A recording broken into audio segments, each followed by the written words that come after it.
the kingdom and the glory. For a theological genealogy of economy and government, Homo Sacer 2. Giorgio Agamben. Preface. This study will inquire into the paths by which and the reasons why power in the West has assumed the form of an oikonomia, that is, a government of men. It locates itself in the wake of Michel Foucault's investigations into the genealogy of governmentality, but, at the same time, it also aims to understand the internal reasons why they failed to be completed. Indeed, in this study, the shadow that the theoretical interrogation of the present casts onto the past reaches well beyond the chronological limits that Foucault assigned to his genealogy, to the early centuries of Christian theology, which witnessed the first, tentative elaboration of the Trinitarian doctrine in the form of an oikonomia. Locating government in its theological locus in the Trinitarian oikonomia does not mean to explain it by means of a hierarchy of causes, as if a more primordial genetic rank would necessarily pertain to theology. We show instead how the apparatus of the Trinitarian oikonomia may constitute a privileged laboratory for the observation of the working and articulation both internal and external of the governmental machine. For within this apparatus the elements or the polarities that articulate the machine appear, as it were, in their paradigmatic form. In this way, the inquiry into the genealogy or, as one used to say, the nature of power in the West, which I began more than 10 years ago with Homo Sacer, reaches a point that is in every sense decisive. The double structure of the governmental machine, which in State of Exception, 2003, appeared in the correlation between auctoritas and potestas, here takes the form of the articulation between kingdom and government and, ultimately, interrogates the very relation which initially was not considered between oikonomia and glory, between power as government and effective management, and power as ceremonial and liturgical regality, two aspects that have been curiously neglected by both political philosophers and political scientists. Even historical studies of the insignia and liturgies of power, from Peterson to Kantaroas, Alfoldi to Scram, have failed to question this relation, precisely leaving aside a number of rather obvious questions. Why does power need glory? If it is essentially force and capacity for action and government, why does it assume the rigid, cumbersome, and glorious form of ceremonies, acclamations, and protocols? What is the relation between economy and glory? Bringing these questions back to their theological dimension, questions that seem to find only trivial answers on the level of political and sociological investigations, has allowed us to catch a glimpse of something like the ultimate structure of the governmental machine of the West in the relation between oikonomia and glory. The analysis of doxologies and liturgical acclamations, of ministries and angelical hymns turned out to be more useful for the understanding of the structures and functioning of power than many pseudo-philosophical analyses of popular sovereignty, the rule of law, or the communicative procedures that regulate the formation of public opinion and political will. Identifying in glory the central mystery of power and interrogating the indissoluble nexus that links it to government and oikonomia will seem an obsolete operation to some. And yet, one of the results of our investigation has been precisely to note that the function of acclamations and glory, in the modern form of public opinion and consensus, is still at the center of the political apparatuses of contemporary democracies. If the media are so important in modern democracies, this is the case not only because they enable the control and government of public opinion, but also and above all because they manage and dispense glory, the acclamative and doxological aspect of power that seemed to have disappeared in modernity. The society of the spectacle, if we can call contemporary democracies by this name, is, from this point of view, a society in which power in its glorious aspect becomes indiscernible from oikonomia and government. To have completely integrated glory with oikonomia in the acclamative form of consensus is, more specifically, the specific task carried out by contemporary democracies and their government by consent, one whose original paradigm is not written in Thucydides' Greek, but in the dry Latin of medieval and Baroque treatises on the divine government of the world. However, this means that the center of the governmental machine is empty. The empty throne, the hitoimasiatio that appears on the arches and apses of the Paleochristian and Byzantine basilicas, is perhaps, in this sense, the most significant symbol of power. Here the theme of the investigation touches its limit and, at the same time, its temporary conclusion. If, as has been suggested, there is in every book something like a hidden center, and the book was written to reach or elude it, then this center is to be found in the final paragraphs of chapter 8. In opposition to the ingenuous emphasis on productivity and labor that has long prevented modernity from accessing politics as man's most proper dimension, politics is here returned to its central inoperativity, that is, to that operation that amounts to rendering inoperative all human and divine works. The empty throne, the symbol of glory, is what we need to profane in order to make room, beyond it, for something that, for now, we can only evoke with the name Zoe Ionios, eternal life. It is only when the fourth part of the investigation, dedicated to the form of life and use, is completed, that the decisive meaning of inoperativity as a properly human and political praxis will be able to appear in its own light. 1. The two paradigms. 1.1. Let us begin this investigation with an attempt to reconstruct the genealogy of a paradigm that has exercised a decisive influence on the development and the global arrangement of Western society, although it has rarely been thematized as such outside a strictly theological field. One of the theses that we shall try to demonstrate is that two broadly speaking political paradigms, antinomical but functionally related to one another, derive from Christian theology, political theology, which founds the transcendence of sovereign power on the single God, and economic theology, which replaces this transcendence with the idea of an oikonomia, conceived as an immanent ordering domestic and not political in a strict sense of both divine and human life. Political philosophy and the modern theory of sovereignty derive from the first paradigm, modern biopolitics up to the current triumph of economy and government over every other aspect of social life derive from the second paradigm. For reasons that will become clear in the course of the research, the history of economic theology, which developed enormously between the 2nd and 5th centuries AD, has been left in the shadows not only by historians of ideas but also by theologians, to the extent that even the precise meaning of the term has fallen into oblivion. In this way, both its evident genetic proximity to Aristotelian economy and its likely connection with the birth of the economy animale and of political economy in the 18th century have remained unquestioned.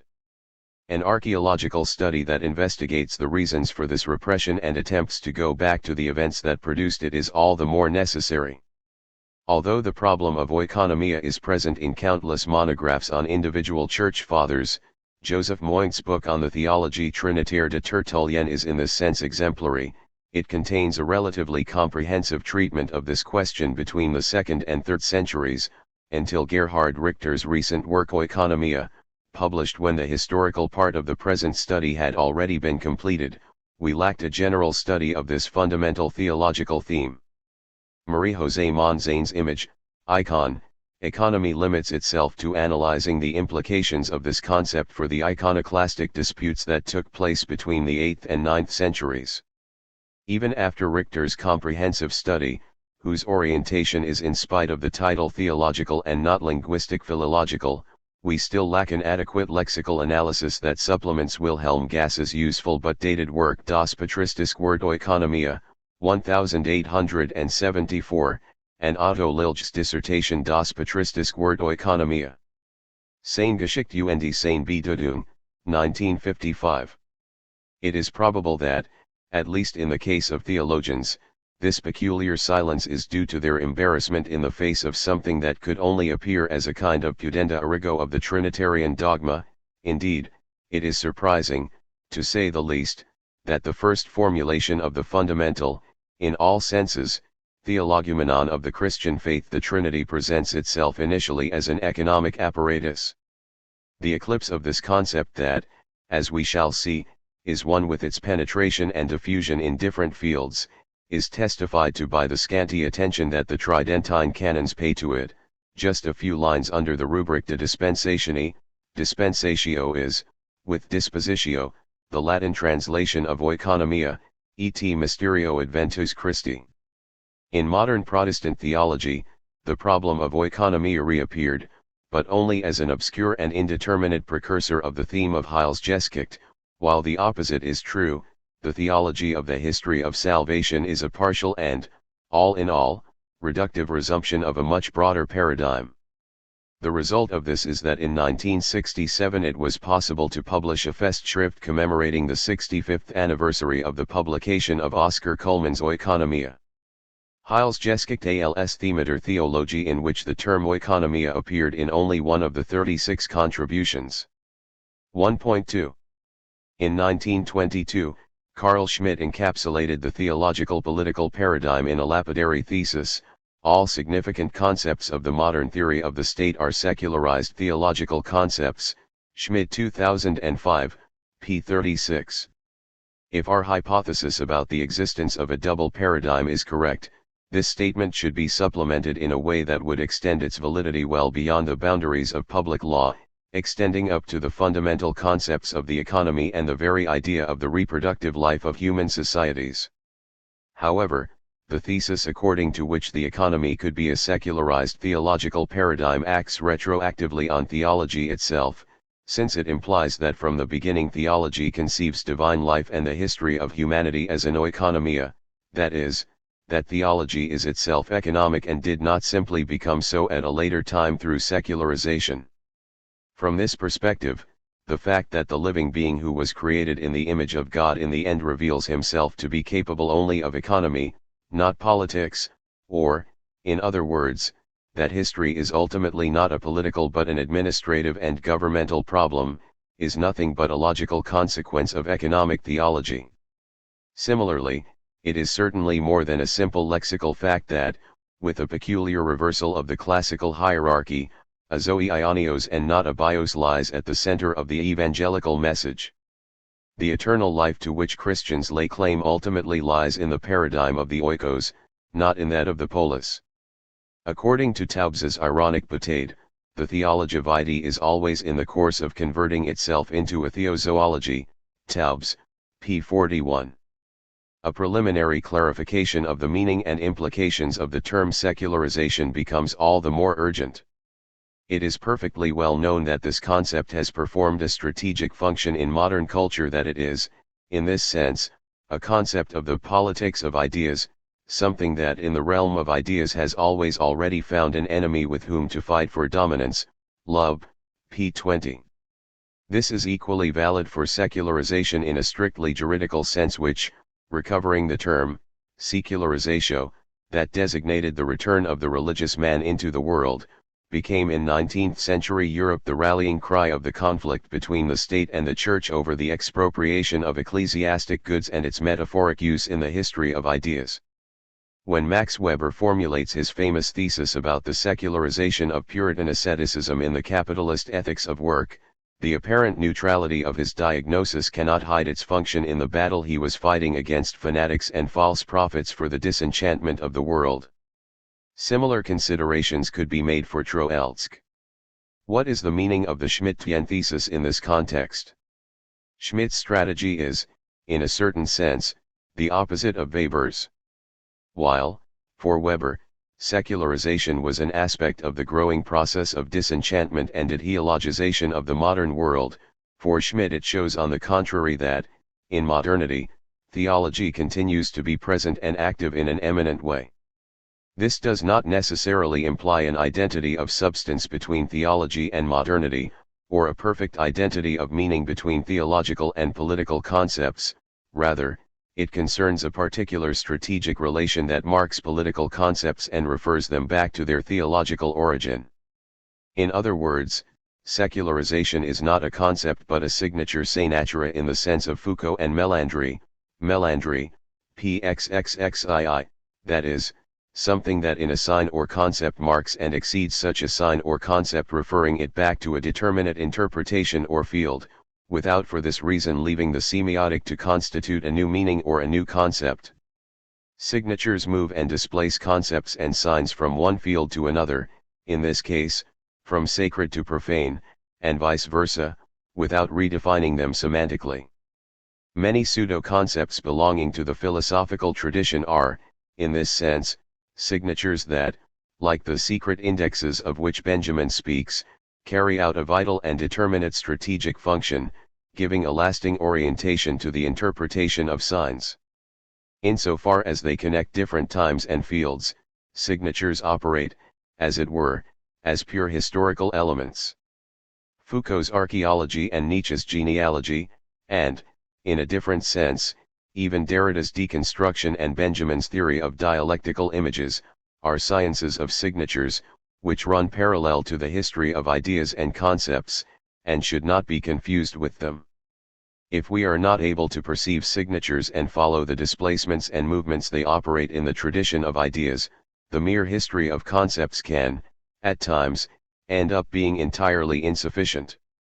In this sense, secularization operates in the conceptual system of modernity as a signature that refers it back to theology. Just as, according to canon law, the secularized priest had to wear a sign of the religious order he had once belonged to, so does the secularized concept exhibit like a signature its past belonging to the theological sphere. The way in which the reference operated by the theological signature is understood is decisive at every turn. Thus, secularization can also be understood, as is the case with Gauguin, as a specific performance of Christian faith that, for the first time, opens the world to man in its worldliness and historicity. The theological signature operates here as a sort of trompe-l'oeil in which the very secularization of the world becomes the mark that identifies it as belonging to a divine oikonomia. 1.3. In the second half of the 1960s, a debate on the problem of secularization involving, to different degrees, Hans Blumenberg, Karl Loewit, Odo Marquard, and Carl Schmitt, took place in Germany. The debate originated from the thesis enunciated by Loewit in his 1953 book Weltgeschichte und Heilsgeschichte, according to which both German idealism's philosophy of history and the Enlightenment's idea of progress are nothing but the secularization of the theology of history and Christian eschatology. Although Blumenberg, who defended the legitimacy of modernity, decisively affirmed the illegitimate character of the very category of secularization, as a consequence of which Loewit and Schmitt found themselves against their will on the same side in point of fact, as has perceptibly been noted by commentators, Cartia, p. 20, the dispute was more or less consciously instigated in order to hide what was really at stake, which was not secularization but the philosophy of history and the Christian theology that constituted its premise. All the apparent enemies joined forces against them. The eschatology of salvation, of which Loewit spoke and of which the philosophy of German idealism was a conscious resumption, was nothing but an aspect of a vaster theological paradigm, which is precisely the divine oikonomia that we intend to investigate, and the repression of which constituted the foundation of the debate. Hegel was still perfectly aware of this when he stated the equivalence of his thesis on the rational government of the world with the theological doctrine of the providential plan of God, and presented his philosophy of history as a theodicy, that the history of the world is the effective becoming of the Spirit. This is the real theodicy, the justification of God in history. In even more explicit terms, in the conclusion to his philosophy of revelation, Schelling summarized his philosophy with the theological figure of an oikonomia. The ancient theologians distinguished between akritos theologia and oikonomia. The two belong together. It is toward this process of domestic economy, oikonomia, that we have wished to point, Schelling, p. 325. The fact that such an engagement with economic theology has today become so improbable as to make the meaning of Schelling's statements entirely incomprehensible to us is a sign of the decline of philosophical culture. One of the aims of the present study is to make Schelling's statement, which has so far remained a dead letter, comprehensible again. The distinction between theologia and oikonomia, between the being of God and his activity, to which Schelling alludes is, as we shall see, of fundamental importance in Eastern theology, from Eusebius to the Chalcedonians. Schelling's immediate sources are to be found in the use of the concept of oikonomia made in pietistic circles, particularly in authors such as Bengel and Ettinger, whose influence on Schelling is now well documented. However, it is crucial that Schelling thinks his philosophy of revelation as a theory of divine economy, which introduces personality and action into the being of God, and thus renders him Lord of being, Schelling, p. 172. From this perspective, he quotes the passage from Paul, Ephesians 3:9, on the mystery of economy, which lies at the origin of the doctrine of theological oikonomia. Paul speaks of a plan of God that has not been spoken of for eons but that has now become manifest in Christ, the mystery of God and Christ that has become manifest to the world through Christ's appearance. It is at this point that the ways of a philosophy of revelation become possible.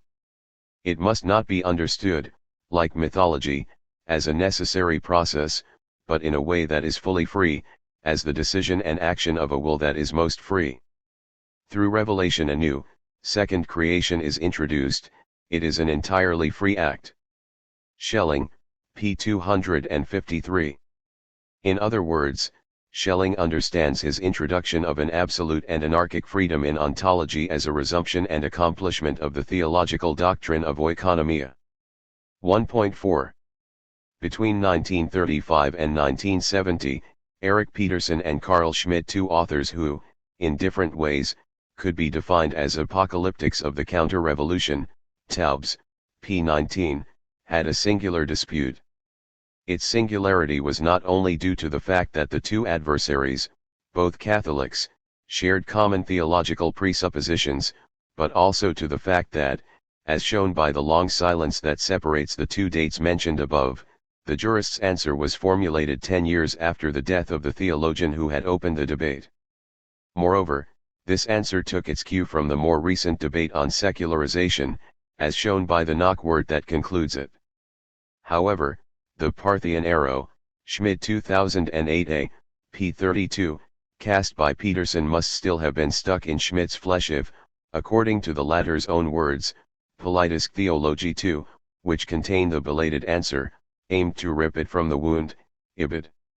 What was at stake in this controversy was political theology, which Peterson put resolutely in question.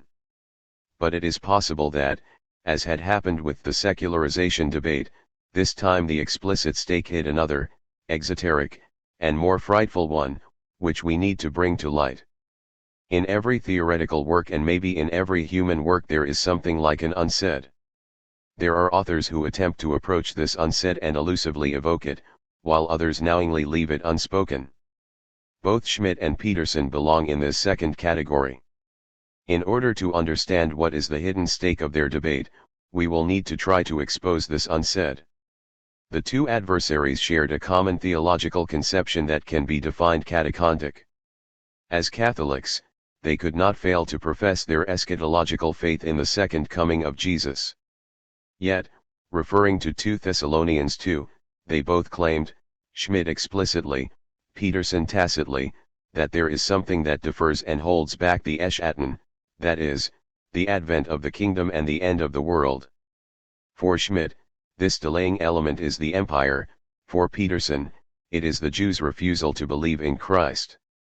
According to both the jurist and the theologian, the present history of humanity is therefore an interim founded on the delay of the kingdom.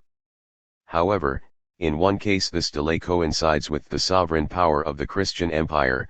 The belief that a restrainer holds back the end of the world provides the only bridge between the notion of an eschatological paralysis of all human events and a tremendous historical monolith like that of the Christian empire of the Germanic kings. Schmitt 2003, p. 60. In the other case, the suspension of the kingdom due to the Jews' failed conversion founds the historical existence of the Church. Peterson's 1929 work on the Church leaves us in no doubt about this. The Church can exist only because the Jews, as the people elected by God, have not believed in the Lord. Peterson 1994, p. 247, and, consequently, the end of the world is not imminent. There can be a Church, Peterson writes, only on the presupposition that the coming of Christ will not be immediate, in other words, that concrete eschatology is eliminated and we have in its place the doctrine of last things, Ibid, p. 248. Thus, what is really at stake in the debate is not the admissibility of political theology, but the nature and identity of the Katechon, the power that defers and eliminates concrete eschatology. but this implies that what is crucial for both Schmidt and Peterson is ultimately the very neutralization of a philosophy of history oriented toward salvation. At the point where the divine plan of oikonomia had reached completion with the coming of Christ, an event, the failed conversion of the Jews, the Christian Empire, that had the power to suspend the Eschaton took place. The exclusion of concrete eschatology transforms historical time into a suspended time, in which every dialectic is abolished and the great Inquisitor watches over so that the parousia is not produced in history. Understanding the sense of the debate between Peterson and Schmidt will then also mean understanding the theology of history to which they more or less tacitly refer. The two presuppositions that Peterson relates to the existence of the Church, the failed conversion of the Jews, and the delay of parousia, are intimately connected. This very connection defines the specificity of the particular Catholic anti-Semitism of which Peterson is a representative. The existence of the Church founds itself on the endurance of the synagogue. However, given that in the end all Israel will be saved, Romans 11:26, and the Church must give way to the kingdom, the essay Die Kirche opens with a quotation of Lewis's ironic dictum, Jesus annuncat Royaume, et se l'Église qui est venue, Israel will also have to disappear. If we do not understand this underlying connection between the two presuppositions, we do not even understand the real meaning of the closure of the Eschatological Bureau, about which Troeltsch spoke already in 1925. The Eschatological Bureau is today mainly closed, because the thoughts that constitute its foundations have lost their roots. Troeltsch, p. 36. Inasmuch as it involves the radical putting in question of the connection between the Church and Israel, the reopening of the Eschatological Bureau is a thorny problem. It is unsurprising that a thinker like Benjamin, who positioned himself at the singular intersection of Christianity and Judaism, did not need to wait for Moltmann and Dodd to carry it out without reservations, yet he preferred to speak of messianism rather than eschatology. 1.5. Peterson begins his argument by quoting the Homeric verse, Iliad, 2:204, that concludes Book L of Metaphysics, that is, the treatise we are used to calling Aristotle's Theology. Peterson 1994, p. 25. The world must not be governed badly. The rule of many is not good, let there be one sovereign.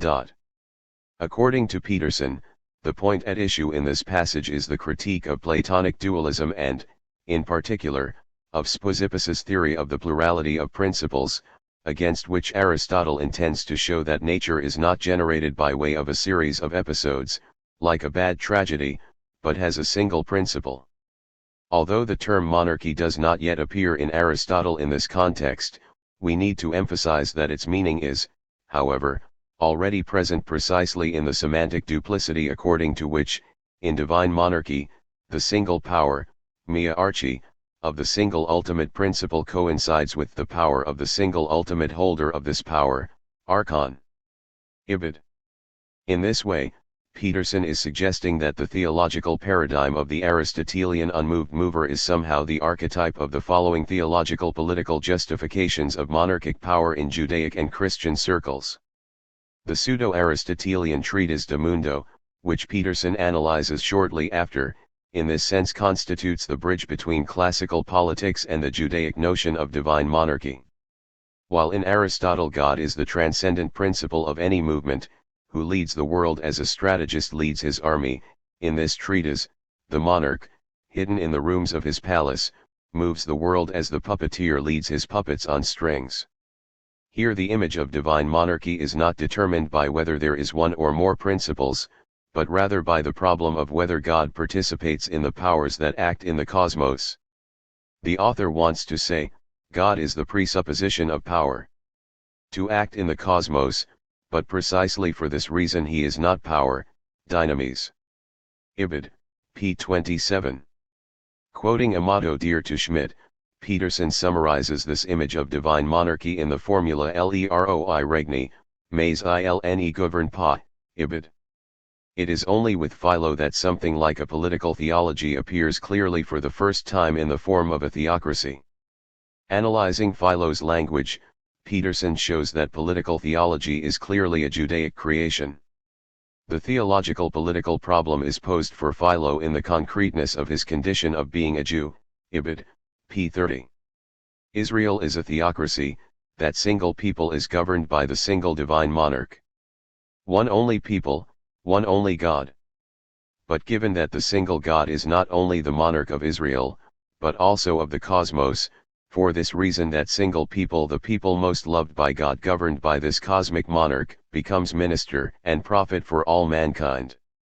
Ibid, pages 28 to 29. After Philo, the concept of divine monarchy is taken up by the Christian apologists, who use it for their defense of Christianity. In a brief survey, Peterson reads from this perspective Justin, Tatian, Theophilus, Irenaeus, Hippolytus, Tertullian, and Origen. But it is only with Eusebius, a court theologian, or, in Overbach's venomous witticism, the friseur of the theological wig of the Emperor Constantine, that a Christian political theology is comprehensively formulated. Eusebius sees a correspondence between the coming of Christ on earth as Savior of all nations and Augustus's establishment of a global imperial power. Before Augustus, man used to live in polyarchy, among a plurality of tyrannies and democracies, but when the Lord and Savior appeared and, at the same time as his advent, Augustus, first of Romans, became king of the nations, pluralistic polyarchy was dispersed and peace covered all the earth. Eusebius, Commentary on the Psalms, 71, in pg. 23. Peterson shows how, according to Eusebius, the process that was begun with Augustus is brought to completion with Constantine. After Constantine defeated Licinius, political monarchy was restored and, at the same time, divine monarchy was secured. The single king on earth corresponds to the single king in heaven and the single sovereign nomos and logos. Peterson 1994, p. 50. Peterson follows Eusebius's descendants through John Chrysostom, Prudentius, Ambrose, and Jerome up to Orosius, for whom the parallelism between the unity of the global empire and the accomplished revelation of a single God becomes the key to interpret history. In the same year, Caesar, predestined by God for many mysteries, ordered a census of all men in every province of the empire. God made himself seen as a man then, he wanted to be a man then. Christ was born at that time, he was registered shortly after his birth during the Roman census. A single God who, in the times when he decided to reveal himself, established this unity of the kingdom, is loved and feared by all. The same laws rule everywhere, the laws of those who are subject to the single God. Ibid, p. 55. At this point, in an abrupt reversal, Peterson tries to show that, at the time of the disputes on Arianism, the theological political paradigm of divine monarchy enters into conflict with the development of Trinitarian theology. The proclamation of the dogma of the Trinity marks, from this perspective, the waning of monotheism as a political problem. In only 2 pages, political theology, to whose reconstruction the book had been dedicated, is entirely demolished. The doctrine of divine monarchy had to fail in the face of the Trinitarian dogma, just as the interpretation of the Pax Augusta had to fail in the face of Christian eschatology. In this way, not only is monotheism as a political problem abolished theologically and the Christian faith freed from its link with the Roman Empire, but a break with any political theology is also produced. Something like a political theology can exist only in the field of Judaism or paganism. Ibid, pages 58 to 59. The note to this passage that concludes the book reads as follows: it is as though the entire treatise were written in view of this note. To the best of my knowledge, the concept of political theology was introduced in the literature by Carl Schmitt's Politische Theologie, München, 1922. His brief considerations at that time were not laid out systematically. Here we have attempted to demonstrate by means of a concrete example that political theology is theologically impossible. Ibid, p. 81. Eusebius's thesis on the solidarity of the advent of a single global empire, the end of polyarchy, and the triumph of the only true God shows some analogies with Negri and Hart's thesis, according to which the overcoming of nation-states in a single global capitalist empire paves the way for the triumph of communism.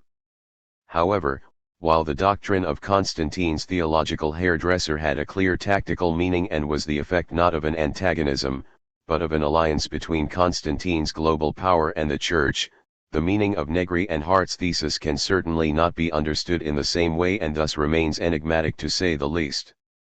1.6.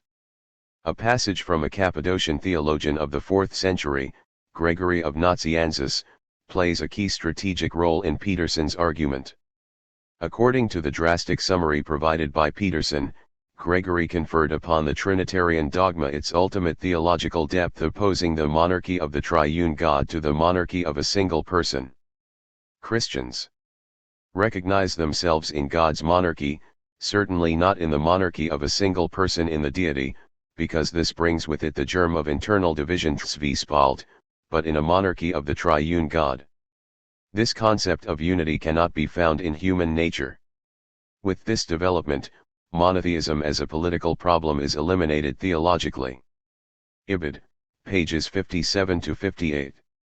However, it is strange that, in his belated answer, Schmidt uses the same passage analyzed by Peterson to draw conclusions that are in certain ways the opposite of Peterson's.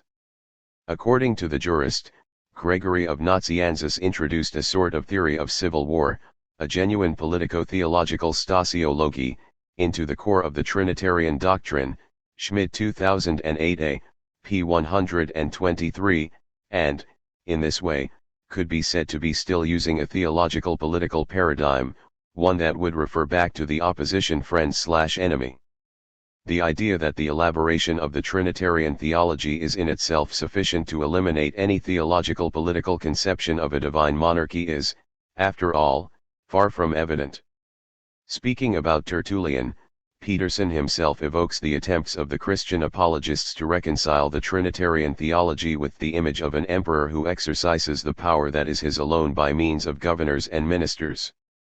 But even the passage from Gregory of Nazianzus's oration, which Peterson quotes in an offhand manner, appears to be far from probative when it is brought back to its proper context. This text is part of a group of 5 orations that we normally refer to as theological because they constitute a veritable treatise on the Trinity. The theology of the Cappadocians, of whom Gregory of Nazianzus was the greatest representative together with Basil of Caesarea and Gregory of Nyssa, was engaged in the elimination of the last Arian and Homoousian resistances and in the elaboration of the doctrine of the single substance in 3 different hypostases that was finally established at the Council of Constantinople in 381. It was a matter of adapting the monarchian understanding of the deity, which is implicit in the concept of the homoousia, to the assertion of the 3 hypostases, Father, Son, and Holy Spirit. The difficulty and paradoxical nature of this reconciliation is evident in the text by Gregory that is here in question and whose title is Periou, about the Son. The passage quoted by Peterson should be understood within this context. The 3 most ancient opinions concerning God are anarchia, polyarchia, and monarchia. The first 2 are the sport of the children of Hellas, and may they continue to be so. For anarchy is a thing without order, and polyarchy is like civil war stagiodes, and thus anarchical, and thus disorderly. For both of these tend toward the same thing, namely disorder, and this to dissolution, for disorder is the first step to dissolution. But monarchy is that which we hold in honor. It is, however, a monarchy that is not limited to one person, for it is possible for unity if it is at war with itself stagizon pros heauto to come into a condition of plurality, but one which is made of an equality of nature and a union of mind, and an identity of motion, and a convergence of its elements to unity, a thing which is impossible to the created nature, so that although numerically distinct there is no severance of essence. Therefore unity, having from all eternity arrived at duality by motion, found its rest in Trinity. This is what we mean by Father and Son and Holy Spirit. The Father is the begetter genitor and the emitter probelius, without passion of course, and without reference to time, and not in a corporeal manner. Gregory of Nazianzus, Select Orations, XXIX, 2, p. 301.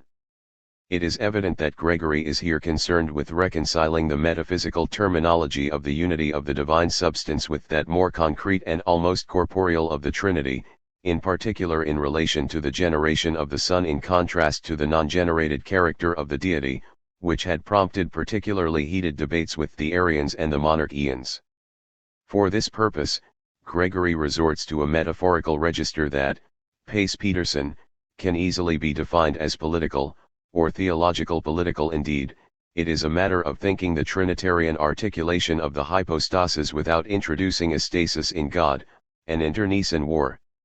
For this reason, using Stoic terminology freely, Gregory does not conceive the three hypostases as substances, but as modes of being or relations, pros ti, pos ekon, in a single substance, Ibid. 16, p. 307.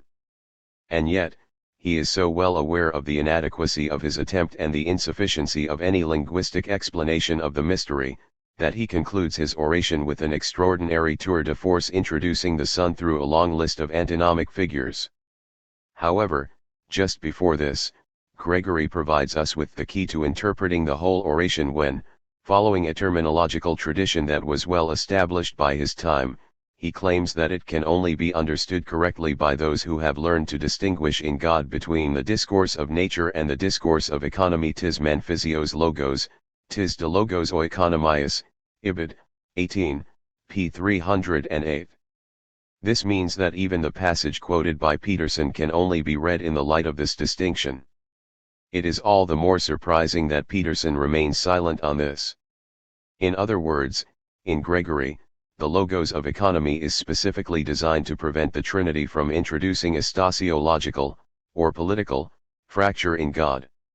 Insofar as even a monarchy can give rise to a civil war, an internal stasis, it is only a displacement from a political to an economic rationality, in a sense that we shall explain, that can protect us against this danger. 1.7. An overview of the authors quoted above by Peterson in his genealogy of the theological political paradigm of the divine monarchy shows that, from both a textual and a conceptual point of view, the discourse of economy is so strictly intertwined with that of monarchy that the fact that it is absent in Peterson lets us infer something like a conscious repression. Tertullian is a paradigmatic case in this sense, but, as we shall see, we could say the same about Justin, Tatian, Hippolytus, Irenaeus, etc. Let us focus on the quotation from the texted versus Praxian with which Peterson opens his analysis of the apologists' attempt to reconcile the traditional doctrine of divine monarchy with the Trinity. We hold, they say, to the monarchy, and even Latins so expressively frame the sound, and in so masterly a fashion, that they would think they understood monarchy as well as they pronounce it. Tertullian's treatise against Praxias, 3, 2, pages 132 to 133. The quotation ends here, but Tertullian's text continues as follows. But while Latins are intent to shout out monarchy, even Greeks refuse to understand the economy. Sed monarchiam sonare student Latini, oeconomiam intelliger nolent entium Graeci. Ibid. p. 133.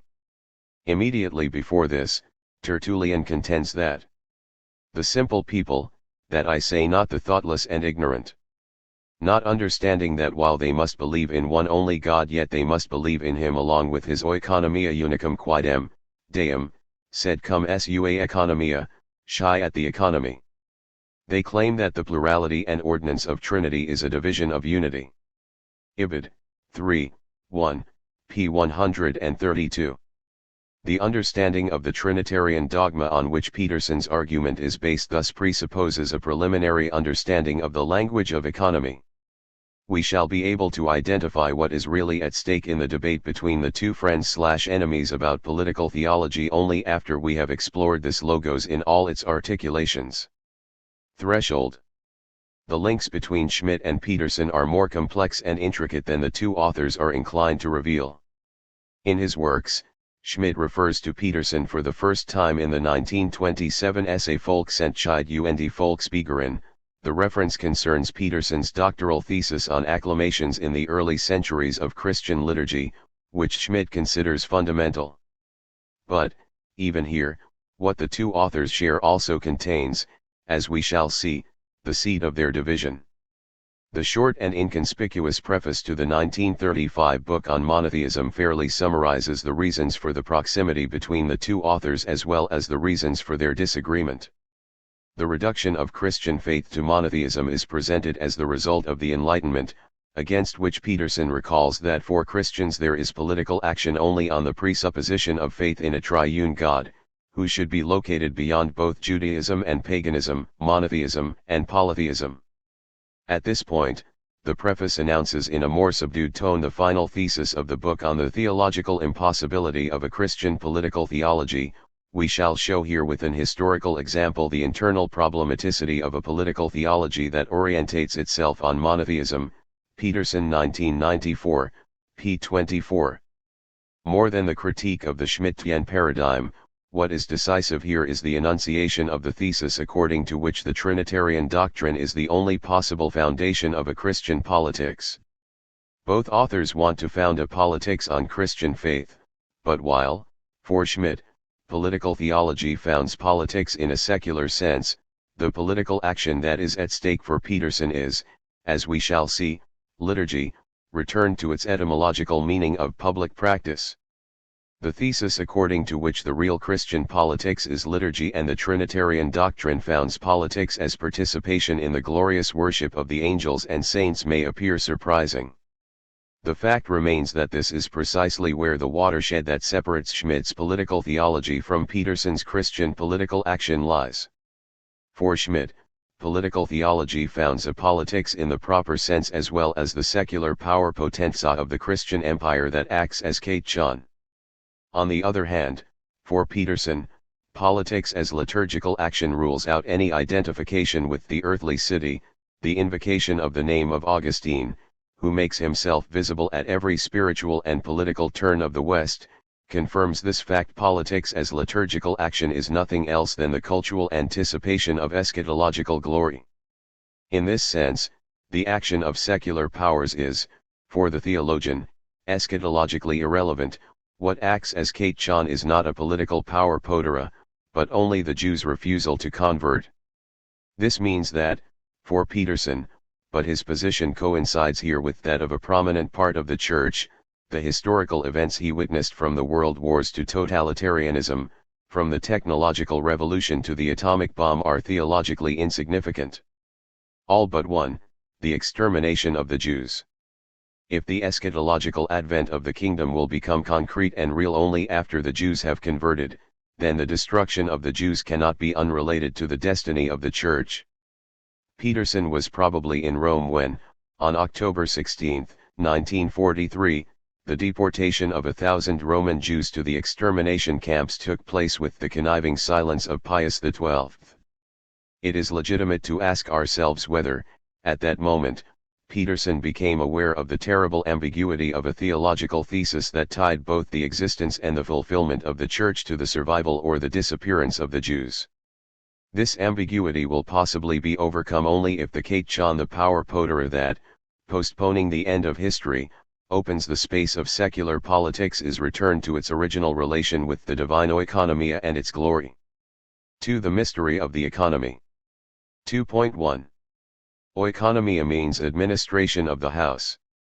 In the Aristotelian, or pseudo-Aristotelian, treatise on economy, we can thus read that the techne oikonomik differs from politics just as the house, oikia, differs from the city, polis. This distinction is restated in the Politics, in which the politician and the king who belong to the sphere of the polis are qualitatively opposed to the oikonomos and the despots who are referred to the sphere of the house and the family.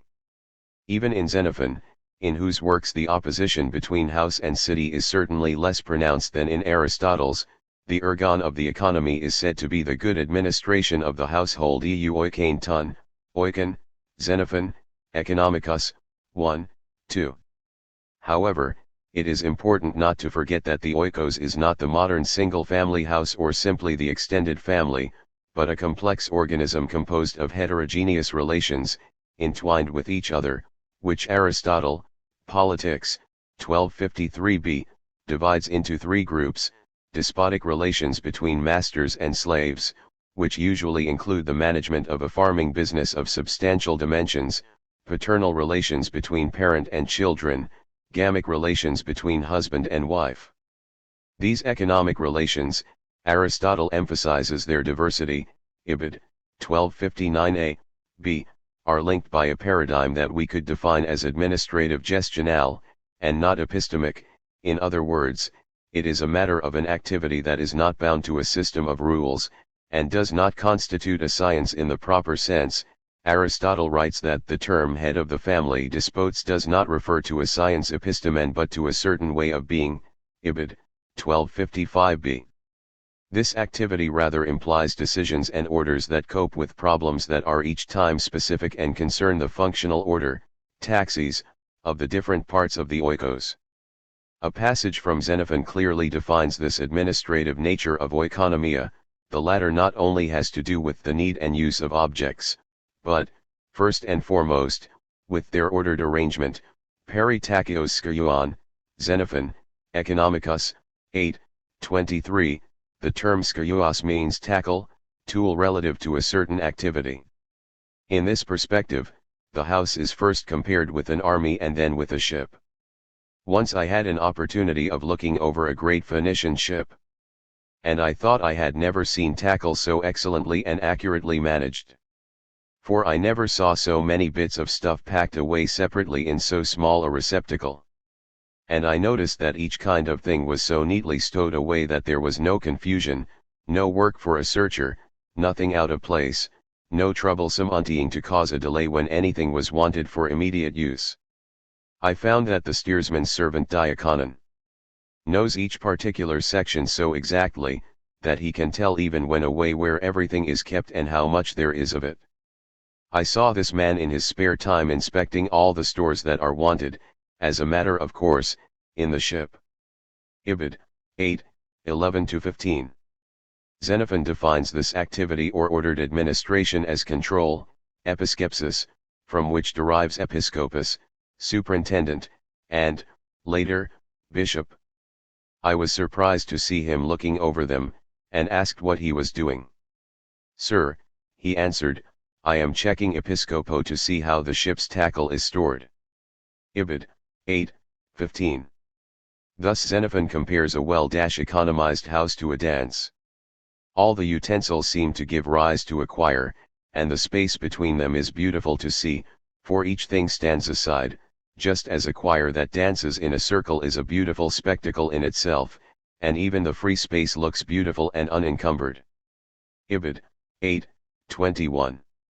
Oikonomia is presented here as a functional organization, an administrative activity that is bound only to the rules of the ordered functioning of the house, or of the company in question.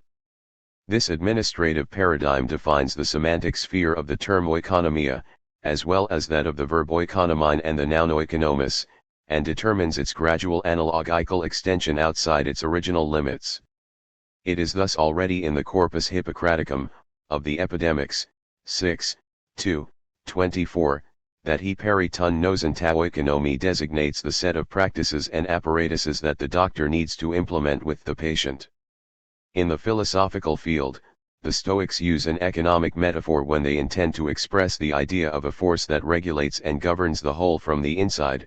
Tes ton halon oikonomias, Chrysippus, fragment 937, Stoic orum veterum fragmenta, 269, he physis ap ton phyton chi ap ton zoon, oikonomai, Chrysippus, fragment 178, Stoic orum veterum fragmenta, 3:43. In this broad sense of governing, looking after something, the verb oikonomine acquires the meaning of providing for the needs of life, nourishing. Thus, the Acts of Thomas paraphrase the expression from the parable in Matthew 6:26, "Your heavenly Father feeds them about the birds of the sky as ho theos oikonomai auta," in which the verb has the same meaning as the Italian governare le bestie one. It is in a passage from Marcus Aurelius, whose meditations are contemporary with the first Christian apologists, that the administrative meaning of the term appears with more clarity. Reflecting on the inappropriateness of hastily judging someone else's behavior, he writes. It is sometimes a hard matter to be certain whether men do wrong, for their actions are often done with a reference to an economy katoeconomy and geneti, and one must be thoroughly informed of a great many things before he can be rightly qualified to give judgment in the case. The Meditations of Marcus Aurelius, 11, 18, 5, pages 188 to 189. Here, following a semantic inflection that will remain inseparable from the term, oikonomia designates a practice and a non-epistemic knowledge that should be assessed only in the context of the aims that they pursue, even if, in themselves, they may appear to be inconsistent with the good. The technical use of the term oikonomia in a rhetorical context is particularly interesting. It designates the ordered arrangement of the material of an oration or a treatise, hermagoras iudicium partitionum ordinem quic sunt elocutiones subicit economia, qui gris appellata ex curarium domesticarum et hic per abusionum pacitum nomini Latino caret, Quintilian, Institutio Oratoria, 3, 3, 9.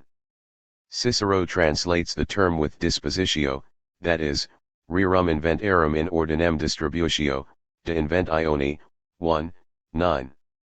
Economy is, however, more than a mere arrangement dispositione, since it implies, above and beyond the ordering of the themes, taxes, a choice, diaresis, and an analysis, exergasia, of the topics.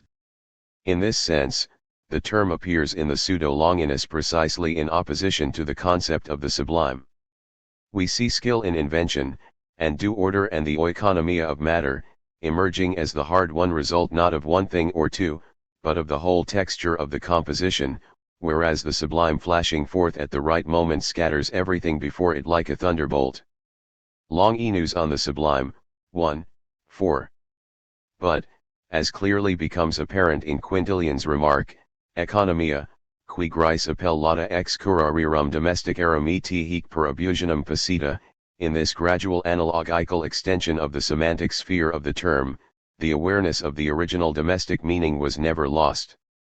In this sense, there is an instructive passage from Diodorus Siculus in which the same semantic nucleus exhibits, at the same time, both the domestic and the rhetorical acceptation of the term. It should be the special care of historians, when they compose their works, to give attention to everything which may be of utility, and especially to the arrangement according to the parts tes katamiras oikonomias.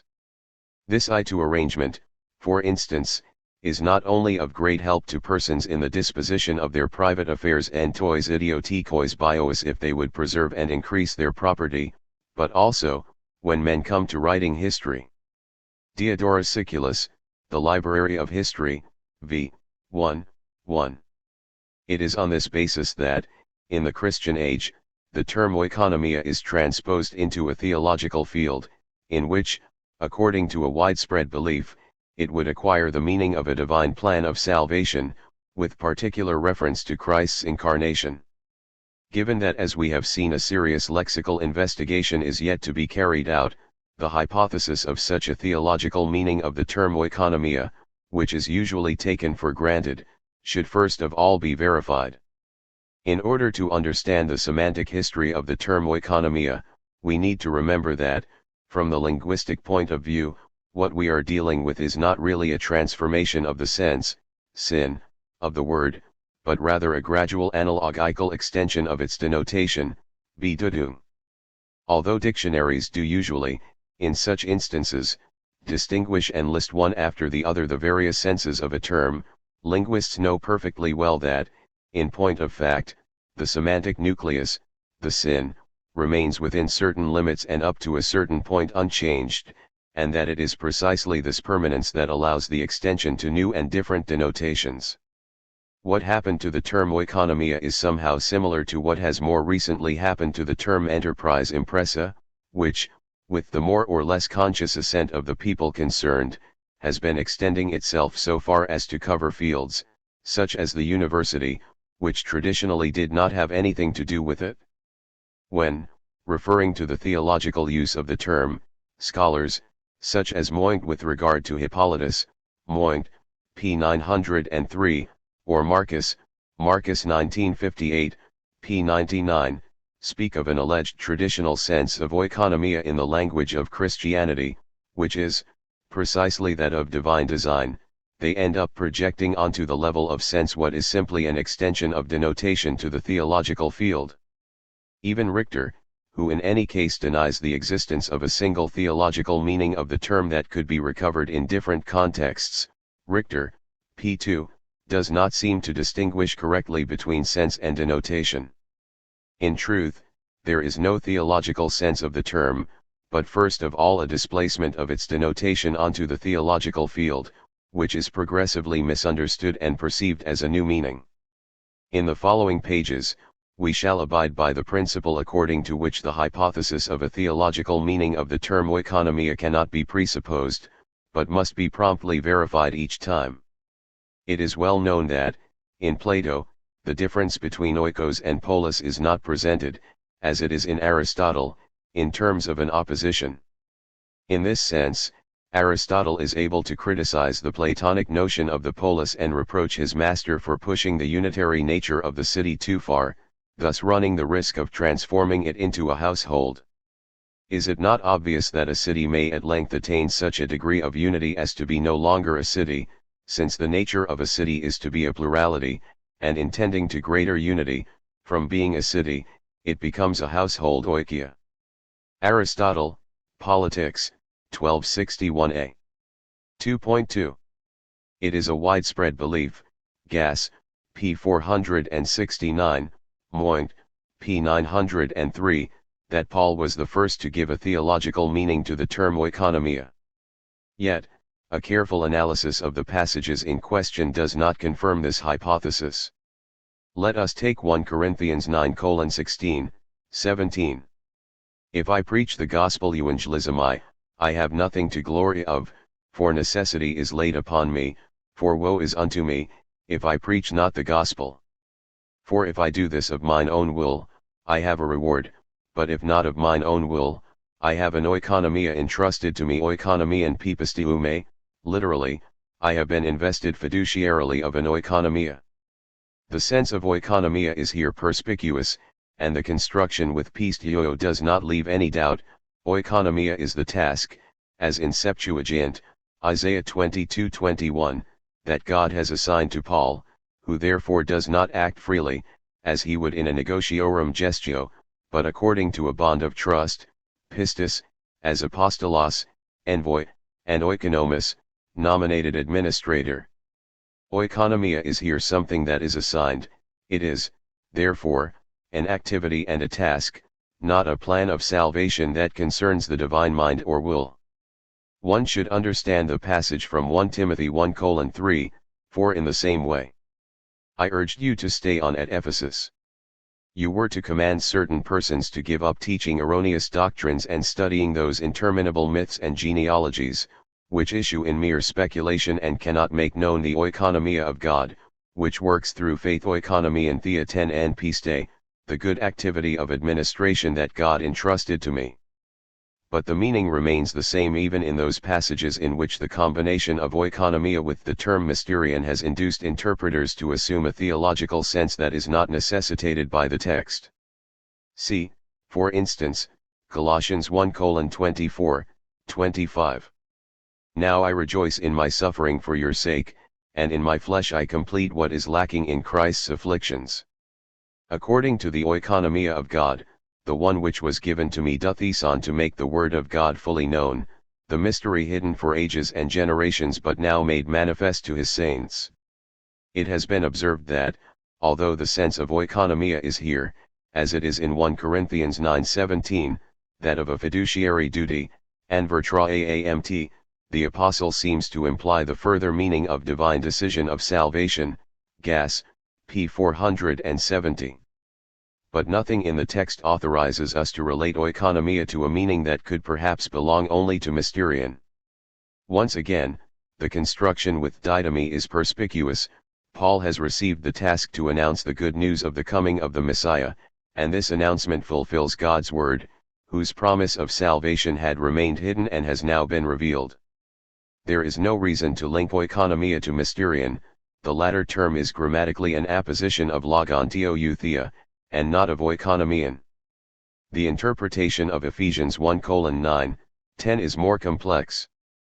God has made known to us in all wisdom and insight the mystery of his will, according to his benevolence, which he set forth pro etheto in Christ for the oikonomia of the fullness of time, to unite all things in him. Paul is here speaking about the election and redemption decided by God according to his benevolence.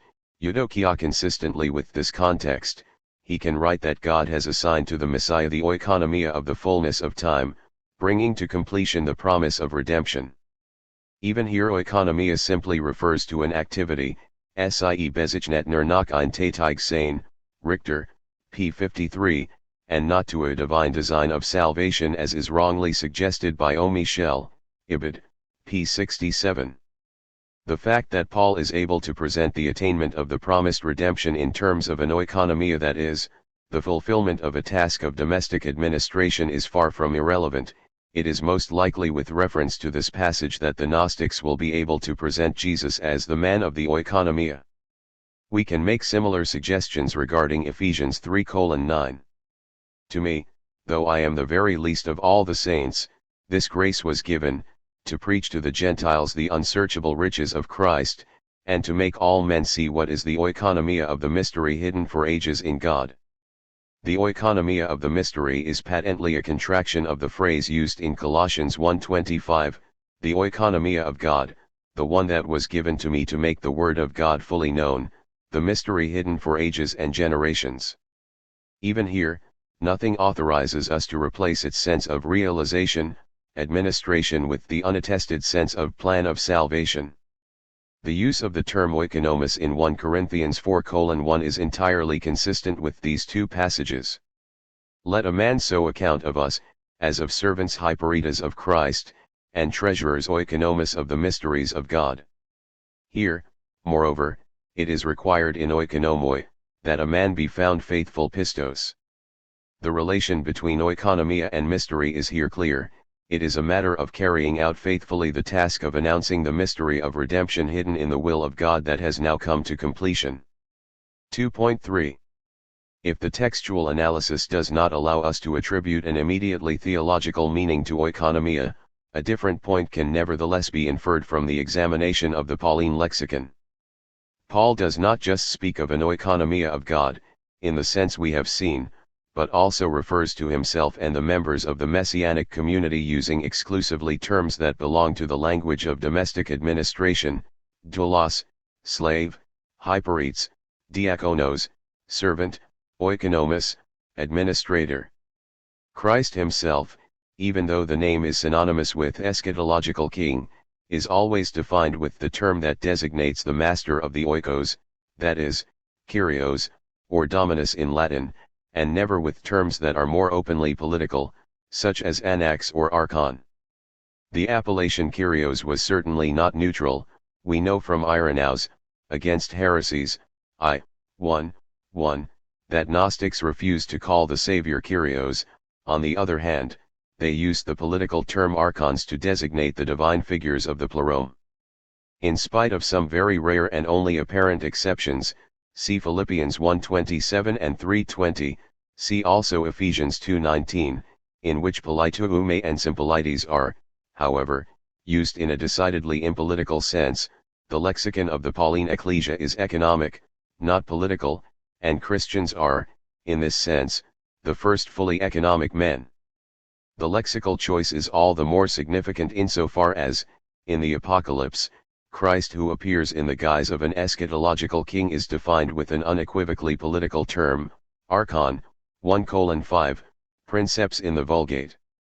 The strongly domestic tone of the vocabulary of the Christian community is obviously not a Pauline invention. It rather reflects a process of semantic mutation that involves the entire political vocabulary of Paul's times. Starting already with the Hellenistic age and then more explicitly in the Imperial age, the political and economic vocabularies enter a relation of mutual contamination, which tends to render the Aristotelian opposition between oikos and polis obsolete. The anonymous author of the second book of the pseudo-Aristotelian treatise on economy is thus able to put economy in the strict sense, defined as idiotic, private, alongside an oikonomia basi-like and even an oikonomia politique, a real nonsense from Aristotle's perspective. The contamination of the paradigms is evident in the Alexandrian Koine and in the Stoa. In a passage from Philo, whose content Arnim ascribed possibly in an uncritical way to Chrysippus, the oikia is defined as a polis on a small and contracted scale estal meni kai brachia, and economy as a contracted synog meni politia. Conversely, the polis is presented as a large house oikos megas, and politics as a common economy koine tis oikonomia. Philo, on Joseph, p. 438, see also SVF, 3, 80 equals Chrysippus, fragment 323. The modern metaphor of the political community as a house, the house of Europe, La Casa Europa, here finds its archetype. Portraying the ecclesia in domestic rather than political terms, Paul was merely following a process that was already taking place. However, he further accelerates this process in a way that involves the entire metaphorological register of the Christian lexicon. Two examples are worthy of note: the use of oikos in 1 Timothy 3:15, in which the community is defined as the house not city of God, oikos thea, and that of oikodome and oikodomio, terms that refer to the construction of a house in the edifying sense of constructing a community. See Ephesians 4:16, Romans 14:19, 1 Corinthians 14:3, 2 Corinthians 12:19. The implications for the history of Western politics of the fact that the Messianic community is represented from the beginning in terms of an oikonomia, not in terms of a politics, have yet to be appreciated. Our textual analysis of the occurrences of the term oikonomia will essentially be limited to texts of the 2nd and 3rd century AD, a period during which the concept receives its original form. Later developments in the theology of the Cappadocians and in the late Byzantine theologians will occasionally be treated in Chapter 3. 2.4. The term oikonomia is used 3 times in Ignatius of Antioch's letter to the Ephesians, in a context where the influence of the Pauline vocabulary is evident. In 6:1, the term does not have any theological connotation, even if it refers to a bishop. The more anyone observes that a bishop is discreetly silent, the more he should stand in fear of him. Obviously, anyone whom the master of the household oikodspots puts in charge of his domestic affairs, eisidian oikonomian, ought to be received by us in the same spirit as he who has charged him with his duty. In 18:2. The fact is, our God Jesus Christ was conceived by Mary according to God's oikonomia from the seed of David, it is true, but also from the Holy Spirit. Here, as already noted by Gass, oikonomia does not yet mean incarnation, but it is also unnecessary to presuppose, as is suggested by Gass, the intricate sense of a revelatory principle that, in conformity with the highest decision, had to fulfill itself by means of Christ's birth and death. Gass, pages 473 to 474. The syntagma oikonomia thea is simply equivalent to task assigned by God, activity performed according to God's will, as in Paul, from whom the syntagma is derived. This passage from Ignatius's letter is full of Pauline quotations. It is important to observe that, in the following passage, 19:1, Ignatius draws a distinction between oikonomia and mysterion. Mary's virginity, her parturition, and the death of the Lord are sensational mysteries, crotches, as in Paul, Ephesians 4:31, which have happened and been revealed according to an economy. In other words, as in Paul, there is an economy of the mystery and not, as will be the case with Hippolytus and Tertullian, a mystery of the economy. Even with reference to 20:1, I shall, in the subsequent letter that I intend to write to you, still further explain the oikonomia that I have here only touched upon. Regarding the new man Jesus Christ, the oikonomia founded on faith in him and love for him, on his passion and resurrection, the translation divine plan is imprecise. If the term oikonomia is not to be understood here in the rhetorical sense of arrangement of the matter, which is nevertheless a possibility, given the reference to the composition of a text, the generic meaning activity ordered for a purpose is perfectly satisfactory. 2.5. Justin, who is active in Rome around the middle of the 2nd century, uses the term oikonomia in the dialogue with Trypho, in which he tries to demonstrate to the Jews that Jesus is the Lord's Christ, that is, the Messiah. In two passages from chapters 30 to 31, Justin writes the following: "Even to this day, they the demons are overcome by us when we exorcise them in the name of Jesus Christ, who was crucified under Pontius Pilate, the governor of Judea. Thus, it is clear to all that his Father bestowed upon him such a great power dynamon that even the demons are submissive both to his name and to the economy of his passion TTOUG nomen pathos oikonomia." Justin, Dialogue with Trypho, p. 46. If such power dynamis is shown to have accomplished, and even now accompanies, the economy of his passion TTOU pathos auto oikonomia, just think how great shall be his power at his glorious coming. Ibid, p. 47. Here, the syntagma economy of the passion designates the passion conceived as the fulfillment of a divine assignment and will, from which a power follows, dynamis. This is equally valid for the two passages in which, as in Ignatius' letter to the Ephesians, 18:2, the oikonomia refers to the generation of the Savior through the Virgin Mary. Christ deigned to become incarnate, and be born of this Virgin of the family of David, in order that by this activity dietes oikonomias tots he might conquer the serpent and the angels who followed his example. Justin, Dialogue with Trypho, p. 69. The ones from whom Christ was to be born in accordance with the activity that was fulfilled through the Virgin Mary kata ten oikonomy and ten dietes parthenomarias. Ibid, p. 180.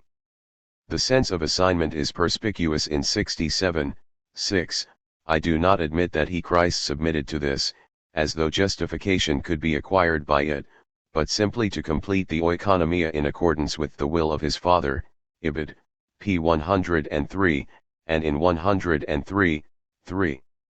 Before Christ fulfilled by his crucifixion the Father's oikonomia. Ibid, p. 156. The passage at 134:2 is closer to Paul's use of the term in the letter to the Ephesians. For, as I have said already, in each such action certain oikonomiae of the great mysteries were fulfilled oikonomiae tines megalon mysterion en hikaste tini toiodi praxae patelountu. I will explain what divine oikonomia and prophecy were accomplished in the marriages of Jacob. Ibid, pages 201 to 202. As we can infer from the passage that immediately follows, the marriages of Jacob were prototypes typoi of what Christ would do. 134:3. The economy of the mystery refers to Paul's typological doctrine. It is the activity that realizes the mystery that had been announced typologically in the Old Testament. In the last occurrence of the term oikonomia, there is no direct theological implication. 107:3. Then, when Jonah was vexed because the city had not been destroyed on the third day, as he had announced, a gourd plant sprang up out of the earth thanks to one of God's economies dietes oikonomias. Ibid, pages 161 to 162. The text of the Apology of Aristides of Athens, probably written between AD 124 and 140, reached us in a Syriac, an Armenian, and a Greek version. The last is contained in the Barlaam and Iosaphat, 11th century. The discordances between these three versions do not allow us to establish whether the Greek text that we quote from here corresponds to the original. And having accomplished his wonderful economy telesas ten thomasin auto oikonomian, by a voluntary choice he tasted death on the cross, fulfilling an august economy kat oikonomian megalen. The Apology of Aristides the Philosopher, p. 276. 2.6. Theophilus of Antioch, who was bishop around AD 170, uses the term oikonomia 4 times, without it ever acquiring a directly theological meaning. The first time concerns the task that God assigned to the emperor. The emperor is not God but a man appointed by God hypothea tetagmenos, not to be worshipped but to judge justly. For in a certain way he has been entrusted with a duty from God parathea oikonomia and pipistwatai. Theophilus, ad Autolicum, 1, 11, p. 15. In two other cases, the sense is in all likelihood the rhetorical acceptation, arrangement of the matter, with reference to the narration of the Genesis. No man can adequately set forth the whole exegesis and all the ordered matter ten exegeson kai ten oikonomien pason exi even were he to have 10,000 mouths and 10,000 tongues. Ibid. 2, 12, p. 45. The narrative that concerns them Cain and Abel is wider than the arrangement of my exposition ten oikonomien tes exegesias. Ibid. 2, 29, p. 73. The generic sense of ordered arrangement is also present at 2, 15, p. 53. The disposition of the stars corresponds to the arrangement oikonomian and order taxon of the righteous and godly men who keep the law and the commandments of God. For the stars that are clearly visible and radiant exist in imitation of the prophets. 2.7. Tatian, who was probably a disciple of Justin in Rome, and, according to Irenaeus, the founder of the intransigent sect of the Encratites, seems to develop a theological meaning of the term oikonomia in a passage of the address to the Greeks in connection with the relation between the Logos and the Father. However, a careful examination of the passage shows that he actually transfers into a theological field technical terms from the rhetorical vocabulary. The Logos, not having separated chorisas in vain, becomes the first begotten work of the Father. Him, the Logos, we know to be the principal archon of the world. But he came into being by ordered partition, not by a cut gegenen de kata merismen, o kata apokopen, for what is cut off apotmethen is separated from the original substance, but that which comes by participation marries then, having received the distinction of the oikonomia oikonomias ten diaresin, does not render deficient that from which it is taken. Tatian, address of Tatian to the Greeks, 5, pages 9 to 10. The terminology being used here is that of Stoic rhetoric.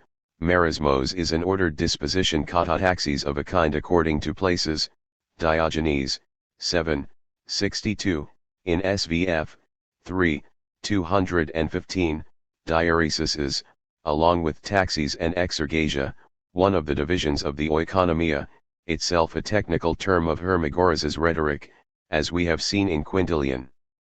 The articulation of divine life is here conceived according to the model of the arrangement of the matter in a discourse. This is confirmed by the subsequent passage. I myself, for instance, talk, and you hear, yet, certainly, I who converse do not become destitute of Logos by the transmission of it, but by the utterance of my voice probolamenos de tenphanon, probably a reference to Justin, Dialogue with Trypho, 61, I endeavor to reduce to order the unarranged matter in your minds. Tatian, address of Tatian to the Greeks, 5, p. 10. An analogous acceptation can be found in chapter 21.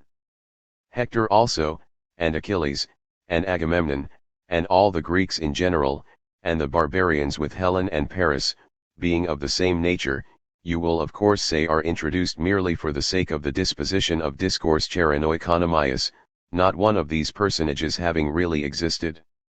Ibid. p. 28. In the remaining part of the address, the term oikonomia refers to the ordered organization of the human body. The constitution systasis of the body is under one management mias est in oikonomias. And the eye is one thing, and another the ear, and another the arrangement of the hair and the distribution of the intestines entos thion oikonomia, and the compacting together of the marrow and the bones and the tendons, and though one part differs from another, there is yet all the harmony of a concert of music in their arrangement kat oikonomia and symphonias est in harmonia. Ibid. 12, p. 17. Or of matter. If anyone is healed by matter, through trusting to it, much more will he be healed by having recourse to the power of God. Why is he who trusts in the ordered arrangement of matter hiles oikonomiae not willing to trust in God? Ibid. 18, p. 24. Even if there is not yet here a properly theological use of the term, it is interesting to observe that, in order to describe the relation between the Father and his Logos, Tatian resorts to the metaphorical extension of the term oikonomia that already existed in a rhetorical context. Just as the ordered arrangement of the matter of a discourse into different parts does not compromise its unity or diminish its power potentia, so the divine Logos receives the distinction of the oikonomia. The first articulation of the Trinitarian procession takes place by means of an economic rhetorical paradigm. Modern historians of theology have overlooked the importance of the rhetorical meaning of the term oikonomia for the constitution of the Trinitarian paradigm. And yet, the fact that the subject of the passage from Tatian is, indeed, the Logos, the Word of God, should have hinted at the presence of a rhetorical image. The use of the rhetorical term diaresis in Athenagoras, see below, 2.8, proves the correctness of Schwartz's replacement of heresis, present in the manuscript, with diaresis in the above-quoted passage from Tatian. In the martyrdom of Polycarp, we find once again the meaning of economy as internal organization of the body. The torn flesh of the martyr allows us to see the economy of his flesh. Even to the lower veins and arteries, the martyrdom of Polycarp 2, p. 315. Even here, the extension of the denotation of the term to physiology does not substantially alter its semantic nucleus. 2.8. The use of a rhetorical metaphor to express the Trinitarian articulation of the deity can be recovered in Athenagoras, who is a contemporary of Marcus Aurelius and Commodus, and introduces himself as Christian philosopher in the seal of his embassy for the Christians. He uses the term oikonomia in the common sense of praxis ordered for a purpose with reference to the incarnation. Why, even if a God according to a divine oikonomia does take flesh upon himself, is he then at once passion slave, embassy for the Christians, 21, 4, p. 55. However, in an important passage, he uses another technical term of the rhetorical vocabulary diaresis, strictly linked to oikonomia precisely in order to reconcile the unity with the Trinity. Who then would not be amazed hearing that those who recognize a God Father and a God Son and one Holy Spirit, and proclaim their power in unity and in order their disposition ten nt tachyi diaresin, are called atheists. Ibid. 10, 5, p. 40.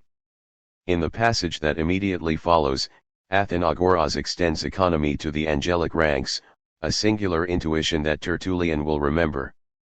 Nor does our theology stop there, but we assert a multitude plethos of angels and assistants lithogurgon whom God, Maker and Artificer poets kai demiurgos of the universe, set in their places by means of his word and appointed severally to be in charge of the elements and the heavens and the universe and all it contains and its good order. Ibid. 2.9. Irenaeus's treatise against heresies presents itself as a refutation of Gnostic systems and expounds Catholic faith through an accurate polemical confrontation with them. The strong presence of the term oikonomia in his work, which makes of it, if not a proper technical term, at least a Lieblingswort, Richter, p. 116, of his thought, should first of all be read in this polemical context. This means, however, that the term oikonomia becomes technical in the language and thought of the Fathers of the Church in relation to the use the Gnostics make of it. It is therefore strange that one might try to define its sense, while completely neglecting, as, for example, Richter does, an examination of these authors. D'Ales, who catalogued the occurrences of oikonomia and its Latin equivalents, dispositio and dispensatio, in the Adversus Haer essays, lists 33 instances in which Irenaeus uses it to refer to a properly Gnostic doctrine for which the term designates the process internal to the pleroma and, in particular, the fusion of the divine aeons from which the person of the Saviour results. D'Ales, p. 6. According to D'Ales, it is against this Gnostic acceptation that Irenaeus, in his use of the term in the profession of the Catholic faith, forbids himself any allusion to the internal economy of the Trinity, considering the path taken by Tatian dangerous. Ibid. p. 8. Marcus had already observed that such an opposition is not consistent with fact, since in the quoted Gnostic texts, oikonomia does not really refer to a process internal to the pleroma, but rather, indeed, to the fusion of the aeons that leads to the constitution of the historical Jesus. Marcus 1958, p. 92. We could also add that, even in the texts that refer to the Catholic faith, in particular, the passage from Book 4, 33, 7, which Diels quotes as a proof. Irenaeus not only speaks of the economies of the Son, significantly enough, in the plural, but also of the economies of the Father. More generally, the pedantry with which modern theologians try, at any cost, to keep the economy of incarnation and the economy of the Trinity separate is meaningless at a time when the term oikonomia generically designates divine activity and government. What is at stake in the confrontation between Irenaeus and the people he calls the disciples of Ptolemaeus of the school of Valentinus is not so much the shift of the notion of economy from a process internal to the pleroma to the incarnation of the Son, or from a supertemporal plan to a plan in the history of salvation, Bence, p. 175, but rather, more generally, an attempt to remove the term oikonomia from its Gnostic context in order to make it the central strategic apparatus of the rising Trinitarian paradigm. It is only by closely following Irenaeus's polemical confrontation with the gnosis that it is possible to define his use of the term. The word appears for the first time with reference to Christ in the guise of the adjective oikonomos at the end of the long exposition of the Gnostic doctrines of the pleroma and the Savior that opens the treatise, Irenaeus, Against Heresies, I. 7, 2. Following a pattern that is also present in Clement's Excerpta, the Savior is composed of a spiritual element, deriving from amoth, a psychic element, and an economic element of incredible craftsmanship. The Christ who undergoes the Passion is not spiritual, but psychic and economic. This exposition is followed by a refutation, in the course of which Irenaeus uses the term economy again, this time in the context of a profession of the faith that the Church received from the Apostles. One God, the Father Almighty, maker of heaven and earth and the sea, and all things that are in them. One Christ Jesus, the Son of God, who became incarnate for our salvation, and the Holy Spirit, who proclaimed through the prophets the economies of God, and the advents, and the birth from a virgin, and the passion, and the resurrection from the dead. Irenaeus, Against Heresies, I. 10, 1, p. 42. A few lines later, the polemical confrontation is further specified. The different ways in which this single faith is exposed do not imply that one should conceive of some other God besides him who is the framer, maker, and preserver of this universe, as if he were not sufficient for them, or of another Christ, or another only begotten. But the fact referred to simply implies this, that one may more accurately than another explain the operation and the economy of God. 10 te pragmatian kai oikonomian theouthia, ekdiegeis thai. Ibid, I. 10, 3, pages 43 to 44. What is at stake is clearly maintaining the idea of a divine economy that causes the incarnation of the Son, which the Gnosis had derived from Paul, while nonetheless avoiding the Gnostic multiplication of divine figures. A similar preoccupation is evident in Irenaeus's defense of the flesh and its resurrection against those who despise the entire economy of God, and disallow the salvation of the flesh. Ibid, v. 2, 2, p. 59. Using a remarkable phrase, Irenaeus writes here that, in denying the flesh, the Gnostics overturn the entire economy of God. 10 pas un oikonomian, anatrepantes, Ibid, v. 13, 2, p. 88. The Gnostic radicalization of the dualism, itself of Pauline origin, between the spirit and the flesh subverts the sense of divine activity, which does not admit such an antithesis.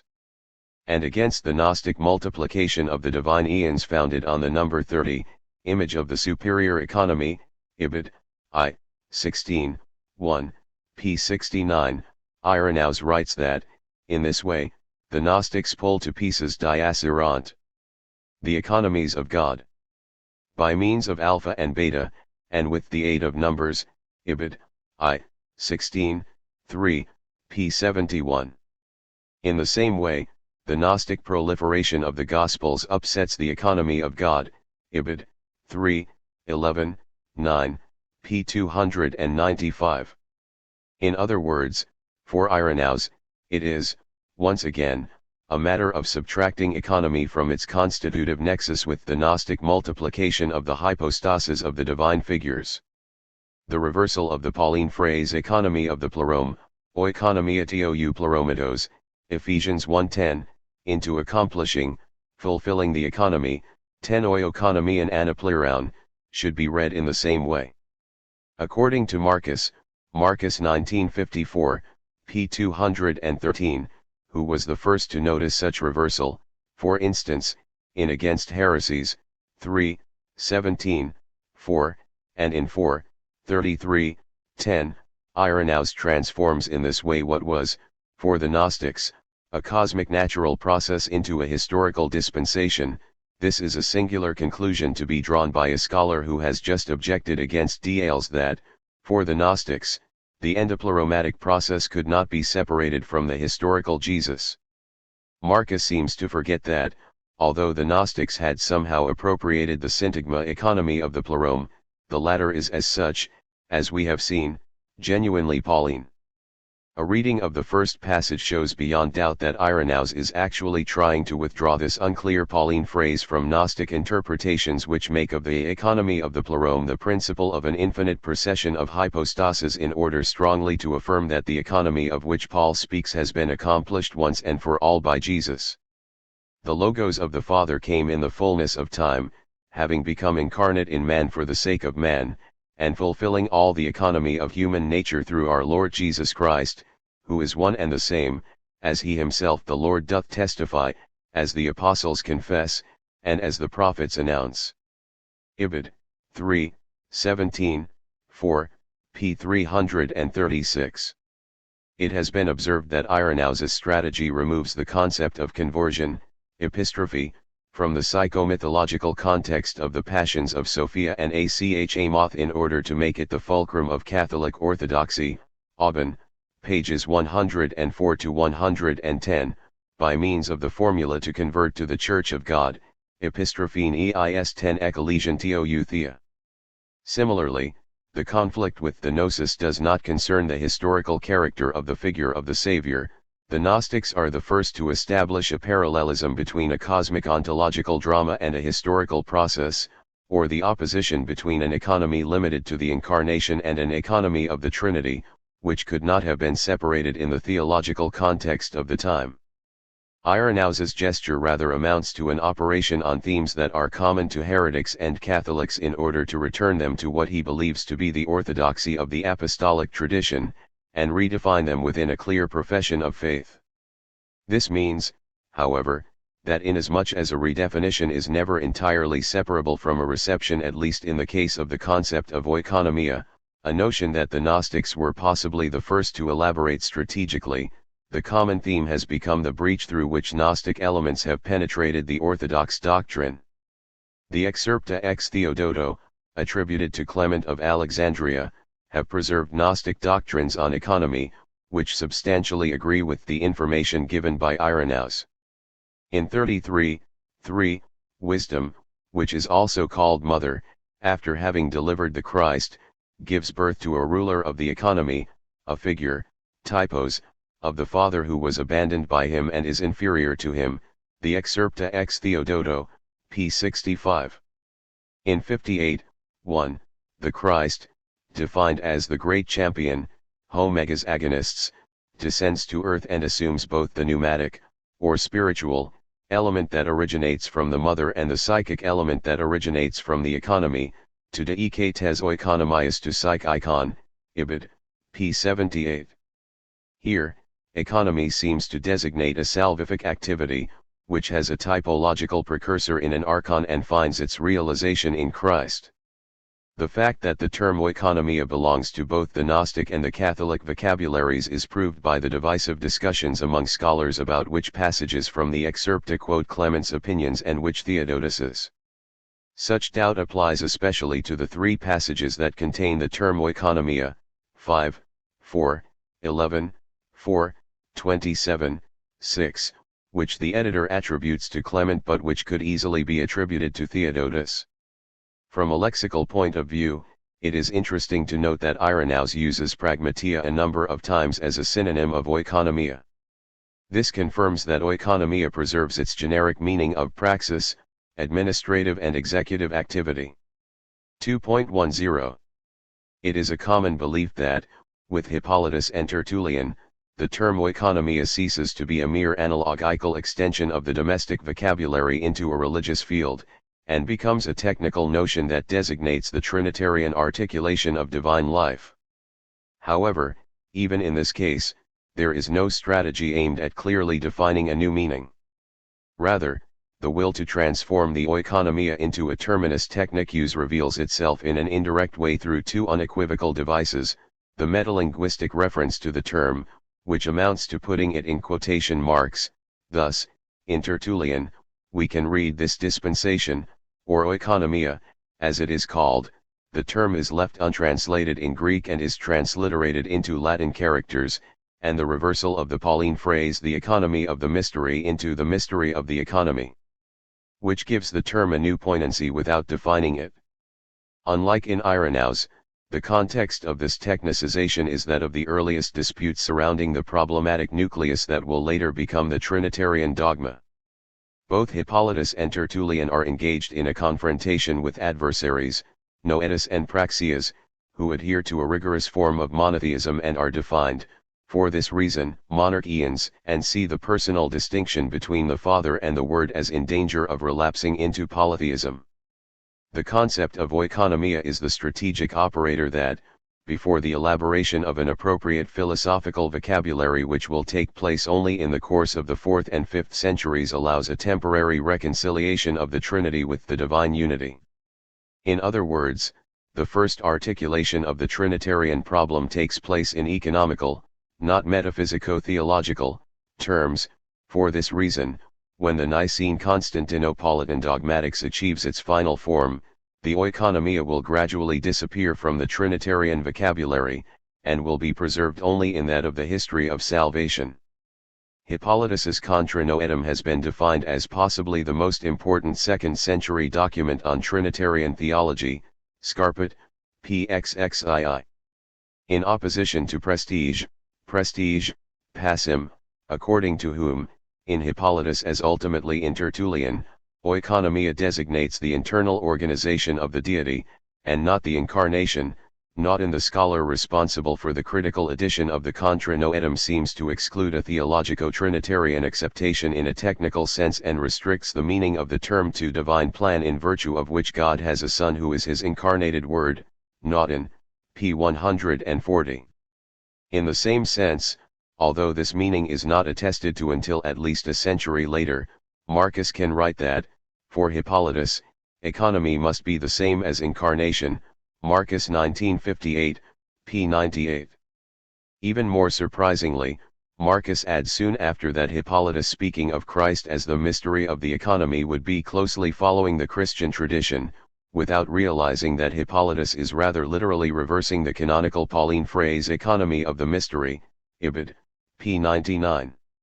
In spite of being the first to notice that Hippolytus has simply reversed Paul's phrase from Ephesians 3:9, Moint, p. 905, Moint is so absorbed in demonstrating his thesis according to which the use of oikonomia with reference to the procession of the persons in the deity would be Tertullian's invention, that, clearly contradicting himself, he can write that Hippolytus uses the term according to the meaning established by Paul and the tradition before him, Ibid, p. 907, in other words, the very meaning whose formulation Hippolytus radically reverses.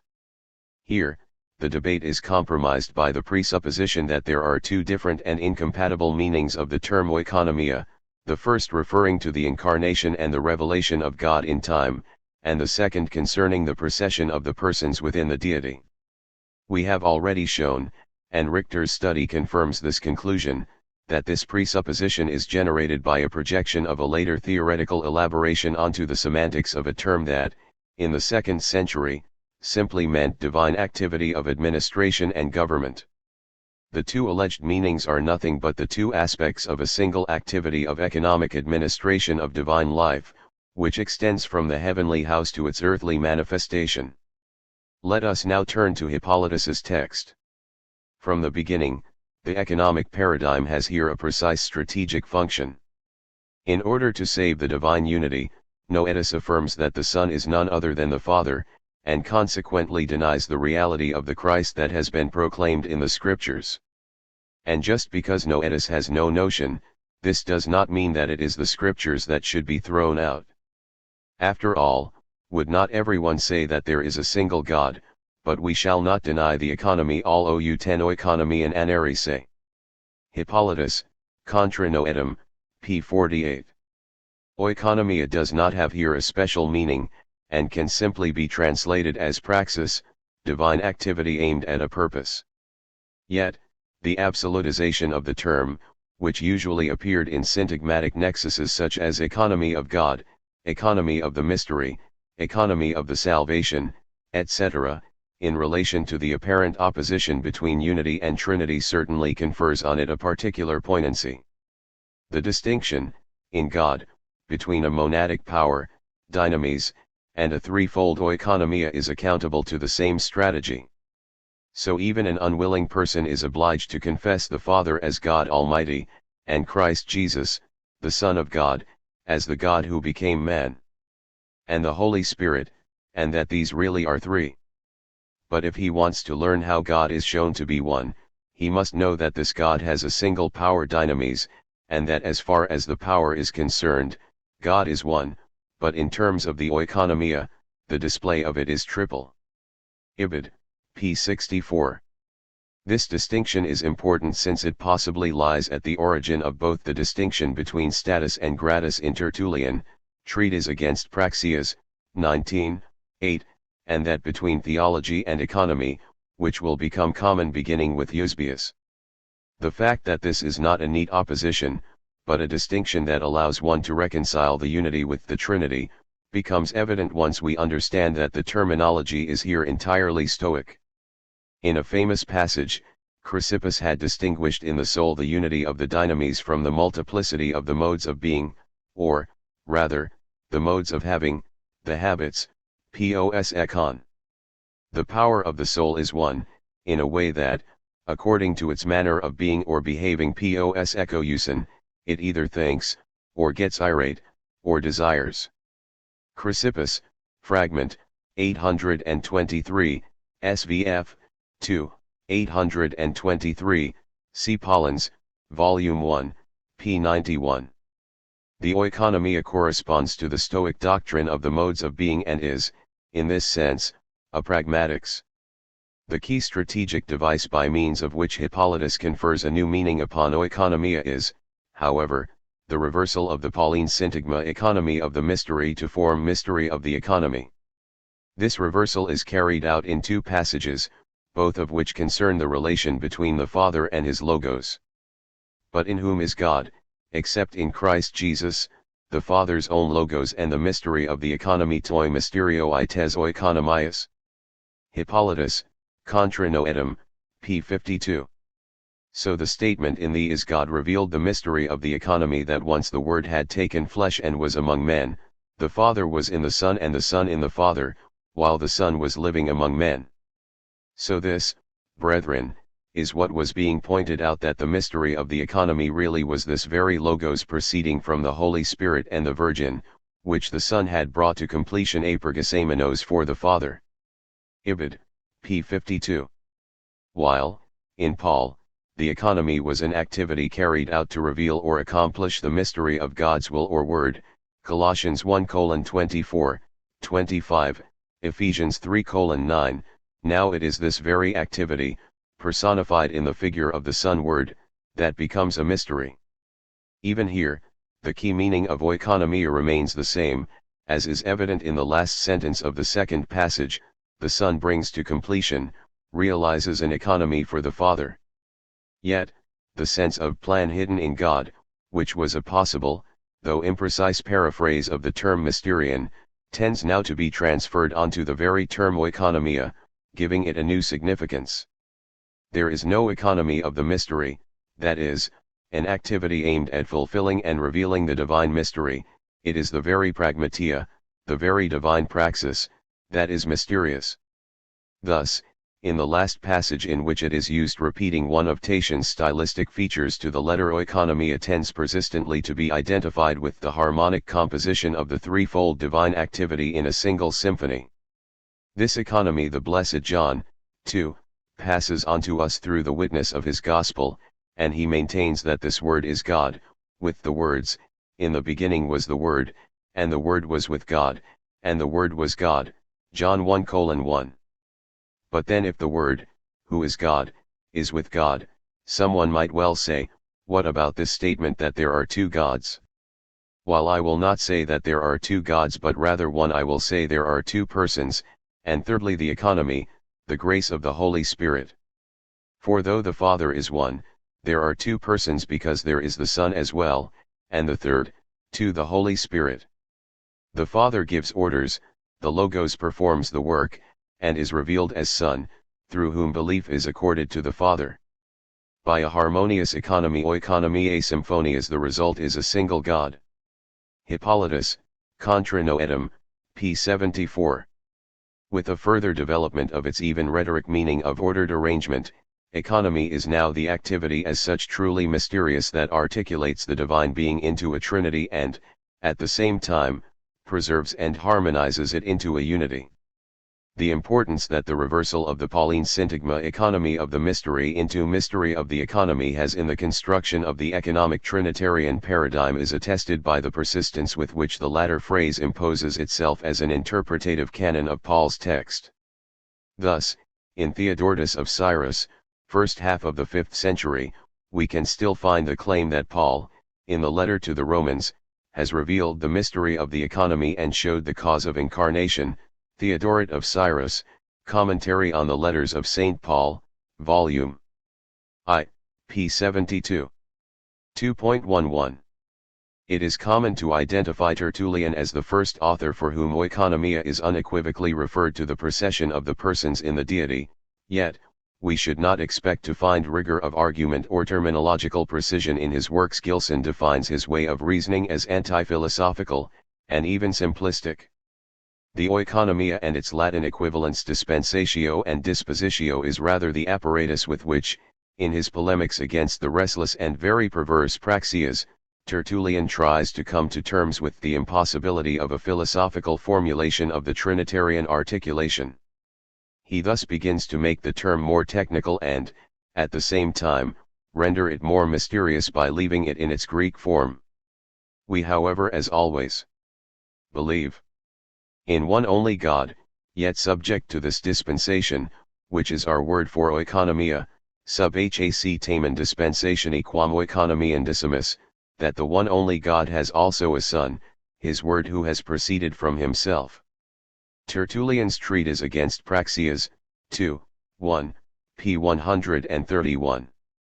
Shortly afterward, this technicization is reinforced in order to neutralize the monarchian objection of his rival. While Latins are intent on shouting out monarchy, even Greeks refuse to understand the oikonomia oikonomian intelliger nolunt entium Graeci. Ibid. 3, 2, p. 133. But, as in Hippolytus, the crucial gesture is the transformation of the Pauline syntagma economy of the mystery into oikonomia sacramentum, which confers on economy all the semantic richness and ambiguity of a term that means, at the same time, both consecration and mystery. As though the one God were not all these things in this way also, that they are all of the one, namely, by unity of substance, while nonetheless is guarded the mystery of that economy that disposes the unity into Trinity oikonomia sacramentum qui unitatem in Trinitatem disponit, setting forth Father and Son and Spirit as three however not in condition statu but in degree gradu, not in substance substantia but in form forma, not in power potestate but in species specie. Ibid. 2, 4, p. 132. Kolping has shown that Tertullian does not invent the new Christian meaning of sacrament, and that he must have found the term in the Latin translations of the New Testament that circulated at his time, in particular, the translation of the letter to the Ephesians, Kolping, p. 97. The reversal of the perspicuous Pauline syntagma that results in the obscure formula oikonomia sacramentum and the simultaneous attempt to clarify it through a series of oppositions condition/degree, substance/form, power/species, just as Hippolytus resorted to the opposition dynamis/oikonomia, is all the more significant. Here, the anti-philosophical Tertullian shrewdly draws on the philosophical vocabulary of his time, the doctrine of a single nature that articulates and distinguishes itself into various degrees is Stoic. See Paulins, Volume I, p. 438, just as the idea of a distinction that cannot be divided into parts but that articulates forces and powers. Tertullian explicitly refers to this distinction in the De Anima, see Paulins, Volume I, p. 439. The distinction between substantial separation and economic articulation reappears in the treatise against Praxeas, 19:8. The Father and the Son are two, and this not as a result of separation of substance, but as a result of an economic disposition non ex separatione substantia sed ex disposition, while we declare the Son indivisible and inseparable from the Father, another not in condition but in degree nec statu sed gradualium. Tertullian's treatise against Praxeas, p. 158. Here, substance should be understood in Marcus Aurelius's sense, 12:30. There is a single common ousia, which articulates itself in a singular manner into countless individualities, each with its own specific qualitative determinations. In any case, it is essential that, in Tertullian, the economy is not understood as a substantial heterogeneity, but as the articulation at every turn administrative, managerial or pragmatic rhetorical of a single reality. In other words, the heterogeneity does not concern being and ontology, but rather action and praxis. According to a paradigm that will deeply mark Christian theology, the Trinity is not an articulation of the divine being, but of its praxis. 2.12. The strategic meaning of the paradigm of the oikonomia is clarified in the long passage from chapter 3 in which the economy is referred back to its original meaning as administration of the house. The definition of the juridical political concept of administration has always been problematic for historians of law and politics. They traced its origin back to the canon law of the 12th, 14th century, when the term administratio begins to appear together with jurisdictio in the terminology of the canonists. Napoli, pages 145 to 146. From this perspective, the passage from Tertullian is interesting since it contains a sort of theological paradigm of administration, which finds its perfect exemplum in the angelical hierarchies. The simple people, that I say not the thoughtless and ignorant, who are always the majority of the faithful, since the rule of faith itself ipsa regula fide brings us over from the many gods of the world to the one only true God, not understanding that while they must believe in one only God yet they must believe in him along with his oikonomia, shy at the economy. They claim that the plurality and ordinance dispositio of Trinity is a division of unity, although a unity which derives from itself a Trinity is not destroyed but administered by it. Non destruatur ab illa sed administratur. Tertullian's treatise against Praxeas, 3:1, p. 132. At this stage, what is essentially at stake in Tertullian's argument appears to be the articulation of economy and monarchy in the figure of the administration. But while Latins are intent on shouting out monarchy, even Greeks refuse to understand the economy. But if I have gathered any small knowledge of both languages, I know that monarchy indicates neither more nor less than a single and sole rule singulare et unicum imperium, yet that monarchy because it belongs to one man does not for that reason make a standing rule that he whose it is may not have a son or must have made himself his own son or may not administer his monarchy by the agency of whom he will. Nay more, I say that no kingdom is in such a sense one man's own, in such a sense single, in such a sense a monarchy, as not to be administered also through those other closely related persons whom it has provided for itself as officers officials, and if moreover he whose the monarchy is has a son, it is not ipso facto divided, does not cease to be a monarchy, if the son also is assumed as partner in it, but it continues to belong in the first instance to him by whom it is passed on to the son, and so long as it is his, that continues to be a monarchy which is jointly held by two who are so closely united. Therefore if also the divine monarchy is administered by the agency of so many legions and hosts of angels, as it is written, 10,000 times 10,000 stood before him and thousands ministered unto him, yet has not therefore ceased to belong to one, so as to cease to be a monarchy because it is administered by so many thousand virtues, how should God be thought, in the Son and in the Holy Spirit occupying second and third place, while they are to such a degree conjointment of the Father's substance, to experience a division and a dispersion such as he does not experience in the plurality of all those angels, alien as they are from the Father's substance? Do you account members, and sons, and instruments and the very forces and the whole riches of a monarchy to be the overthrow of it membra et pignera et instrumenta et ipsum vim ac totum sensum monarchiae aversionum deputas eius? Ibid. 3, 2-5, p. 133. Let us dwell on this extraordinary passage. First of all, angelology is here mobilized as a theological paradigm of the administration, thus instituting with a quasi-Kafkian move a correspondence between angels and officers. Tertullian recovers this image from Athenagoras, without quoting him, as is usual in the former's case, but while in the Athenian apologist and philosopher, the emphasis was on the order and the economy of the cosmos, Tertullian uses the image to demonstrate the necessary compatibility of monarchy and economy.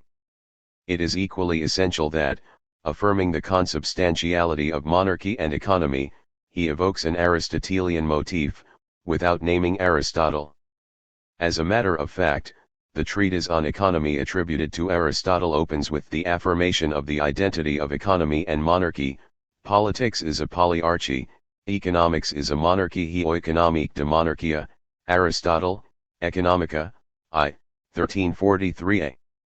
With one of his characteristic gestures, the anti-philosopher Tertullian borrows from the philosophical tradition the nexus that links economy and monarchy, which he develops and reverses.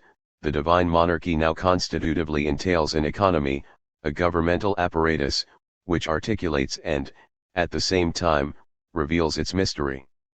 The Aristotelian identification of monarchy and economy, which also penetrated Stoicism, is certainly one of the more or less conscious reasons that pushed the Fathers to elaborate the Trinitarian paradigm in economic, and not political, terms. If Tertullian can write that the economy does not imply in any case an aversio, this is also possible because, according to the Aristotelian paradigm, the oikos remains in any case an essentially monarchic structure.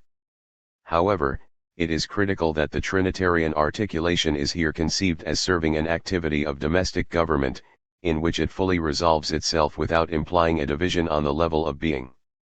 In this perspective, the Holy Spirit can be defined as the preacher of one monarchy, and, at the same time, the interpreter of the economy, that is, the proclaimer of all truth.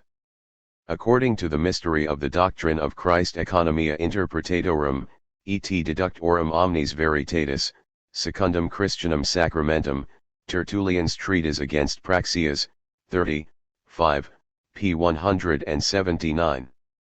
Once again, the mystery of the economy, interpreted by those very persons who impersonate it and are its actors, is not an ontological, but a practical mystery. If up to this point we have emphasized above all the Christological aspect of the economy, it is because the problem of the divine nature of the third person of the Trinity and its relations with the other two persons is fully thematized only during the 4th century. From this point of view, it is telling that, having consecrated orations 29 and 30 to the problem of the Son, Gregory of Nazianzus feels the need to add a further oration in order to deal with this divine figure, which had remained almost unmentioned, agraphon, in the Holy Scriptures, and whose treatment is, therefore, particularly difficult to handle. Discourses, Gregory of Nazianzus, Select Orations, XXXI, 1-2, p. 318. From the point of view of the Trinitarian oikonomia, the problem of the procession, ekporeusis, of the third person from the other two is essential, but we cannot treat it here. 2.13. It has often been noted that time and history assume a particular and decisive meaning in Christianity. It has been said that Christianity is a historical religion, not only because it founds itself on a historical person, Jesus, and on events that are claimed to have occurred historically, his passion and resurrection, but also because it gives time a soteriological value and meaning. For this, given that it interprets itself from a historical perspective, Christianity brings with it from the very beginning a philosophy, or, better, a theology of history, Puch, p. 35.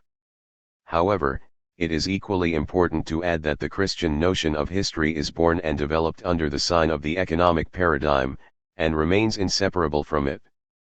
An understanding of the Christian theology of history cannot therefore be limited, as it usually is, to a generic evocation of the idea of oikonomia as a synonym for the providential unfolding of history according to an eschatological design. Such an understanding should rather analyze the concrete modalities in which the mystery of the economy has literally shaped and determined from top to bottom the experience of history on which we are still largely dependent. It is in Origen, an author in whose works the term oikonomia finds an extensive development, that this essential nexus between oikonomia and history can be grasped in a particularly evident way.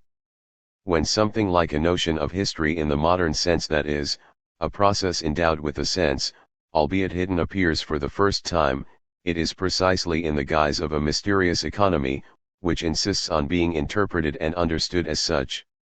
In De Principiis, referring to the enigmatic episodes in the history of the Jews, such as the incest between Lot and his daughters or Jacob's double marriage, Origen writes that there are certain mysterious economies, oikonomiatines, mystici, made known through the divine scriptures, is believed by all, even by the simplest of those who are adherents of the word, but what these economies are, fair-minded and humble men confess that they do not know.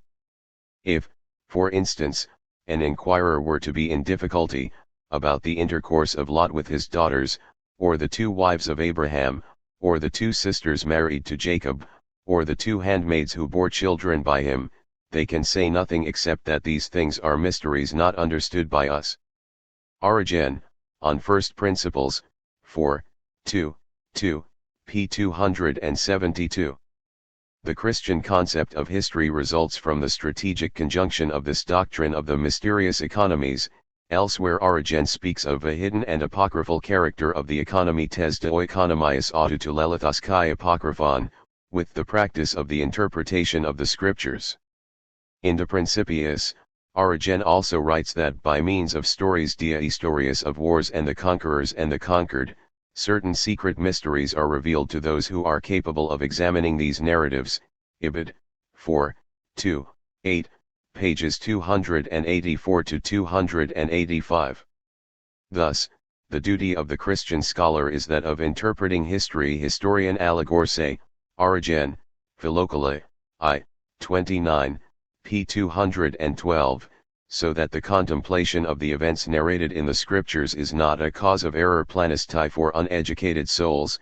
Ibid. p. 214. If, unlike what happens in classical historiography, history has for us a meaning and a direction that the historian needs to be able to grasp, if it is not simply a series temporum but something in which a purpose and a destiny are at stake, this is first of all due to the fact that our concept of history has been formed according to the theological paradigm of the revelation of a mystery that is, at the same time, an economy, an organization, and a dispensation of divine and human life. Reading history amounts to deciphering a mystery that involves us in an essential way, yet, this mystery does not concern anything like pagan fate or stoic necessity, but rather an economy that freely arranges creatures and events, leaving to them their contingent character and even their freedom and their inclinations. We think that God, parent of all things, in providing dispensus, which translates in all likelihood a form of the verb oikonomine for the salvation of his entire creation through the unspeakable plan of his logos and wisdom, has so ordered everything that each spirit or soul, or whatever else rational existences ought to be called, should not be compelled by force against its free choice to any action except that to which the motions of its own mind lead it.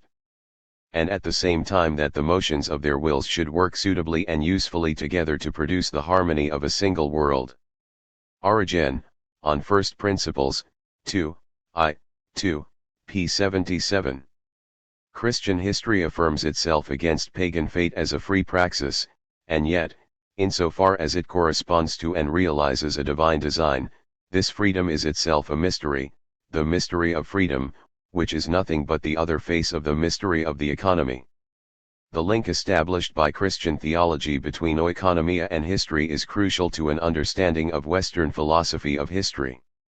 In particular, it is possible to say that the concept of history in German idealism, from Hegel to Schelling and even up to Feuerbach, is nothing besides an attempt to think the economic link between the process of divine revelation and history, adopting Schelling's terms, which we have quoted earlier, the co-belonging of theology and oikonomia. It is curious that when the Hegelian left breaks with this theological concept, it can do so only on condition that the economy in a modern sense, which is to say, the historical self-production of man, is placed at the center of the historical process. In this sense, the Hegelian left replaces divine economy with a purely human economy. 2.14.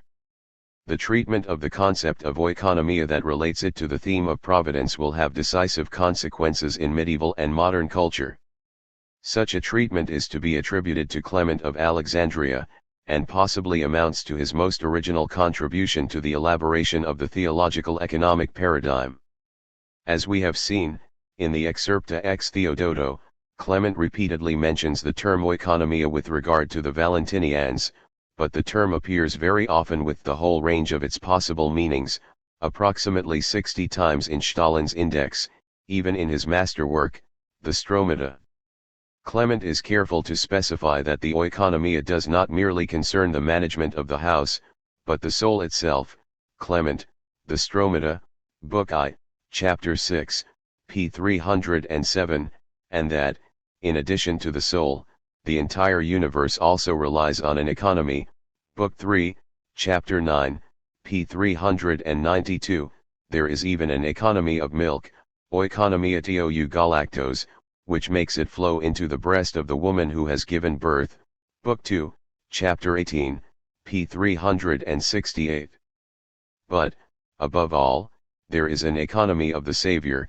This combination is typical of Clement, He peri ton sotira oikonomia, Book I, Chapter 11, Oikonomia soteriou, Book 6, Chapter 6, which was prophesied and has been accomplished with the Passion of the Son. And it is precisely from the standpoint of this economy of the Savior, not of salvation, the original meaning of activity, task is still present, that Clement binds economy and providence, pronoia, tightly together. In the Protrepticus, or exhortation to the heathen, he had defined the histories of the pagans as vain fables, mythoikinoi. Clement, Exhortation, 1, 2, 1, p. 171, now, in a decisive move, he writes that the philosophy that is in accordance with divine tradition establishes and confirms providence, which, being done away with, tes pronoas, anaretheizes, the economy of the Savior appears to be a mythos, feintai, the Stromata, Book I, Chapter 11, p. 312. Clement is constantly concerned to prevent the economy of the Savior appearing as a myth or an allegory. He writes that, if somebody says that the Son of God, the Son of the Creator of the world, was incarnated in the flesh and was conceived in the womb of a virgin, if he tells how his material body was formed, how he suffered the passion and was resurrected, all this appears indeed a parable to those who know not the truth. Ibid, Book 6, Chapter 15, p. 509. Only the idea of providence can make real and consistent what seems to be a myth or a parable. There being then a providence, it were impious to think that the whole of prophecy and the economy in reference to a Savior did not take place in accordance with providence. Ibid, Book V, Chapter I, p. 445.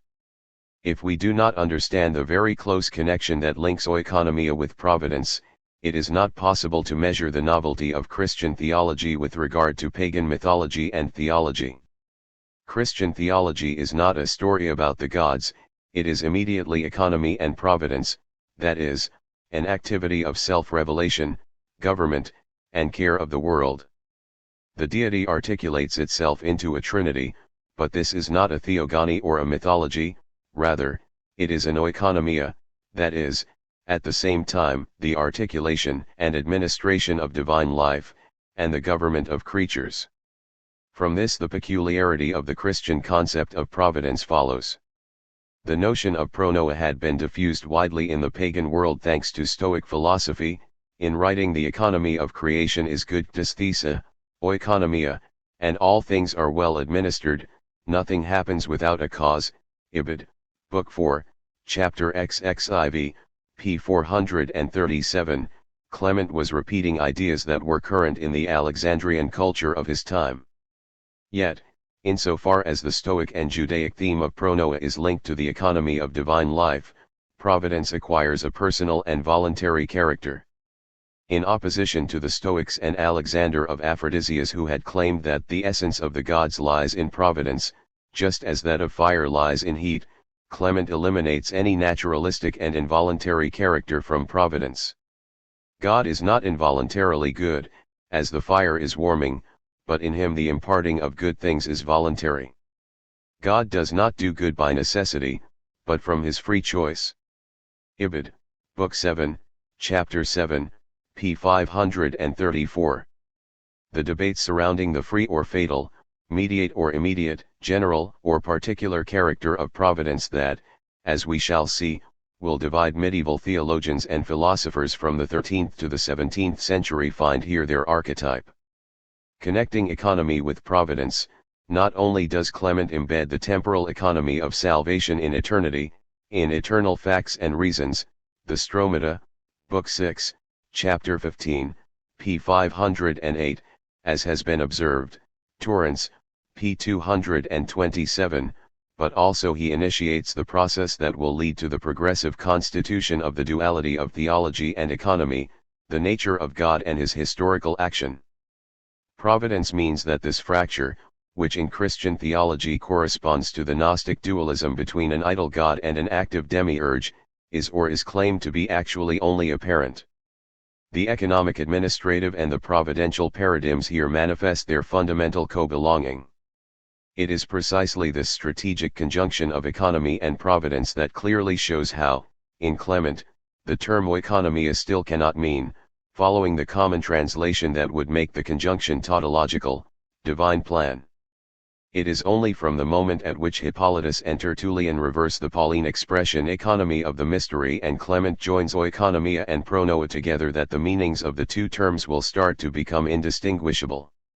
A century later, in John Chrysostom, the link between economy and providence is solidly established, but this does not diminish its mysterious character. The economy is now defined as ineffable, and its link with the abyss of providence is an object of amazement.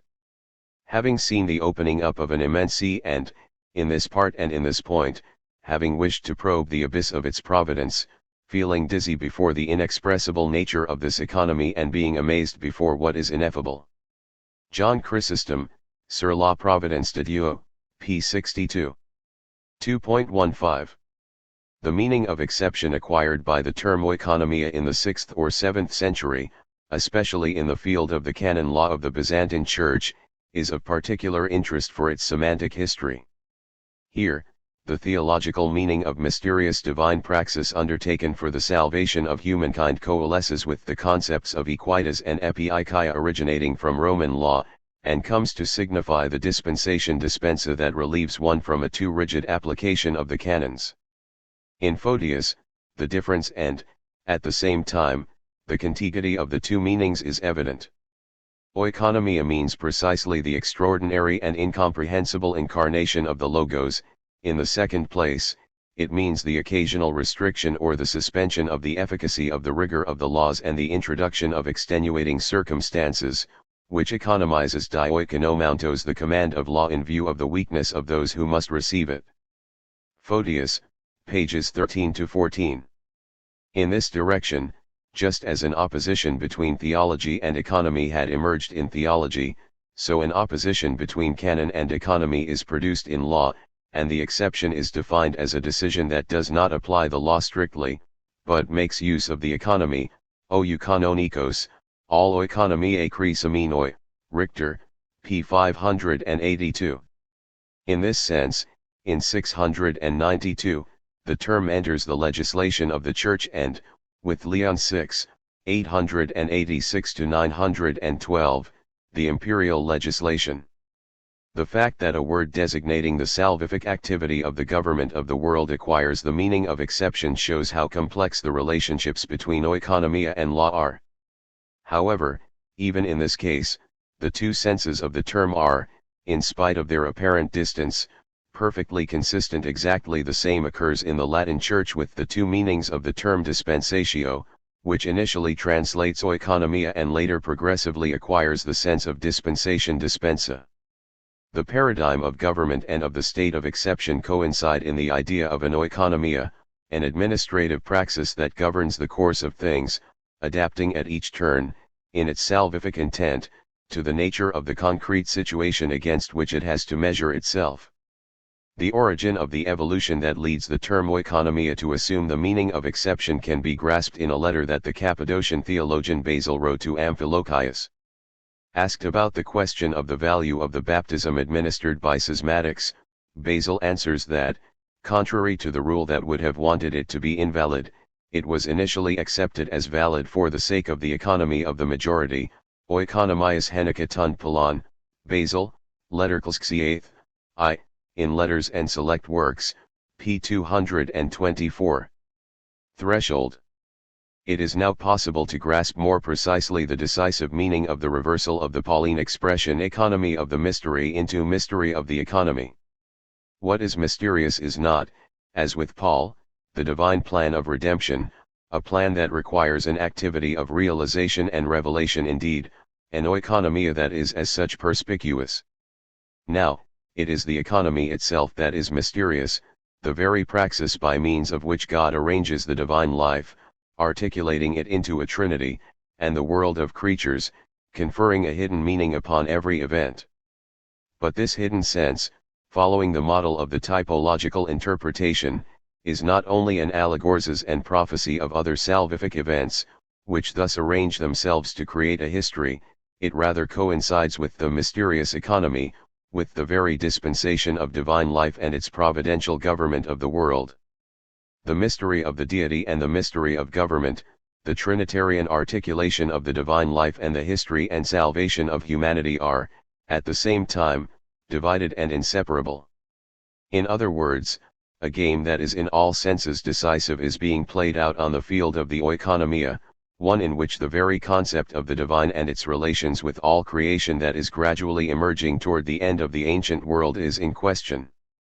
Between the inarticulate unitarism of the monarchians and Judaism and the Gnostic proliferation of divine hypostases, between the non-involvement in the world of the Gnostic and Epicurean God and the Stoic idea of a Deus actuosus that provides for the world, the oikonomia makes possible a reconciliation in which a transcendent God, who is both one and triune at the same time, can while remaining transcendent take charge of the world and found an immanent praxis of government whose supermundane mystery coincides with the history of humanity. It is only if all the poignancy of the economic paradigm is restored that it is possible to overcome the exegetic contradictions and the divisions that have prevented modern scholars and theologians from placing it in its real problematic context. As we have seen, at the basis of the polemics that has constantly divided interpreters into two factions lies the alleged caesura between two senses of the term oikonomia that are clearly different, the first referring to the articulation of the single divine substance into three persons, the second concerning the historical dispensation of salvation. See Prestige, p. 111, see also Marcus in Richter, p. 79. Thus, according to Verhoeven, Evans, and Marcus, the economy in Tertullian does not entail anything temporal and refers only to the internal unfolding of the divine substance in a trinity of persons. Verhoeven, p. 110. On the other hand, according to Moynt, the economy does not designate a relation in being, Moynt, p. 922, but only the historical expression of the deity through the plan of salvation. In other words, the polemics between interpreters relies on the false presupposition that the term oikonomia has, like Abel's Urwort, two contradictory meanings, and the fathers who use it would oscillate between these meanings in a more or less conscious way.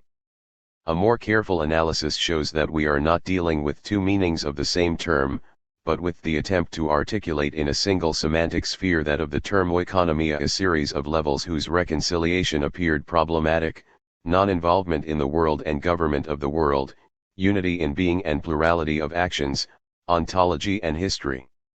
Not only do the two alleged meanings of the term, that which refers to the internal organization of the divine life, and that which concerns the history of salvation, not contradict themselves, but they are correlated and become fully intelligible only in their functional relation. That is to say, they constitute the two sides of a single divine oikonomia, in which ontology and pragmatics, Trinitarian articulation and government of the world refer back to each other for the solution of their aporias. It is in any case essential that the first articulation of what will become the Trinitarian dogma does not initially present itself in ontologico-metaphysical terms, but as an economic apparatus and an activity of government, both domestic and mundane, of the divine monarchy, unitas ex semitipsa derivans trinitatem non destruator of illa sed administrator, Tertullian's treatise against praxeas, 3:1. It is only at a later stage, when problems will appear, rightly or wrongly, to have been solved by the post-Nicene dogmatics, that theology and economy will divide, and the term will no longer be referred to the organization of the divine life in order to be more specifically attributed to the meaning of history of salvation, but, even at this point, they will not divide completely and will continue to interact as a functional unity. 3. Being and acting. 3.1. The preoccupation that had led the fathers who first elaborated the doctrine of the oikonomia was, by all accounts, to avoid a fracture of monotheism that would have reintroduced a plurality of divine figures, and polytheism with them. It is in order to elude this extreme consequence of the Trinitarian thesis that Hippolytus is careful to repeat that God is one according to the dynamis, that is, in the Stoic terminology he uses, according to the ousia, and triple only according to the economy. For the same reason, Tertullian firmly objects to praxeas that the mere disposition of the economy does not at all mean the separation of the substance. The divine being is not split, since the triplicity of which the fathers speak is located on the level of the oikonomia, not ontology. The caesura that had to be averted at all costs on the level of being reemerges, however, as a fracture between God and his action, between ontology and praxis. Indeed, distinguishing the substance or the divine nature from its economy amounts to instituting within God a separation between being and acting, substance and praxis. This is the secret dualism that the doctrine of the oikonomia has introduced into Christianity, something like an original Gnostic germ, which does not concern the caesura between two divine figures, but rather that between God and his government of the world. Let us consider the theology that Aristotle develops at the end of Book L of Metaphysics. It would simply be unthinkable to distinguish between being and praxis in the God described here. If the Aristotelian God, as an unmoved mover, moves the celestial spheres, this follows from his nature, and there is no need to presuppose the existence of a special will or a specific activity aimed at the care of the self and of the world. The classical cosmos, its fate is based on the perfect unity of being and praxis. The doctrine of the oikonomia radically revokes this unity. The economy through which God governs the world is, as a matter of fact, entirely different from his being, and cannot be inferred from it.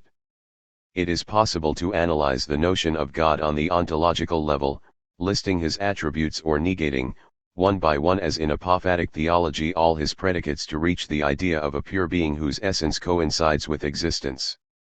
But this will not rigorously say anything about his relation to the world or the way in which he has decided to govern the course of human history.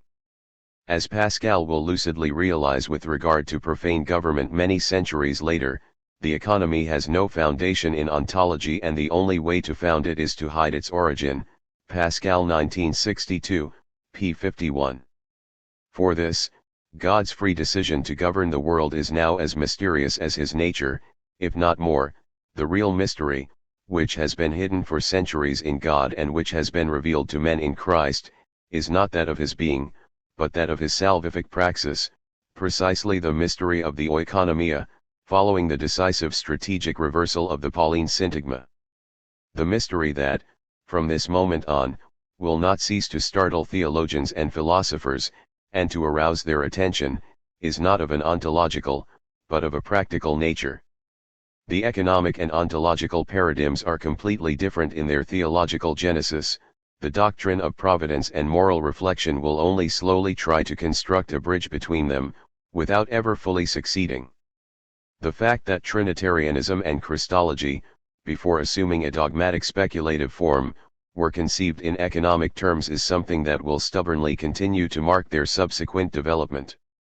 Ethics in a modern sense, with its court of insoluble aporias, is born, in this sense, from the fracture between being and praxis that is produced at the end of the ancient world and has its eminent place in Christian theology.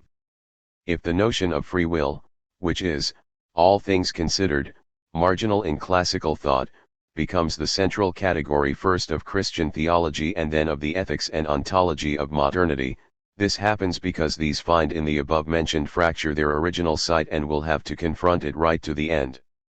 If the order of the ancient cosmos does not amount to the will of gods, but rather to their own nature, which is emotionless and inexorable, which is the bearer of every good and every evil, inaccessible to prayer, and dispenses very little mercy, Santillana, p. 11, the idea of the will of God, which, on the other hand, freely and shrewdly decides his actions and is even stronger than his omnipotence, is the irrefutable proof of the collapse of the ancient faith and, at the same time, the desperate attempt to provide a foundation for the anarchic sphere of divine praxis.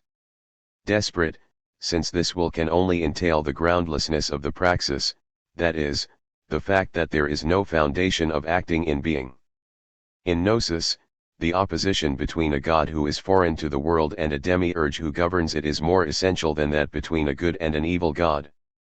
Both Irenaeus and Tertullian clearly grasp this idle and Epicurean character of Marcion's and Cerdo's good God, to whom they oppose a God who is, at the same time, good and active in all creation. Irenaeus writes that they found out the God of Epicurus, who does nothing either for himself or others, Irenaeus, Against Heresies, 3, 24, 2, p. 371.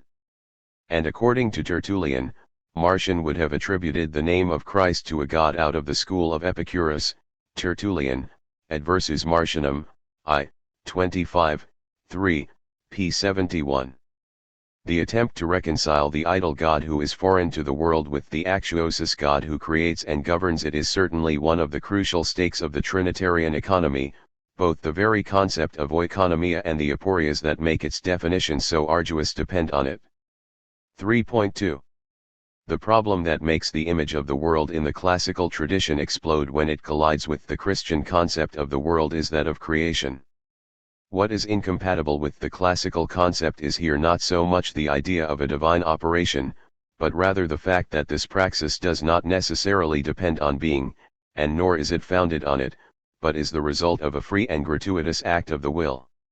If it is true that the idea of a divine apraxia finds a solid basis in the Aristotelian tradition, classical thought, especially starting with the Stoics, does not shrink from conceiving a divine action, and, in this regard, the apologists do not fail to evoke the Platonic demiurge.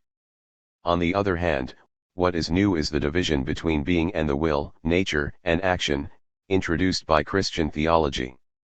The same authors who elaborate the economic paradigm strongly emphasize the heterogeneity of nature and will in God. The passage from Origen in which the will marks a real caesura in God and the creation is, in this sense, exemplary.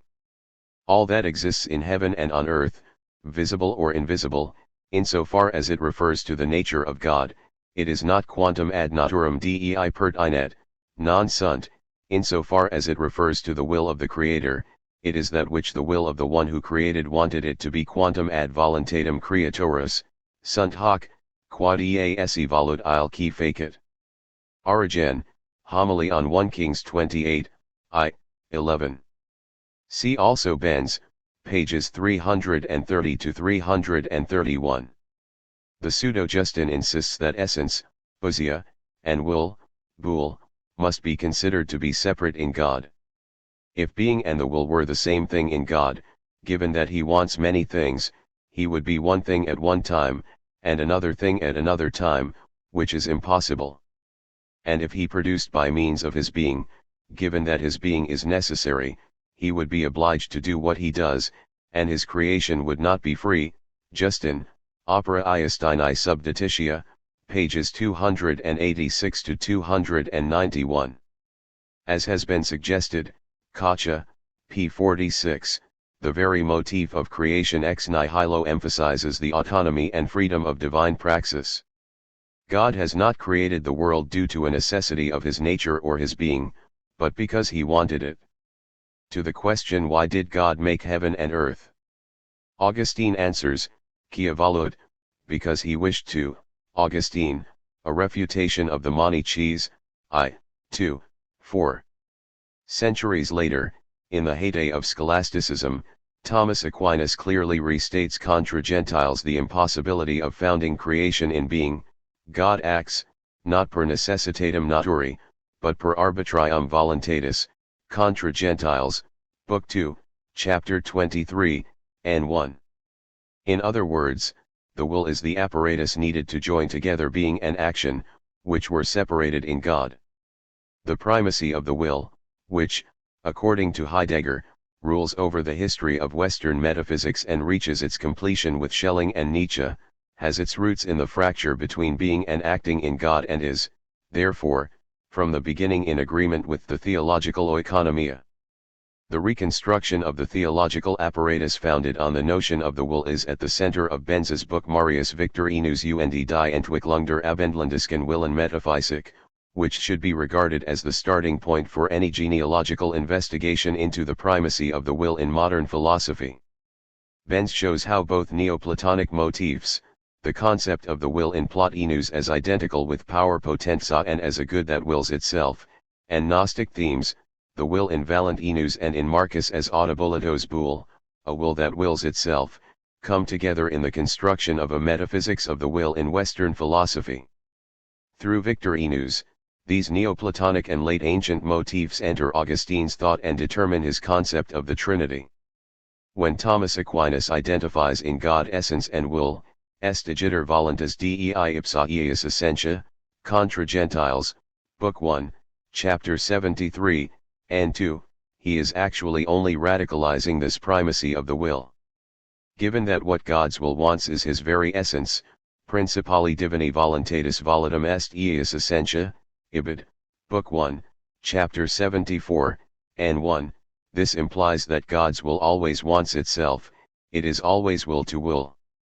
In the wake of his teacher Ignace Meyerson, Jean-Pierre Vernant restated in an important study, Vernant, Passim, that the modern notion of the will is a concept that is essentially alien to the tradition of Greek thought, and was formed through a slow process that coincides with the one that led to the creation of the ego.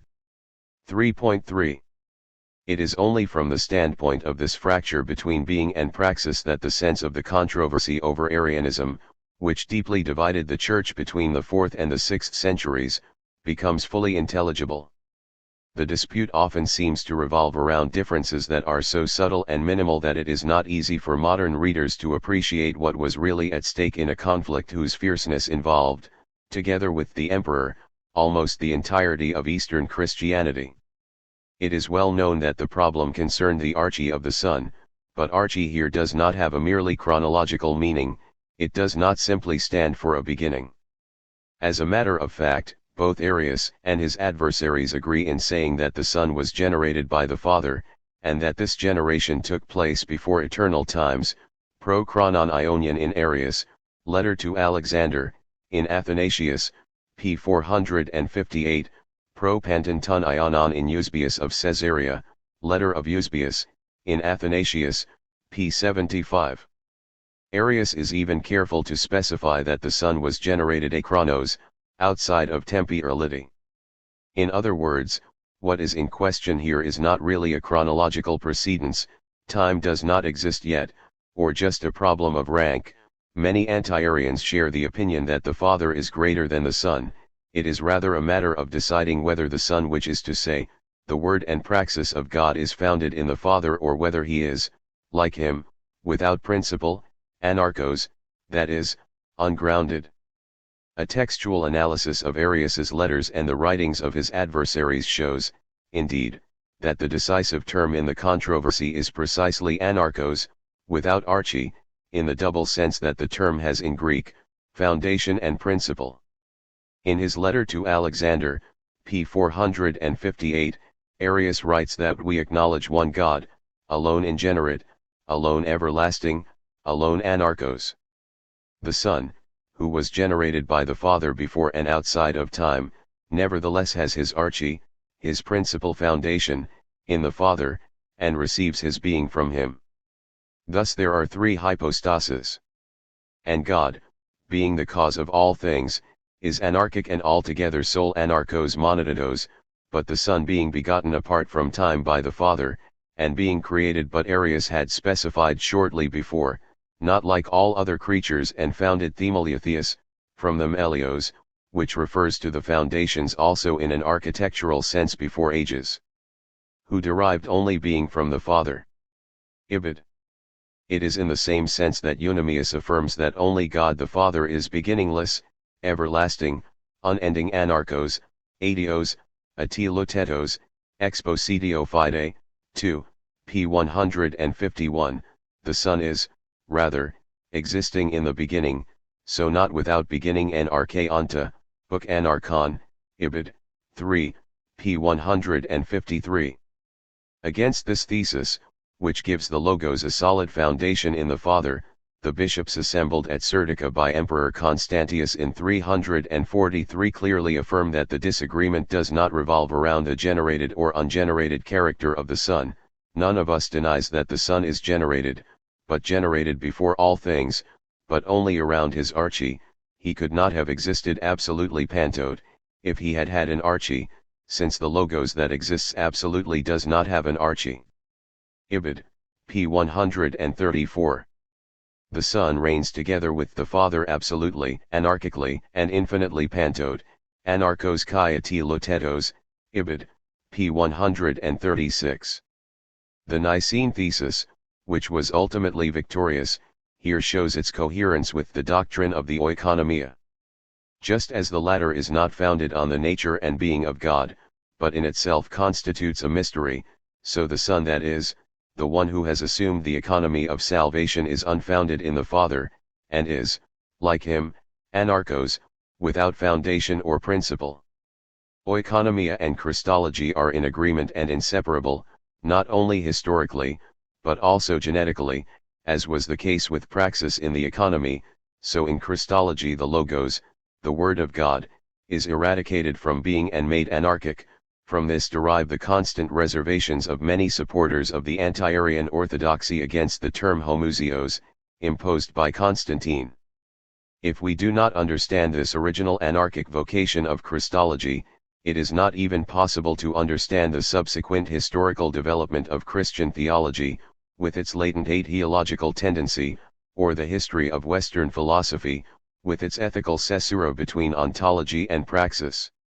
The fact that Christ is anarchic means that, in the last instance, language and praxis do not have a foundation in being. The gigantomachy around being is also, first and foremost, a conflict between being and acting, ontology and economy, between a being that is in itself unable to act and an action without being. What is at stake between these two is the idea of freedom. The attempt to think in God the problem of a foundation that is absolutely unfounded is evident in a passage from Gregory of Nazianzus. The anarchon, the unfounded, the archi and that which is with the archi are one God. For the nature of that which is anarchical does not consist in being anarchical, but being unbegotten. For the nature of anything lies, not in what it is not but in what it is. It is the positing thesis of what is, not the withdrawal anaresis of what is not. And the archi is not, because it is an archi, separated from that which is anarchical. The archi is its nature, just as the anarchical is not the nature of this. For these things regard nature, but are not nature itself. That again which is with what is anarchical, and with the archo, is not anything else than what they are. Now, the name of that which is anarchical is Father, and the name of the archo is Son, and of that which is with the archo, the Holy Spirit. Gregory of Nazianzus, Select Orations, XLII, 15, p. 390. The Hegelian dialectic finds in this passage its theological paradigm. In order to obtain the Hegelian position of foundation, it is sufficient to place at the center of this triadic movement the force of the negative, that which is not. The paradox of the Trinitarian economy, which needs to hold together what it divided, clearly appears in another Cappadocian theologian, Gregory of Nyssa. In a passage from his Great Catechism, or Catechetical Oration, he affirms that both Greeks and Jews can accept that there is one Logos and one Pneuma in God, and yet, what both parties would perhaps equally reject, as being incredible and unfitting to be told of God, is precisely the economy according to man of the Word of God, tendicata anthroponoeconomy and tou theologo. Soon after, Gregory adds that the latter indeed implies that what is in question is not simply a faculty, exus, like the word or the knowledge of God, but a power essentially and substantially existing katousian, ephestosa dynamis. Gregory of Nyssa, Great Catechism, p. 478. In other words, the function of the Trinitarian economy is to hypostasize, to give real existence to the Logos and to the praxis of God, and, at the same time, to affirm that this hypostatization does not divide the unity, but economizes it. The Cappadocians are the first to use strategically the Neoplatonic term hypostasis in this sense, in this case in its verbal form hyphostomai. In Marcellus of Ancyra, an author of the 4th century whose economic theology in particular has caught the attention of modern scholars, we can clearly see how the relation between economy and substance is conceived as an opposition between operation, energia, and nature, physis. If the divine nature remains monadic and undivided, this is because the Logos separates only in the operation, energia mon. For this, the economy according to the flesh, or second economy, as Marcellus has it, is, so to speak, temporary. It will finish with the parousia, when Christ, following 1 Corinthians 15:25, will have subjected his enemies and stepped on them. In the same sense, Marcellus can thus write that the Logos has become, through the incarnation, the son of Adam katoeconomian, while we are his sons kataphysin, Siebt, p. 316. The theological division between being and praxis is still at the center of the disputes that, in the Byzantine theology of the 14th century, opposed Gregory Palamas to Barlaam and Prochorus. The profession of faith of the Athenites thus begins with a neat opposition between God's being, ousia, and his operation, energia. We anathematize those who say that the divine essence and the operation are indistinct and one and the same. Furthermore, I believe that this operation and the essence of God are uncreated actiston, Rigo, p. 144. 3.4. The fracture between being and praxis is marked in the language of the Fathers by the terminological opposition between theology and oikonomia. This opposition, which is not yet present as such in Hippolytus, Tertullian, and Clement of Alexandria, is, however, as we have seen, foreshadowed in them by the distinction between dynamis and oikonomia. Thus, in Clement's Excerpta, each angel has his own dynamis and his own oikonomia, I. 11, 4, p. 51. In Eusebius of Caesarea, the antithesis is already fully articulated, even though it is not a real opposition, so much so that he can open his ecclesiastical history precisely with the enunciation of the two topoi from which a single discourse follows. And my Logos will begin, as I said, with the economy and theology of Christ, which are higher and greater than those based on man. For he who would commit to writing the history that contains the Church's narrative, must begin from the first with the beginning of the oikonomia of Christ himself, since we have been deemed worthy to derive even our name from him, an oikonomia more divine than most men imagine. Eusebius, Ecclesiastical History, I. 1, 7-8, p. 4. The terminological distinction corresponds, in Eusebius, to the distinction between the divinity and the humanity of Christ, which he compares with the difference between head, kephel, and feet. Now since in him there are two modes of being, and the one may be likened to the head of the body, in that he is conceived of as God, and the other may be compared to the feet, in that for our salvation he assumed human nature of like passions with us. Ibid. I. 2, 1, p. 4. Starting with the Cappadocians, in particular with Gregory of Nazianzus, the opposition theology/oikonomia becomes technical. Not only does it indicate two different fields, the nature and essence of God, on the one hand, his salvific action, on the other, being and praxis, but also two different discourses and rationalities, each having its own conceptuality and its specific characters. In other words, there are, with regard to Christ, two logoi, one that concerns his divinity, and one that relates to the economy of the incarnation and salvation. Each discourse, each rationality, has its own terminology, which should not be confused with the other if we want to interpret it correctly. To give you the explanation in one sentence, you are to apply lofty names to the divinity, and to that nature in him which is superior to passions and incorporeal, but all humble names to the composite condition of him who for your sakes emptied himself and was incarnate and, avoiding to say worse things, was made man and afterward was also exalted, so that, abandoning what is carnal and earthly in your doctrines, you may learn to ascend with the divinity, and you will not remain permanently among visible things, but will rise up with him into the world of thought, and come to know which logos is of nature, and which of the economy. Gregory of Nazianzus, Select Orations, XXIX, 17, pages 307 to 308.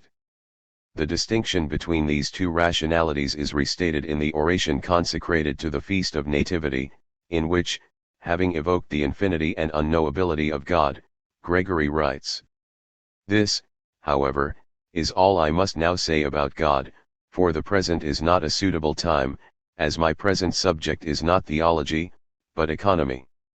Ibid. XXX 8, p. 347. Approximately 50 years later, Theodoret of Cyrus shows himself to be perfectly aware of the distinction between these two rationalities and, at the same time, of their reciprocal articulation. He writes that it is therefore necessary for us to realize that some names are appropriate to theology, some to the economy. Commentary on the Letters of St. Paul, Volume 2, the Letters to the Hebrews, 4, 14, see also Gass, p. 490. If we confuse the two logoi, even the integrity of the economy of the incarnation is threatened, and we run the risk of falling into the monophysite heresy. If, on the one hand, any undue transfer of the categories of one rationality to the other must be avoided, John of Damascus will write that it is not right to transfer to the economy what has reference to matters of theology. Exposition of the Orthodox Faith, 3, 15, p. 62, the two rationalities remain nevertheless linked, and the clear distinction between the discourses should not be turned into a substantial caesura. The care with which the Fathers avoid both confusing and separating the two logoi shows that they are aware of the risks implicit in their heterogeneity. Arguing against a hypothetical representative of monophysitism in the Iranists, Theodoret thus affirms that the Fathers' object was to give us at one and the same time instruction on the theology and the economy, lest there should be supposed to be any distinction between the person of the Godhead and the person of the manhood. Theodoret, Dialogues, p. 233. The patristic distinction between theology and economy is so tenacious that it can be recovered in modern theologians in the guise of the opposition between immanent and economic trinity. The first refers to God as he is in himself and is for this reason also called the Trinity of substance. The second refers to God in his salvific action, by means of which he reveals himself to mankind. For this reason, it is also called the Trinity of revelation. The articulation between these two trinities, different and inseparable at the same time, is the aporetic task that the Trinitarian oikonomia bequeaths to Christian theology, in particular to the doctrine of the providential government of the world, which therefore presents itself as a bipolar machine, whose unity always runs the risk of collapsing and must be acquired again at each turn. 3.5. The radical gap, and at the same time the necessary solidarity between theology and economy, possibly shows itself most clearly in the controversies about monothelitism that divide the Fathers in the 7th century. We do have a text, Maximus the Confessor's dispute with Pyrrhus, in which the strategic sense of this difficult articulation becomes fully comprehensible. According to the monothelitists, whose manifesto is Heraclius's Antithesis, 638, and who are represented in the dialogue by Pyrrhus, there are two natures in Christ, but only one will, thelesis, and one activity, energia, which performs both divine and human works, Simonetti, p. 516. Diaphysitism, brought to the extreme, may end up introducing a division even in the economy, that is, in the divine praxis, identifying in Christ two wills that oppose one another, almost as if God's logos intends to realize the salvific passion while what is human in him obstructs and contrasts with his will. Ibid, p. 518. Monothelitists wish to avoid this division. Responding to Maximus, who affirms that two wills and two different operations must necessarily correspond to the two natures of Christ, Pyrrhus thus claims that that has been said by the Fathers with regard to theology, and not economy. It is not worthy of a thought that loves truth to transfer to economy that which has been affirmed with regard to theology, putting together such an absurdity. Pg. 91, 348. Maximus's answer is categorical and shows that the articulation of the two discourses coincides with a problem that is decisive in all senses. He writes that if what the Fathers say about theology were not also valid for the economy, then, after the Incarnation, the Son is not theologized together syntheologiti with the Father. And if he is not, then he cannot be enumerated together with him in the invocation of baptism, and faith and predication will be vain. Ibid. In another work, emphasizing the inseparability of theology and economy, Maximus can thus write, the incarnated logos of God, that is, the representative of economy, teaches theology. Pg. 90, 876. It is not surprising that a radical economism which, distinguishing two wills in the Son, threatens the very identity of the Christological subject, needs to affirm the unity of theology and economy, while a theologism which attempts to protect at all costs that unity does not hesitate to strongly oppose the two discourses. The difference between the two rationalities continuously intersects with the level of theological disputes, and, just as Trinitarian and Christological dogmatics were formed together and cannot be divided in any way, so theology and economy cannot be separated. Just as the two natures coexist in Christ, following a stereotypical formulation, without division or confusion, adiertos kai synchitos, so the two discourses must coincide without confusing themselves, and differentiate themselves without dividing. What is at stake in their relation is not only the caesura between the humanity and the divinity of the Son, but, more generally, that between being and praxis. Economic and theological rationality must operate, as it were, in divergent agreement, so that the economy of the Son is not negated and a substantial division is not introduced in God. However, the economic rationality, by means of which Christology came to know its first, uncertain formulation, will not cease to cast its shadow on theology. When the vocabulary of the homoousia and of the homoousia, of the hypostasis and of nature, have almost completely covered over the first formulation of the Trinity, the economic rationality with its pragmatic managerial, and not ontologic epistemic, paradigm will continue to operate underground as a force that tends to undermine and break the unity of ontology and praxis, divinity and humanity.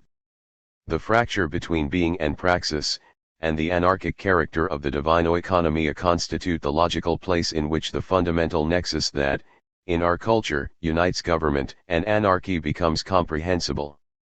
Not only is something like a providential government of the world possible just because praxis does not have any foundation in being, but also this government which, as we shall see, has its paradigm in the Son and his oikonomia is itself intimately anarchic. Anarchy is what government must presuppose and assume as the origin from which it derives and, at the same time, as the destination toward which it is traveling. Benjamin was in this sense right when he wrote that there is nothing as anarchic as the bourgeois order. Similarly, the remark of one of the fascist dignitaries in Pasolini's film Salo, according to which the only real anarchy is that of power, is perfectly serious.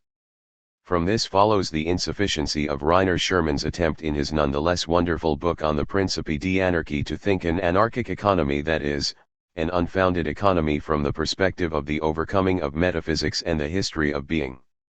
Among post-Heideggerian philosophers, Schermann is the only one to have understood the nexus that links the theological notion of oikonomia, which he, however, leaves unquestioned, to the problem of ontology and, in particular, to Heidegger's reading of the ontological difference and of the epical structure of the history of being. It is in this perspective that Schermann tries to think praxis and history without any foundation in being, that is, in a completely anarchic way. But onto theology always already thinks the divine praxis as lacking a foundation in being, and, as a matter of fact, intends to find an articulation between that which it has always already divided. In other words, the oikonomia is always already anarchic, without foundation, and a rethinking of the problem of anarchy in our political tradition becomes possible only if we begin with an awareness of the secret theological nexus that links it to government and providence. The governmental paradigm, of which we are here reconstructing the genealogy, is actually always already anarchic governmental. This does not mean that, beyond government and anarchy, it is not possible to think an ungovernable ungovernabile, that is, something that could never assume the form of an oikonomia. Threshold. At the end of classical civilization, when the unity of the ancient cosmos is broken, and being and acting, ontology and praxis, seem to part ways irreversibly, we see a complex doctrine developing in Christian theology, one in which Judaic and pagan elements merge. Such a doctrine attempts to interpret and, at the same, recompose this fracture through a managerial and non-epistemic paradigm, the oikonomia. According to this paradigm, the divine praxis, from creation to redemption, does not have a foundation in God's being, and differs from it to the extent that it realizes itself in a separate person, the Logos, or Son. However, this anarchic and unfounded praxis must be reconciled with the unity of the substance. Through the idea of a free and voluntary action which associates creation with redemption, this paradigm had to overcome both the Gnostic antithesis between a God foreign to the world and a demiurge who is creator and lord of the world, and the pagan identity of being and acting, which made the very idea of creation unconvincing. The challenge that Christian theology thus presents to Gnosis is to succeed in reconciling God's transcendence with the creation of the world, as well as his non-involvement in it with the Stoic and Judaic idea of a God who takes care of the world and governs it providentially. In the face of this aporetic task, the oikonomia, given its managerial and administrative root, offered a ductile tool, which presented itself, at the same time, as a logos, a rationality removed from any external constraint, and a praxis unanchored to any ontological necessity or pre-established norm. Being both a discourse and a reality, a non-epistemic knowledge and an anarchic praxis, the oikonomia allowed theologians to define the novelty of Christian faith for centuries and, at the same time, make the outcome of late classical, Stoic, and Neo-Pythagorean thought that had already oriented itself in an economic sense merge with it. It is in the context of this paradigm that the original kernels of the Trinitarian dogmatics and of Christology were formed. They have never fully dissociated themselves from this genesis, remaining tributary to both its aporias and successes. We can then understand in what sense it is possible to say that Christian theology is, from its beginning, economic managerial, and not politico-statual. This was our original thesis contra Schmidt. The fact that Christian theology entails an economy and not just a politics does not mean, however, that it is irrelevant for the history of Western political ideas and practices. On the contrary, the theological economic paradigm obliges us to think this history once more and from a new perspective, keeping track of the decisive junctures between political tradition in the strict sense and the economic governmental tradition which, what is more, will acquire a precise form, as we shall see, in the medieval treatises De Governatione Mundi. The two paradigms live together and intersect with one another to the point of constituting a bipolar system, whose understanding preliminarily conditions any interpretation of the political history of the West. In his great monograph on Tertullian, Moink rightly suggests at a certain point that the most correct translation of the phrase unicus deus cum sua oikonomia, the only one able to hold together the various meanings of the term economy, would probably be a single God with his government, in the sense in which government designates the king's ministers, whose power is an emanation of the royal power and is not counted along with it, but is necessary to its exercise, understood in this way. The economy means the mode of administration by means of a plurality of the divine power, Moink, p. 923.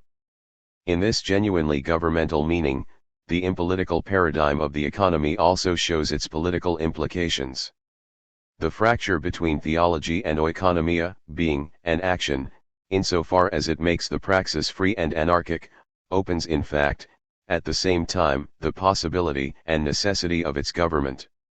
In a historical moment that witnesses a radical crisis of classical conceptuality, both ontological and political, the harmony between the transcendent and eternal principle and the immanent order of the cosmos is broken, and the problem of the government of the world and of its legitimization becomes the political problem that is in every sense decisive. For the kingdom and the government. 4.1. One of the most memorable figures of the prose cycle of the Grail legend is that of the Roi Mehani, the wounded or mutilated king. The word Mehani corresponds to the Italian magnato in poor shape, shabby, who reigns over a terra gast, a devastated land, where crops do not grow and trees do not bear fruits. According to Chrétien de Troyes, the king was wounded in battle between his thighs and mutilated in such a way that he cannot stand or ride. For this reason, when he wants to enjoy himself, he asks to be put in a boat and goes fishing. The nickname Fisher King originated here, while his falconers, archers, and hunters scour his forests. This must be, however, a rather strange kind of fishing, given that Chrétien specifies shortly after that it has been 15 years since the king last left his room, where he is kept alive with communion bread that is served to him in the Holy Grail.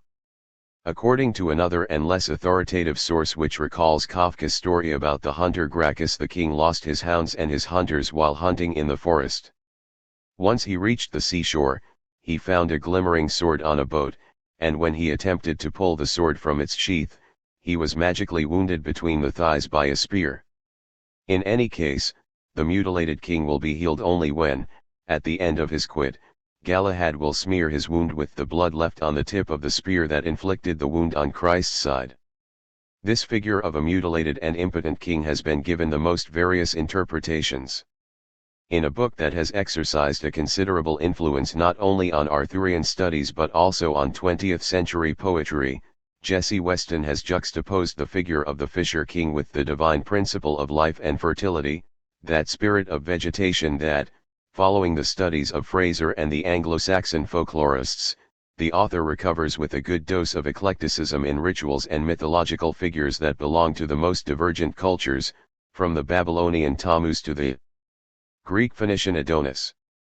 These interpretations overlook the fact that the legend undoubtedly also contains a genuinely political mythologem, which can be read, without forcing things, as the paradigm of a divided and impotent sovereignty. Even if he does not lose any of his legitimacy and sacredness, the king has in fact for some reason been separated from his powers and activities, and reduced to impotence. Not only can he not hunt and ride, here these activities seem to symbolize secular power, but he must also stay in his room while his ministers, the falconers, archers, and hunters, govern in his name and place. In this sense, The splitting of sovereignty dramatized in the figure of the Fisher King seems to evoke the duality that Benveniste identifies in Indo-European regality between a mostly magic religious and a more properly political function. But, in the Grail legends, the emphasis is rather put on the inoperative and separated character of the mutilated king, who will be excluded from any concrete activity of government at least until he is healed by the touch of the magic spear.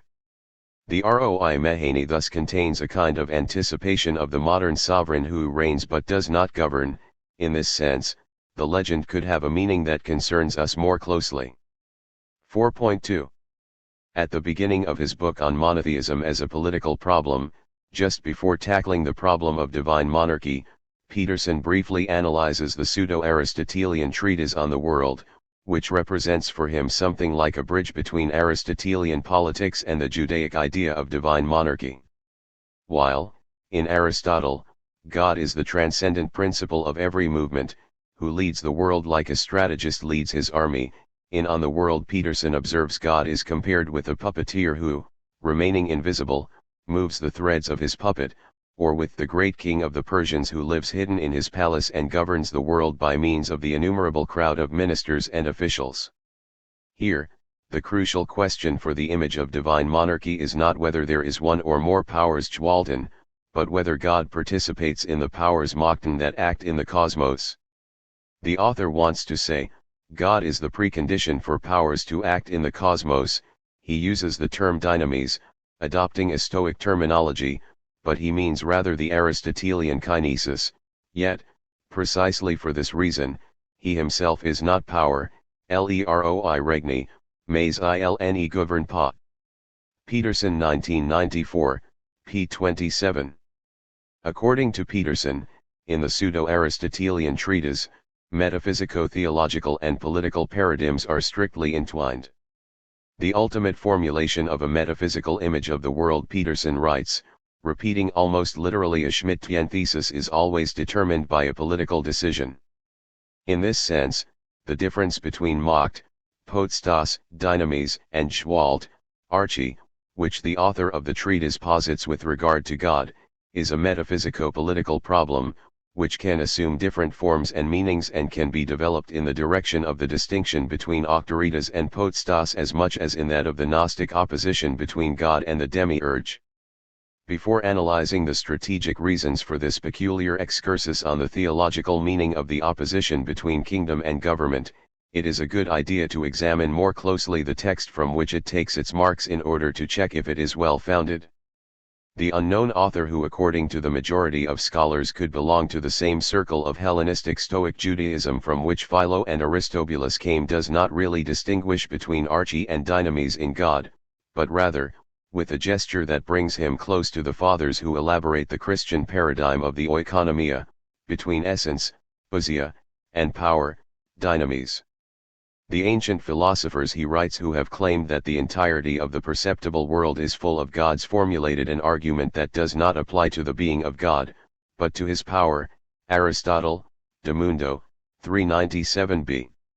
While God actually dwells in the highest region of heaven, his power extends through the whole universe, and is the cause of permanence, soterias, salvation to all that is on this earth. Ibid, 398b. He is, at the same time, Savior, Soter, and Genitor, of all that occurs in the cosmos. Yet, he endures not all the weariness of a being that administers and labors on one's own autargu, but exerts a power that never wearies, whereby he prevails even over things that seem far distant from him. Ibid, 397b. The power of God, which almost seems to become autonomous from his essence, can thus in a clear reference to chapter X of Book L of Aristotle's Metaphysics be compared with the head of an army in a battle. All is hurry and movement in obedience to one word of command, to carry out the orders of the leader who is supreme over all. De Mundo, 399b. Or in an image that is almost identical to that used by Tertullian for the oikonomia of the Father, with the imposing administrative apparatus of the king of the Persians. The king himself, so the story goes, established himself at Susa or Ecbatana, invisible to all, dwelling in a wondrous palace Basilianoican within a fence gleaming with gold and amber and ivory.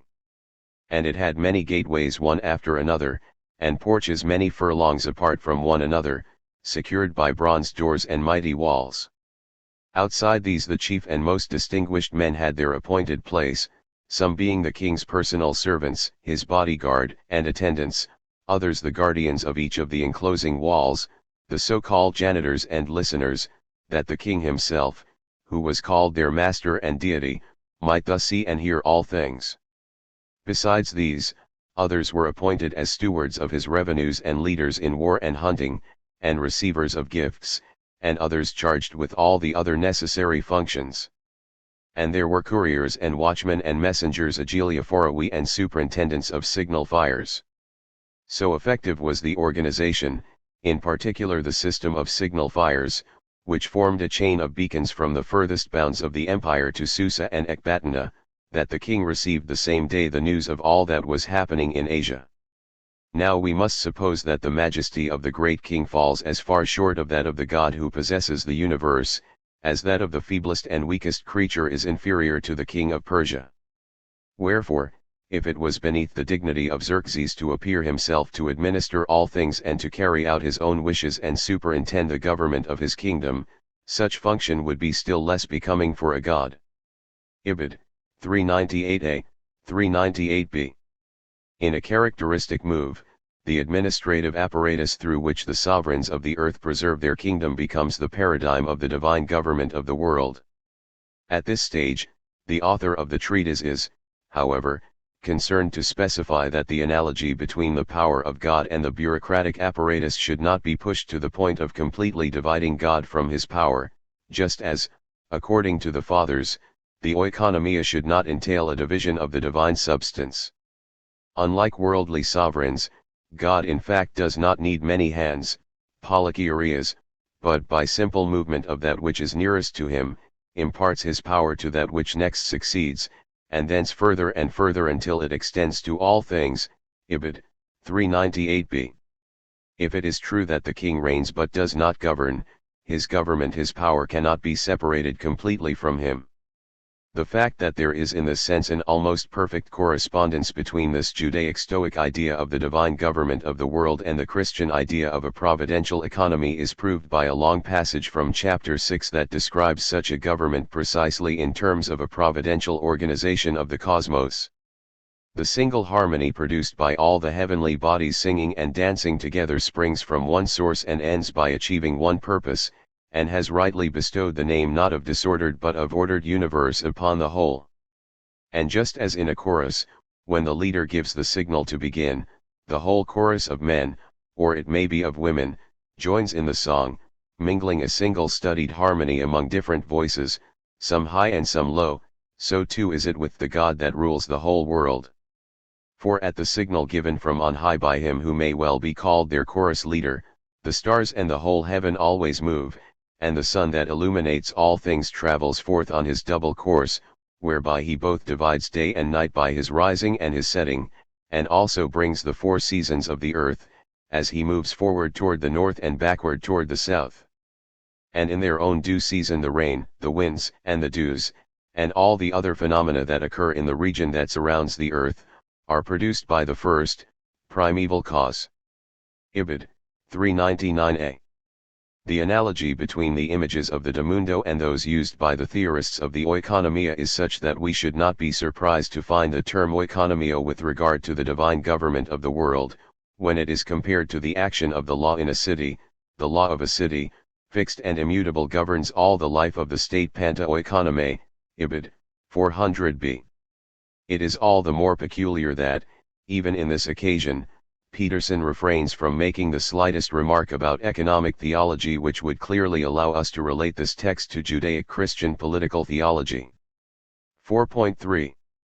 In his late and resentful reply to Peterson, Carl Schmitt analyzes with particular care the use of the notorious formula LEROI regni, mais ilne govern pas made by the theologian in his 1935 treatise. I think, Schmitt writes not without irony, it is exactly this interpolation, in this context, which is the most intriguing contribution that Peterson may be unconsciously attributed to political theology, Schmidt 2008a, p. 67. Schmidt traces the formula back to Adolf Thiers, who uses it as a keyword for parliamentarian monarchy, and even earlier, in its Latin version, Rex Regnat, sed non governat, to the 17th century polemic against Sigismund III, King of Poland. For Schmidt, the resolute gesture with which Peterson moves the formula back in time and transfers it to the dawn of Christian theology is all the more astounding. This shows how much reflection and thought can be invested in a useful politico-theological or politico-metaphysical formulation, Ibid, p. 68. The real contribution of Peterson to political theology would thus not amount to having been able to demonstrate the impossibility of a Christian political theology, but to having grasped the analogy between the liberal political paradigm that separates kingdom from government and the theological paradigm that distinguishes between arche and dynamis in God. However, even here, the apparent disagreement between Peterson and Schmidt hides a more essential solidarity. Both authors are, as a matter of fact, earnest enemies of the formula. For Peterson, it defines the Hellenistic Judaic theological model that lies at the basis of the political theology he intends to criticize. For Schmidt, it provides a symbol and a keyword to the liberal democracy against which he wages his battle. Even in this context, it is crucial to examine not only what it says but also what it omits to say in order to grasp the strategic implications of Peterson's argument. It should be evident by now that the difference between kingdom and government does not, in fact, have a theological paradigm only in Hellenistic Judaism as Peterson seems to be taking for granted, but also and especially in the Christian theologians who, between the 3rd and the 5th centuries, elaborated the distinction between being and oikonomia, theological rationality, and economic rationality. In other words, the reasons why Peterson is interested in keeping the kingdom/government paradigm within the limits of Judaic and pagan political theology are exactly the same as those that caused him to remain silent about the original economic formulation of the Trinitarian doctrine. After eliminating, against Schmidt, the theological political paradigm, it was a matter of avoiding at all costs, this time in agreement with Schmidt, its replacement by the theological economic paradigm. A new and more detailed genealogical investigation of the theological presuppositions and implications of the difference kingdom/government then becomes all the more urgent. According to Peterson, an economic paradigm in the strict sense is an inherent part of the Judaic legacy of modernity, in which banks tend to take the place of the temple. Only the sacrifice of Christ at the Golgotha marks the end of the sacrifices in the Jewish temple. In fact, according to Peterson, the driving away of the merchants from the temple shows that behind the sacrifice at the Golgotha lies the dialectic of money and sacrifice. After the destruction of the temple, the Jews have attempted to replace sacrifice with alms. But the money that is offered to God and accumulated in the temple transforms the temple into a bank. The Jews, who had renounced the political order, when they declared that they had no king, condemning Christ because of his words against the temple, intended to save the economic order. Peterson 1995, p. 145. It is precisely the substitution of economy for politics that is rendered impossible by the sacrifice of Christ. Our banks have been transformed into temples, but they themselves make evident in the so-called economic order the superiority of the bloody sacrifice at the Golgotha and demonstrate the impossibility of saving what is historical. Just as the secular kingdoms of the people of earth can no longer be saved in the political order after the eschatological sacrifice, so even the economical order of the Jews cannot be preserved in the guise of a connection between the temple and money. Ibid. In this way, both political and economic theology are excluded from Christianity as a purely Judaic legacy. 4.4. Schmidt's aversion toward any attempt to divide kingdom from government and, in particular, his reservations concerning the liberal democratic doctrine of the separation of powers which is strictly linked to such a division emerges many times in his work. Already in the 1927 Verfassungslehre, he quotes the formula Leroi Regni, mais ilne gouverne pas in relation to the Belgian-style parliamentarian monarchy, in which the direction of affairs is in the hands of the ministers, while the king represents a kind of neutral power. The only positive meaning that Schmidt seems to acknowledge in the separation of kingdom from government is that it is possible to refer it back to the distinction between auctoritas and potestas. The question posed by a great teacher of German public law, Max von Sydow, what then remains of Regner if one removes governor, is answerable in reference to the fact that one distinguishes between potestas and auctoritas and that the distinctive meaning of authority is made evident in regard to political power. Schmidt 2008 b. p. 315. Schmidt clearly states what this meaning is in his 1933 essay State, Movement, People, in which, in an attempt to outline the new constitution of the National Socialist Reich, he re-elaborates from a new perspective the distinction between kingdom and government. Although during the radical political social conflicts of the Weimar Republic, he energetically defended the extension of powers to the President of the Reich as the warden of the Constitution, Schmidt now affirms that the President has gone back to a kind of constitutional position of authoritarian head of state qui regne et ne gouverne pas, Schmidt 1933, p. 10. Facing this sovereign who does not govern, there now is, in the person of the Chancellor Adolf Hitler, not only a function of government, Regierung, but a new figure of political power that Schmidt names Führung, and that indeed is to be distinguished from traditional government. It is in this context that Schmidt delineates a genealogy of the government of men that seems to anticipate, with a vertiginous glimpse, the genealogy that, in the second half of the 1970s, will occupy Michel Foucault in his courses at the Collège de France. Like Foucault, Schmidt sees in the pastorate of the Catholic Church the paradigm of the modern concept of government. Leading Führung is not commanding. For its power of dominion over believers, the Roman Catholic Church has transformed and completed the image of the shepherd and the flock in a theological dogmatic idea. Ibid, p. 41. Similarly, in a well-known passage of the Statesman, Plato considers the various comparisons that one can make about a statesman in relation to a doctor, a shepherd, and a pilot, and privileges the image of the pilot. The latter has reached all the languages influenced by Latin through the word gubernator and has become the term for government Regierung, like in government, governo, government, or like in the gubernium of the ancient Habsburg monarchy. The history of this gubernator contains a nice example of how an imaginary comparison can become a juridico-technical concept. Ibid, pages 41 to 42.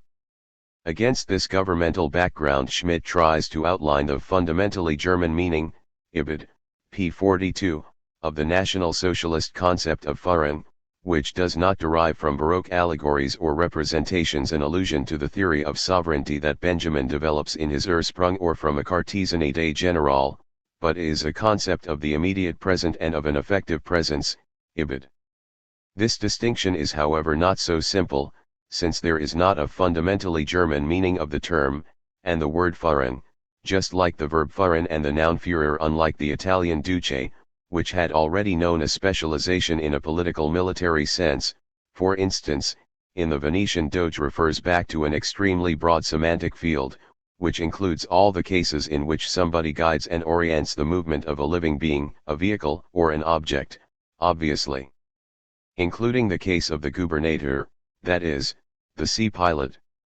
After all, earlier in his essay, analyzing the triple articulation of the new material National Socialist Constitution into state, movement, and people, Schmidt had defined the people as the impolitical side unpolitisch seat that develops under the protection and in the shadow of political decisions, Ibid, p. 12, thus attributing to the party and the Führer an unmistakable pastoral and governmental function. Yet, according to Schmidt, what distinguishes the Führung from the pastoral governmental paradigm is that while in the latter the shepherd remains absolutely transcendent with regard to the flock, Ibid, p. 41, the former is rather defined by an absolute equality of species Artgleichheit between the Führer and his followers, Ibid, p. 42. The concept of Führung appears here as a secularization of the pastoral paradigm, one that eliminates its transcendent character. However, in order to subtract the Führung from the governmental model, Schmidt is obliged to give a constitutional status to the concept of race, by means of which the impolitical element the people is politicized. For Schmidt there is only one possible way to achieve this politicization, that is, by turning the equality of lineage into the criterion that, in separating what is foreign from what is equal, decides at each turn who is a friend and who an enemy. Not without analogies with the analysis that Foucault will develop in Il faut défendre la société, racism thus becomes the apparatus through which sovereign power, which, for Foucault, coincides with the power over life and death while, for Schmidt, it corresponds with the decision over the exception, is reinserted into biopower. In this way, the governmental economic paradigm is brought back to a genuinely political sphere, in which the separation of powers loses its meaning and the act of government, Regierungsakt, gives way to the single activity by means of which the Führer affirms his supreme Führertum. 4.5. A theological paradigm of the division between kingdom and government can be found in Numenius. This Platonic philosopher, who was active around the second half of the 2nd century AD and exercised a considerable influence over Eusebius of Caesarea and, through him, on Christian theology, distinguishes in fact between two gods. The first, defined as a king, is foreign to the world, transcendent, and completely inoperative, while the second is active and deals with the government of the world. The entirety of Fragment 12, preserved by Eusebius, Preparation for the Gospel, 11, 18, 8, revolves around the problem of the operativeness or inoperativeness of the first God. For it is not at all becoming that the first God should be the creator demiurgain, also the first God must be regarded as the father of the God who is creator of the world. If then we were inquiring about the creative principle, and asserting that he who was pre-existent would thereby be preeminently fit for the work, this would have been a suitable commencement of our argument. But if we are not discussing the creative principle, but inquiring about the first cause, I renounce what I said, and wish that to be withdrawn. The first God is inoperative argon with regard to all kinds of work and reigns as King Basileia, but the creative God Demiurgikon governs hegemonian, and travels through the heaven. Ibid. p. 536. Peterson had already observed that what is crucial here is not so much whether there is one or more gods, but rather whether the supreme divinity is or is not participating in the forces that govern the world. From the principle according to which God reigns but does not govern, one draws the Gnostic consequence that God's kingdom is good, but the government of the demiurgic forces, which can also be considered under the category of functionaries, is evil, or, in other words, that the government is always wrong. Peterson 1994, pages 27 to 28. In this sense, a Gnostic political conception is not simply one that opposes a good God to an evil demiurge, but one that distinguishes also and especially between a God who is idle and without relation to the world from a God who actively intervenes in it in order to govern it. That is, the opposition between kingdom and government is part of the Gnostic legacy in modern politics. What is the meaning of this distinction? And why is the first God defined as a king? In an instructive study, Heinrich Dory has reconstructed the Platonic origin of this regal metaphor of divinity. More precisely, it originated in the circle of the ancient Academy. It goes back to the exoteric excursus of the Second Platonic, or Pseudo-Platonic, letter, which distinguishes a king of all Panton Basileia, who is the cause and the end of all things, from a second and a third God, around whom revolve second and third things. Plato, Letters, 2, 312e. Dory follows the history of this image through Apuleius, Numenius, Origen, Clement of Alexandria, up to Plotinus, in whose Enneads the image appears 4 times. In the strategy of the Enneads, the metaphor of the God-King, with its equation between heavenly and earthly powers, would allow us to clarify Plotinus's theology against the Gnostics. Dory, p. 233. Plotinus appropriates it because he sees in it a fundamental point of his theology. On the other hand, we must refer here to the representation of God that had been predominant for some time, which does not distinguish between earthly and heavenly powers, God must be surrounded by a court that is ordered hierarchically just like the earthly sovereign. Ibid. p. 232. Numenius's theology thus develops a paradigm that is not only Gnostic, but that circulated in early and middle Platonism, and that, by presupposing two, or three, divine figures that are at the same time different and coordinated, certainly aroused the interest of the theorists of the Christian oikonomia. However, the specific function of Numenius's theology is that it links the figures of the God-King and the demiurge to the opposition between operativeness and inoperativeness, transcendence and immanence. That is, it represents the borderline case of a tendency that radically divides kingdom and government, separating a monarch who is basically foreign to the cosmos from the immanent government of earthly things. In this perspective, it is interesting to note that, in Fragment 12, Basileus, referred to the first god, is terminologically opposed to hegemonion, referred to the demiurge, which indicates a specific and active function of guidance and command. Hegemon, like the Latin dux, can be, in turn, the animal that leads a flock, the driver of a cart, the military commander, and, technically, the governor of a province. However, if the distinction between kingdom and government is certainly clear, even in Numenius the two terms cannot be unrelated, and the second god somehow represents a necessary complement of the first. In this sense, the demiurge is compared with the pilot of a boat, just as the latter scans the sky to orientate himself, so the former gazes at the highest god, not at the sky, in order to orientate himself in his governmental function. Fragment 18. Another fragment compares the relationship between the first god and the demiurge with that of the seeder and the farmer. The earthly god transplants, takes care, and distributes the seeds that the first god spread in the souls. Fragment 13. In point of fact, the god that governs needs the inoperative god and presupposes him, just as this requires the activity of the demiurge. In other words, everything seems to suggest that the kingdom of the first god forms a functional system with the government of the demiurge, just as, in the Christian oikonomia, the God who carries out the work of salvation acts according to the will of the Father, even if he is an anarchic hypostasis. In the history of the early Church, Marcion is the most radical supporter of the Gnostic antinomy between a God who is foreign to the world and an earthly demiurge. Gott ist der Fremd is the motto with which Harnack summarizes Marcion's Gospel.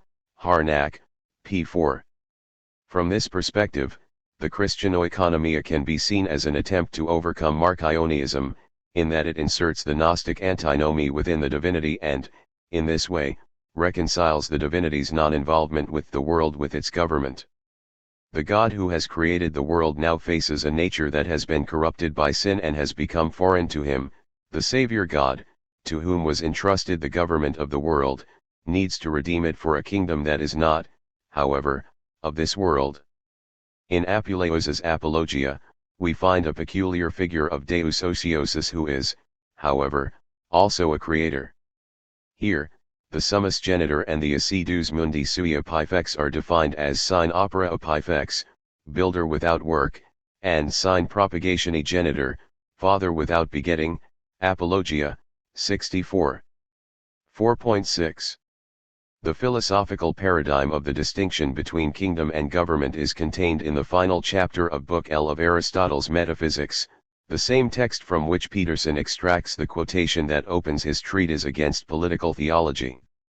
Aristotle has just expounded what goes by the name of his theology, in which God appears as the first immovable mover who moves the celestial spheres and whose form of life, diagoge, is, in essence, thought of thought.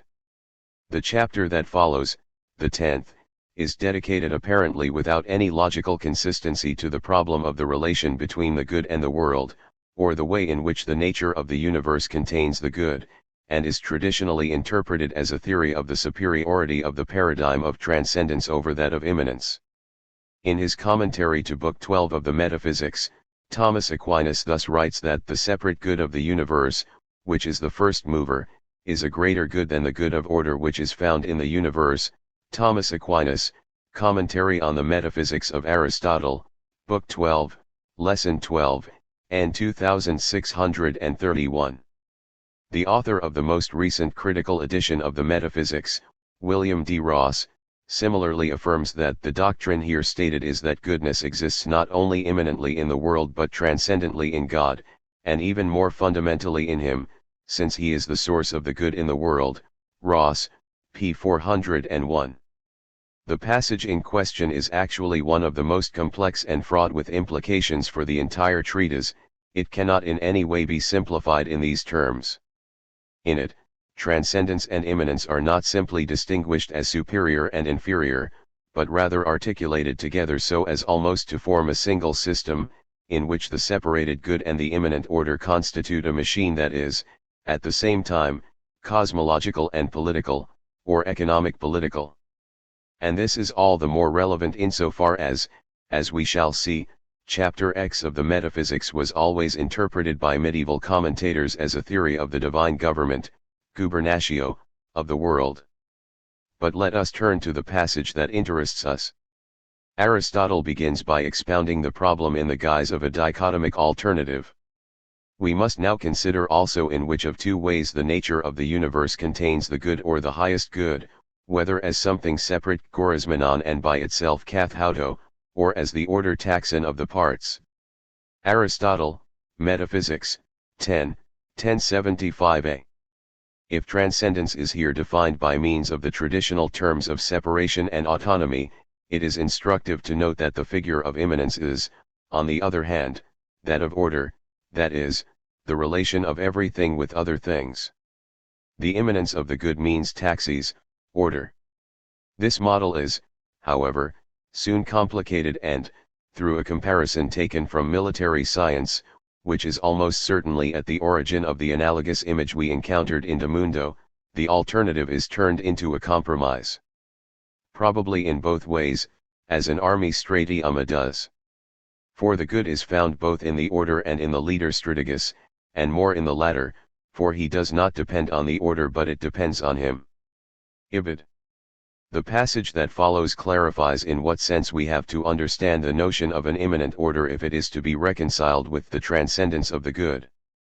To this end, Aristotle abandons the military metaphor and resorts to paradigms taken from the natural world and, above all, the administration of the house.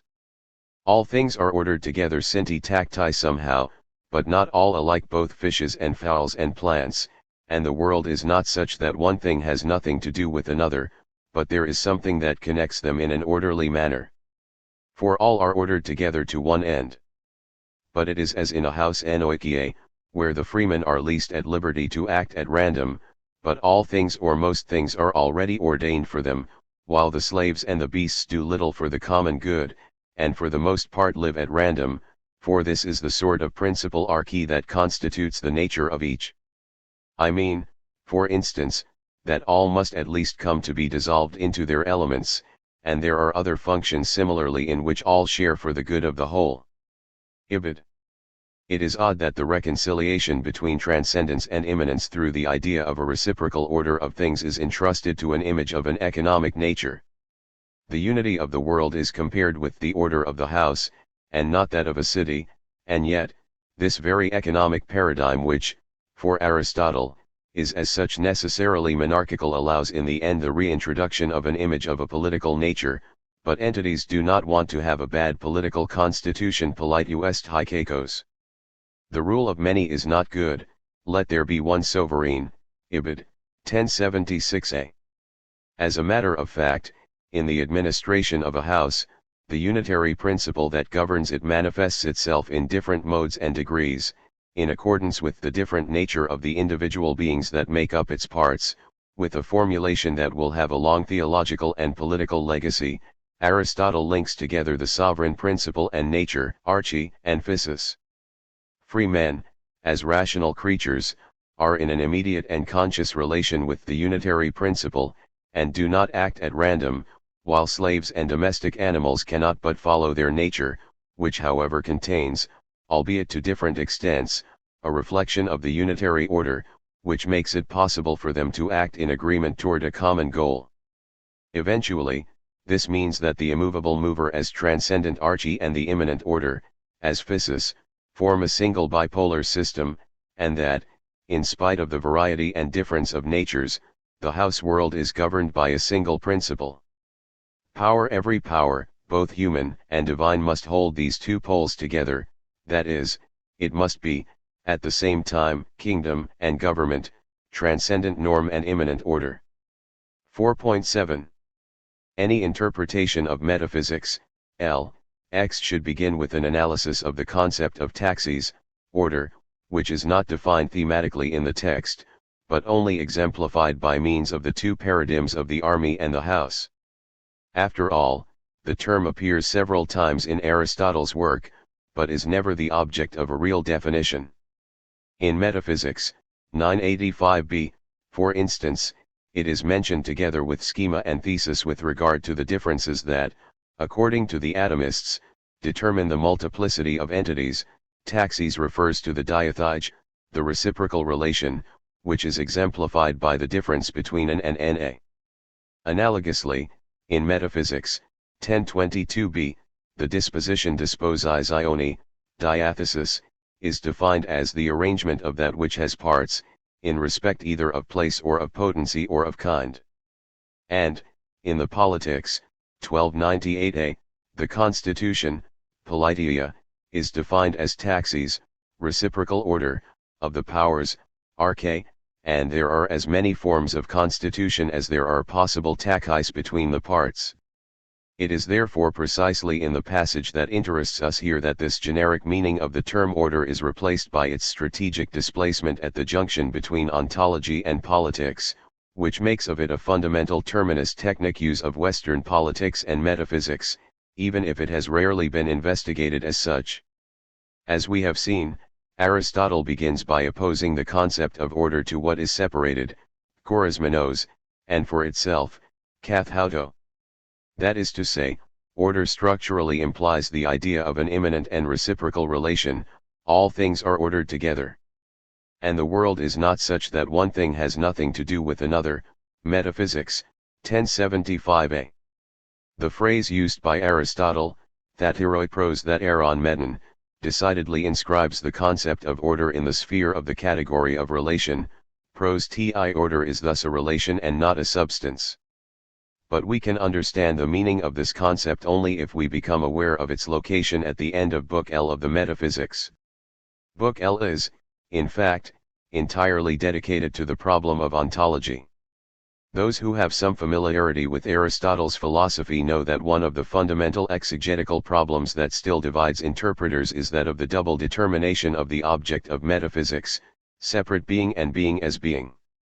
Heidegger wrote that this dual characterization of Proto-Philosophia does not contain two radically different trains of thought, nor should one be weakened or rejected outright in favor of the other. Furthermore, we should not be over-hasty in reconciling this apparent duality. Heidegger 1962, p. 12. As a matter of fact, Book L contains Aristotle's so-called theology, that is, the doctrine of the separate substance and of the immovable motor, which, despite being separated from them, moves the celestial spheres. At this point, Aristotle introduces the concept of order as a way to tackle the splitting of the object of metaphysics. Order is the theoretical apparatus that allows us to think the relation between the two objects, which immediately presents itself, in the passage we quoted above, as the problem of the way in which the nature of the universe contains the good. We must now consider also in which of two ways the nature of the universe contains the good or the highest good, whether as something separate and by itself, or as the order of the parts. Metaphysics, 1075a. Transcendence, immanence, and their reciprocal coordination correspond here to the splitting of the object of metaphysics, and to the attempt to keep together the two figures of being. Yet the aporia lies in the fact that order, that is, a figure of relation, becomes the way in which the separate substance is present and acts in the world. The eminent place of ontology is in this way displaced from the category of substance to that of relation, of an eminently practical relation.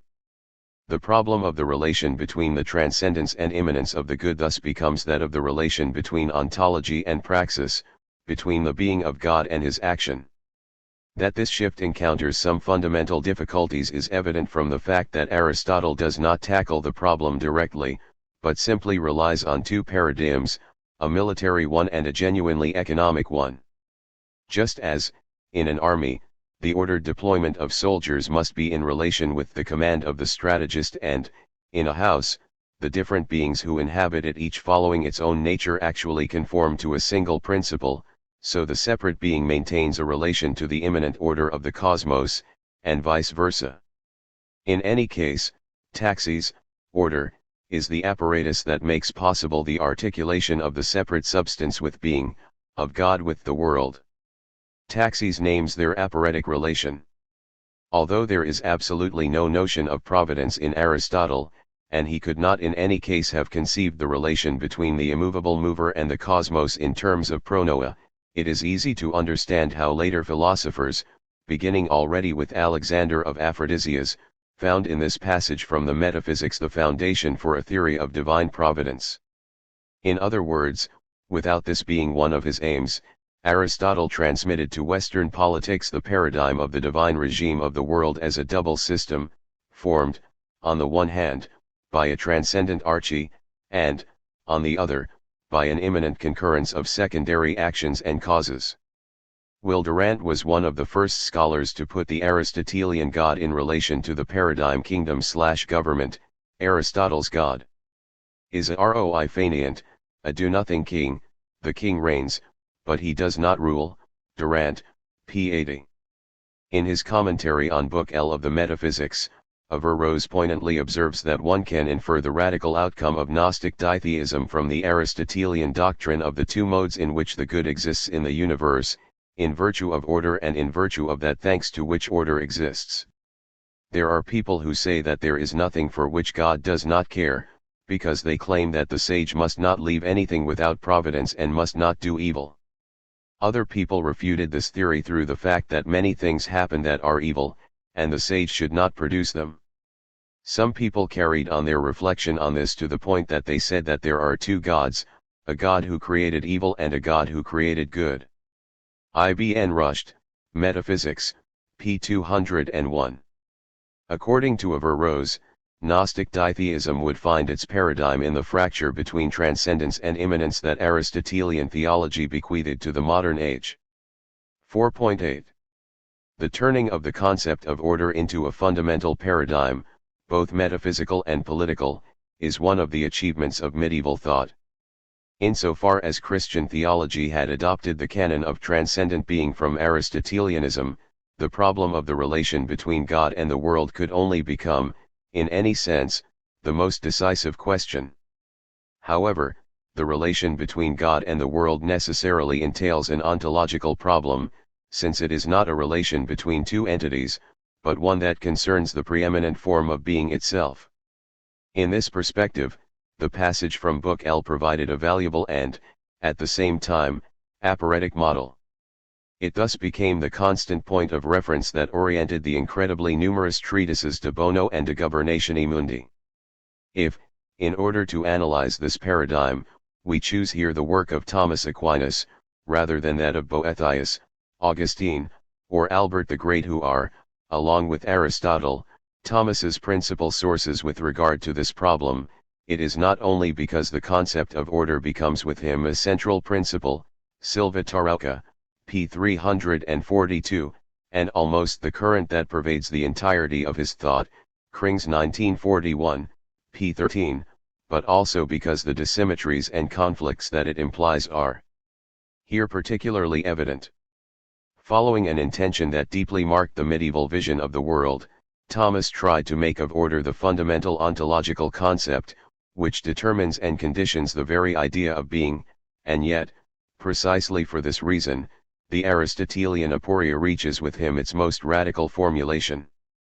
The scholars who studied the idea of order in Thomas's thought noted the twofold character that defines it. Order, like being, can be said in many ways. Ordo expresses, on the one hand, the relation of creatures with God, ordo ad unum principium, and, on the other, the relation of creatures with themselves, ordo ad invisem. Thomas often explicitly asserts this structural duplicity of order, est autem duplex ordo considerandus in rebus. Unus, quo alicid cretum ordinator ad alium cretum. Alias ordo, quo omnia creata ordinantur in Deum, summa Theologia, I, 21 Quetzales, A1, ad 3, see also Krings 1941, p. 10. Quicum autem sunt ad Deo, ordinem habent ad invisem et ad ipsum Deum, summa Theologia, I, 47 Quetzales, A3. That this duplicity is strictly linked to the Aristotelian aporia is proved by the fact that Thomas resorts to the paradigm of the army, sicut in exercitu apparat, contra Gentiles, Book 3, Chapter 64, N1, and quotes repeatedly and in an explicit way the passage from Book L of the Metaphysics we discussed earlier, Finus quidem universi est aliquod bonum in ipso existens, silicet ordo ipsius universi, hoc autem bonum non est ultimus finus, sed ordinator ad bonum extrinsecum ut ad ultimum. Fine, sicut entium ordo exercitus ordinator ad 2cm, ut dissiter in 12 metaphysical, summa Theologia, I, 103 Quetzales, A2, ad 3.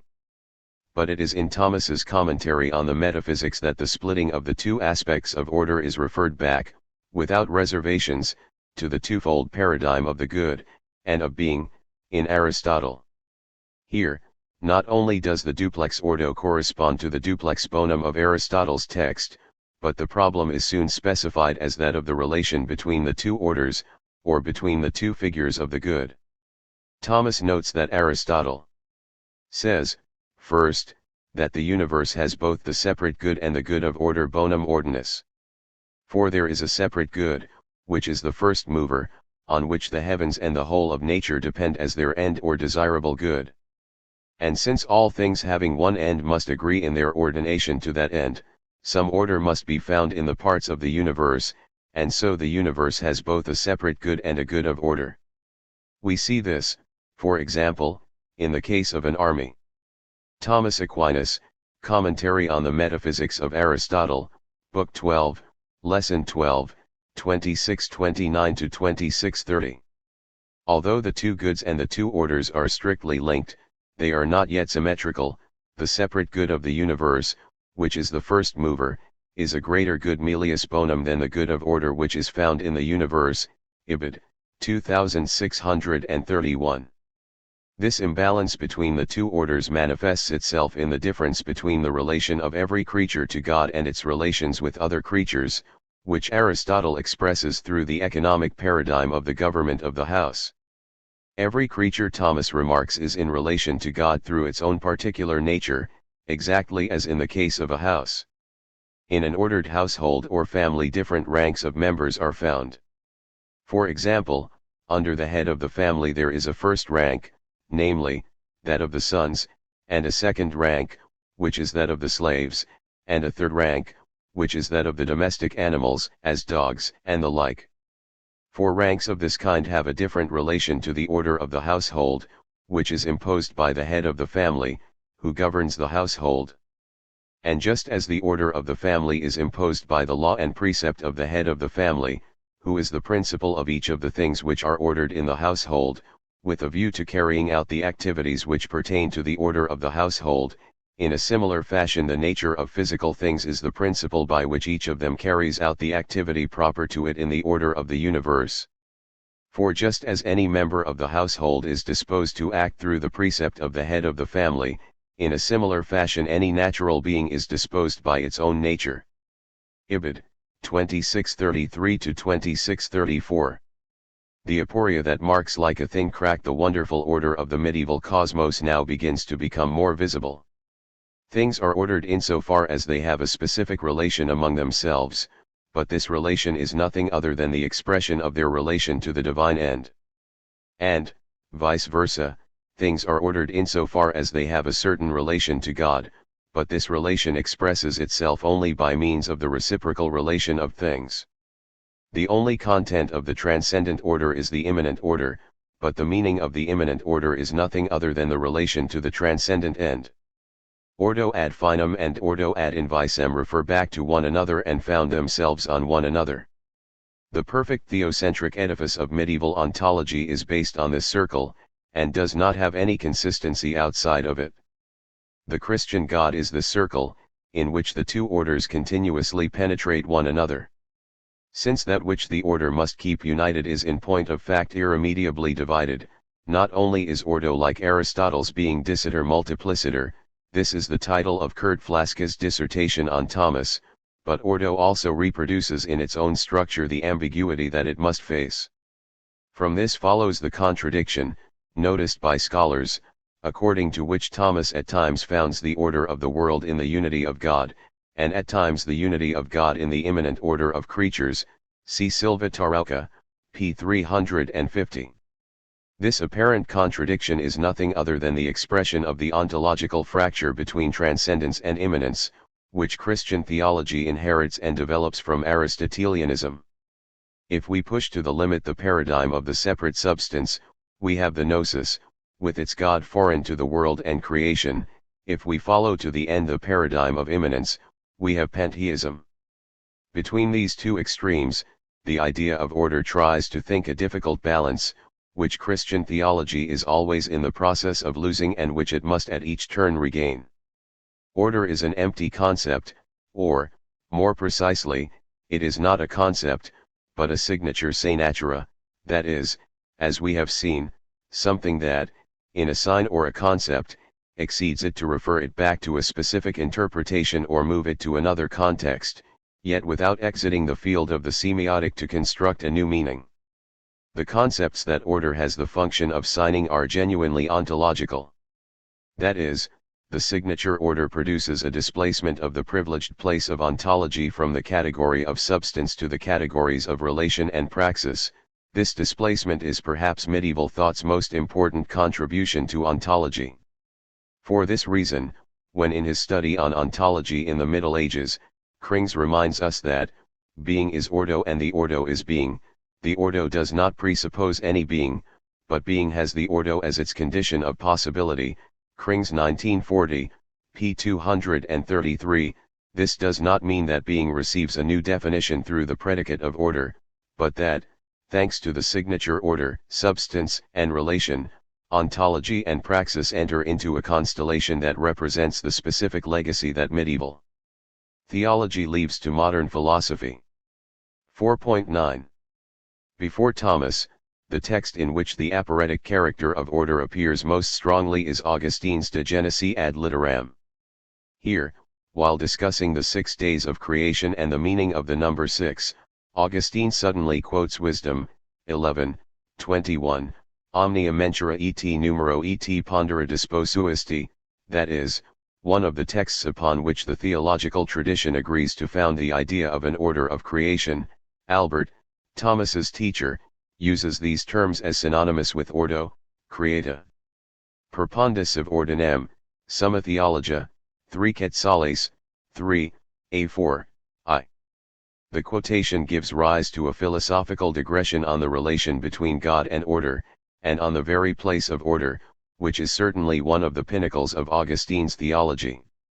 Augustine begins by asking the question of whether these three, measure, number, weight, in which, as it is written, God has arranged all things, were somewhere or other before the whole natural cosmos was created, or whether they too were created, and if they existed beforehand, where were they? Augustine, The Literal Meaning of Genesis, 4, 3, 7, p. 246. The question regarding the place of order is immediately turned into a question on the relation between God and order.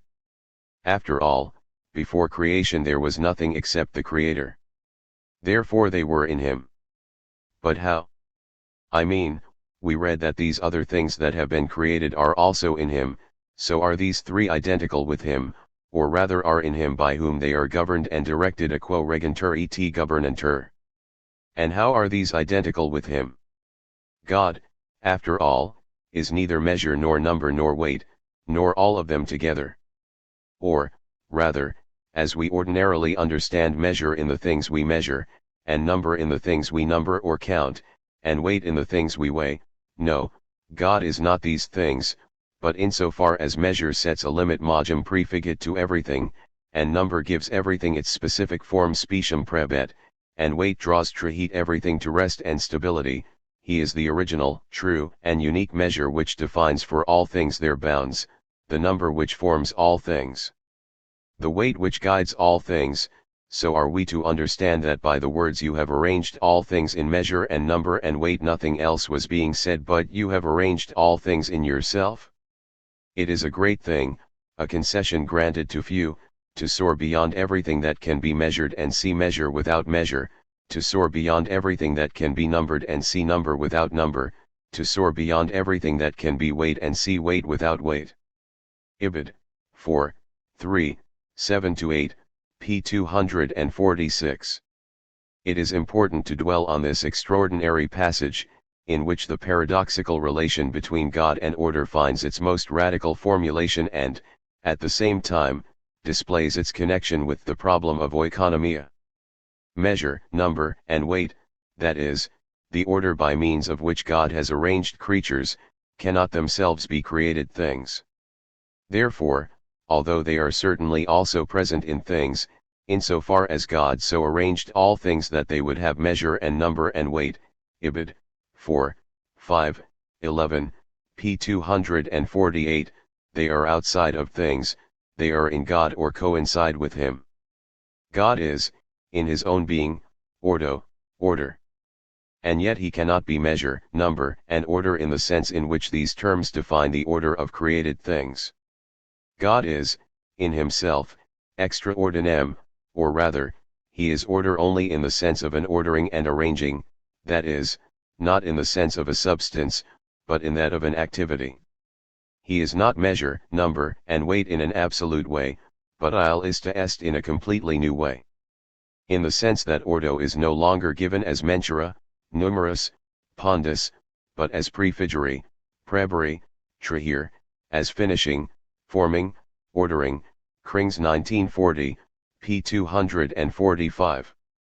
The being of God, as order, is structurally ordinatio, that is, praxis of government and activity that arranges dispone according to measure, number, and weight. It is in this sense that the dispositio, which we should not forget is the Latin translation of oikonomia, of things in the order, means nothing else but the dispositio of things in God Himself. Immanent and transcendent order once again refer back to each other in a paradoxical coincidence, which can nevertheless be understood only as a perpetual oikonomia, as a continuous activity of government of the world, one that implies a fracture between being and praxis and, at the same time, tries to heal it. Augustine clearly claims this in the paragraphs that immediately follow, in which he interprets the verse of Genesis, "He rested on the seventh day from all his work which he had done." 2. According to Augustine, this verse should not be understood in the sense that, at a certain point, God ceased to operate. It is not, you see, like a mason building houses, when he has finished he goes away, and his work goes on standing when he has stopped working on it and gone away. No, the world will not be able to go on standing for a single moment, if God withdraws from it His government, siei Deus regimen sui subtraxerit.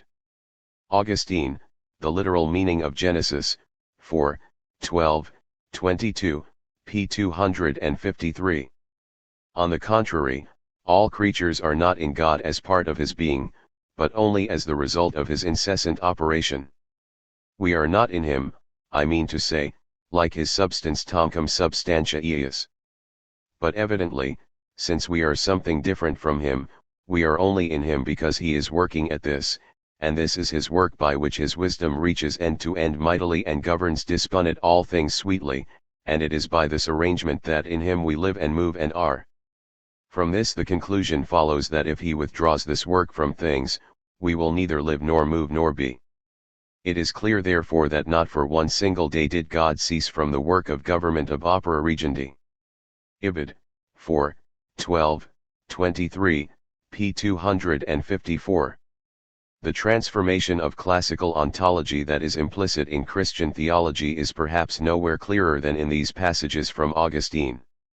Not only is the substance of creatures nothing other than the activity of the divine dispositio, such that the being of creatures utterly depends on a praxis of government, it is, in its essence, praxis, and government, but the very being of God insofar as it is, in a special sense, measure, number, and weight, that is, order is no longer only substance or thought, but also and in the same measure dispositio, praxis. Ordo names the incessant activity of government that presupposes and, at the same time, continually heals the fracture between transcendence and immanence, God and the world. The promiscuity, if not the short circuit, between being and dispositio, substance, and oikonomia that Augustine introduces in God is explicitly theorized by scholasticism, in particular by Albert and Thomas, especially with regard to the problem of order in God, ordo in divinis. These authors distinguish to this end between local and temporal orders, which cannot take place in God, and ordo originis or ordo naturae, which correspond to the Trinitarian procession of the divine persons.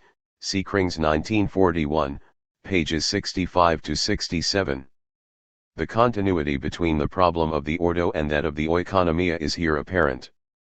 God is not order just insofar as he arranges, dispone and orders the created world, but also and especially insofar as this dispositio has its archetype in the procession of the Son from the Father, and of the Spirit from both.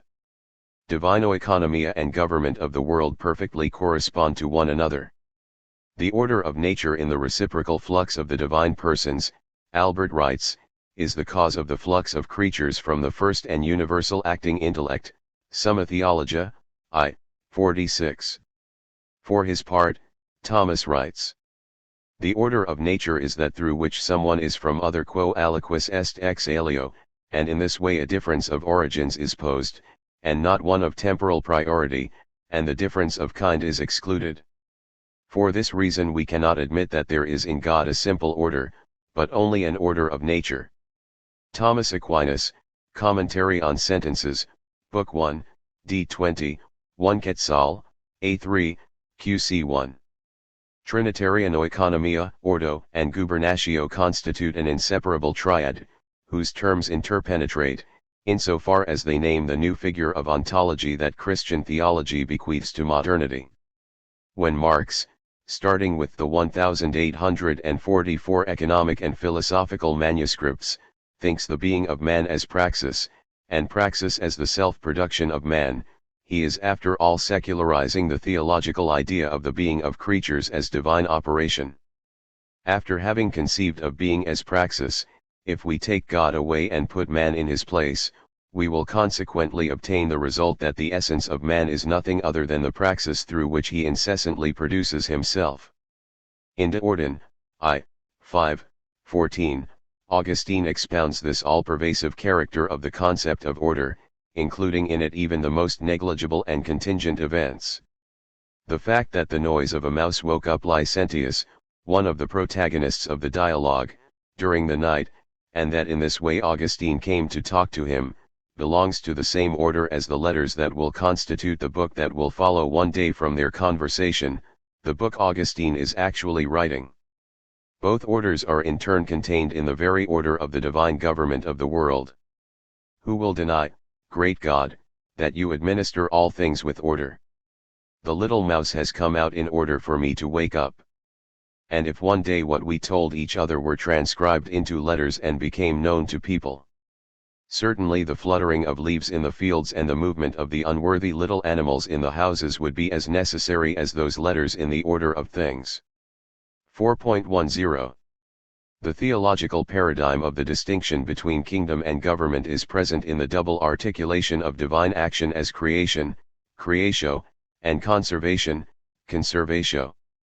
In his commentary on the Liber de Causes, Thomas writes that we should keep in mind that the action of the first cause is twofold, one inasmuch as it establishes things, which is called creation, another inasmuch as it governs things already established residential iam institutas regit. Thomas Aquinas, Commentary on the Book of Causes, p. 137. The two operations of the first cause are correlated, in the sense that, through creation, God is the cause of the being of creatures and not only of their becoming, and, for this reason, they need the divine government in order to preserve themselves in being. Resuming the Augustinian theme of the incessant government of the world, Thomas writes that the esse of all creaturely beings so depends upon God that they could not continue to exist even for a moment, but would fall away into nothingness unless they were sustained in existence by the operation of the divine virtue. Thomas Aquinas, Summa Theologia, 1, 104 Quetzales, A1. This twofold structure of the divine works constitutes the model for the activity of secular regality. Looking at the world as a whole, there are two works of God to be considered. The first is creation, the second, God's government of the things created. These two works are, in like manner, performed by the soul in the body since, first, by the virtue of the soul the body is formed, and then the latter is governed and moved by the soul. Of these works, the second more properly pertains to the office of kingship. Therefore government gubernatio belongs to all kings. The very name king is derived from the fact that they direct the government, a gubernationis regimen regis nomen accipitur, while the first work does not fall to all kings, for not all kings establish the kingdom or city in which they rule but bestow their regal care upon a kingdom or city already established. We must remember, however, that if there were no one to establish the city or kingdom, there would be no question of governing the kingdom gubernatio regna. The very notion of kingly office, then, comprises the establishment of a city and kingdom, and some kings have indeed established cities in which to rule. For example, Ninus founded Nineveh, and Romulus, Rome. It pertains also to the governing office to preserve the things governed, and to use them for the purpose for which they were established. If, therefore, one does not know how a kingdom is established, one cannot fully understand the task of its government. Now, from the example of the creation of the world one may learn how a kingdom is established. In creation we may consider, first, the production of things, secondly, the orderly distinction of the parts of the world. Thomas Aquinas, On Kingship, Book 2, Chapter 2, pages 55 to 56. Kingdom and government, creation and conservation, ordo ad deum and ordo ad invisem are functionally correlated, in the sense that the first operation implies and determines the second, which, on the other hand, distinguishes itself from the former and, at least in the case of secular government, can be separated from it. In Nomos of the Earth, p. 82, Schmidt refers the distinction between constituent and constituted power, which in the 1928 Verfassungslehre he juxtaposed with the Spinozan distinction between Natura naturans and Natura naturata, to the distinction between Ordo ordinans and Ordo ordinatus. As a matter of fact, Thomas, who rather speaks of ordinatio and ordinus executio, understands creation as a process of ordering, sic patet quod Deus residential in esse produxit eas ordinando, contra Gentiles, Book 2, Chapter 24, and 4, in which the two figures of order are articulated together, ordo enim aliquorum ad invisem est proter ordinem eorum ad finem, ibid. It would be interesting to investigate from this perspective the possible theological sources of the distinction between pouvoir constituent and pouvoir constitué in CIs, for whom the people take the place of God as a constituent subject. 4.11. The Latin treatise known as Liber de Causes or Liber Aristotelis de Exposition Bonitatis Peri had a strategic function in the construction of the kingdom government paradigm. We cannot understand the rank and decisive importance that this obscure Arabic summary of Proclus, translated into Latin in the 12th century, had for theology between the 12th and 14th centuries, if we do not understand at the same time that it contains something like the ontological model for the providential machine of the divine government of the world. The first epistemological obstacle that this machine met with concerned the way in which a transcendent principle could exercise its influence on the created world and make its regime effective, which was precisely the problem that Chapter X of Book L of the Metaphysics had bequeathed to medieval culture. It is precisely this question that the pseudo-epigraphic treatise tackles in the guise of a Neoplatonic hierarchy of the causes. That is, the Aristotelian problem of the relation between the transcendent good and the immanent order, which was decisive for medieval theology, was solved by means of a doctrine of the causes. The Liber Aristotelis de Exposition Bonitatis Peri is actually a Liber de Causes. Let us follow, Through Thomas's commentary, the strategy that is implicit in the theological reception of this book. From the beginning, it is a matter of constructing a hierarchy, as the anonymous compiler had done on a Neoplatonic basis, and, at the same time, an articulation of the first and second causes. The treatise opens with the following words: every primary cause infuses its effect more powerfully plus est influens super suum causatum than does a universal second cause. 1. But while in the division of the causes operated by the text the emphasis is placed at each turn on the sublimity and separateness of the first cause, which not only precedes and dominates the second causes, but also carries out all that they operate per magam alium et altiorum et sublimurum, the constant preoccupation of Thomas's commentary is to stress the coordination and articulation between the two levels. He interprets the claim according to which the first cause aids the second cause in its activity, because the first cause also affects every activity that the second cause affects. Thomas Aquinas, Commentary on the Book of Causes, p. 6, in a purely functional sense, which shows that the two causes integrate with each other in order to make their action effective. The activity by which the second cause causes an effect is caused by the first cause, for the first cause aids the second cause, making it act. Therefore, the first cause is more a cause than the second cause of that activity in virtue of which an effect is produced by the second cause. The second cause is the cause of the effect through its potency, or power. Therefore, that the second cause is the cause of its effect is due to the first cause. To be the cause of the effect, therefore, lies primarily in the first cause and only secondarily in the second cause. Ibid. Pages 8-9. What is also new in Thomas's commentary is the specification of second causes as particular causes, which contains an implicit strategic reference to the distinction between general providence and special providence, which, as we shall see, defines the structure of the divine government of the world.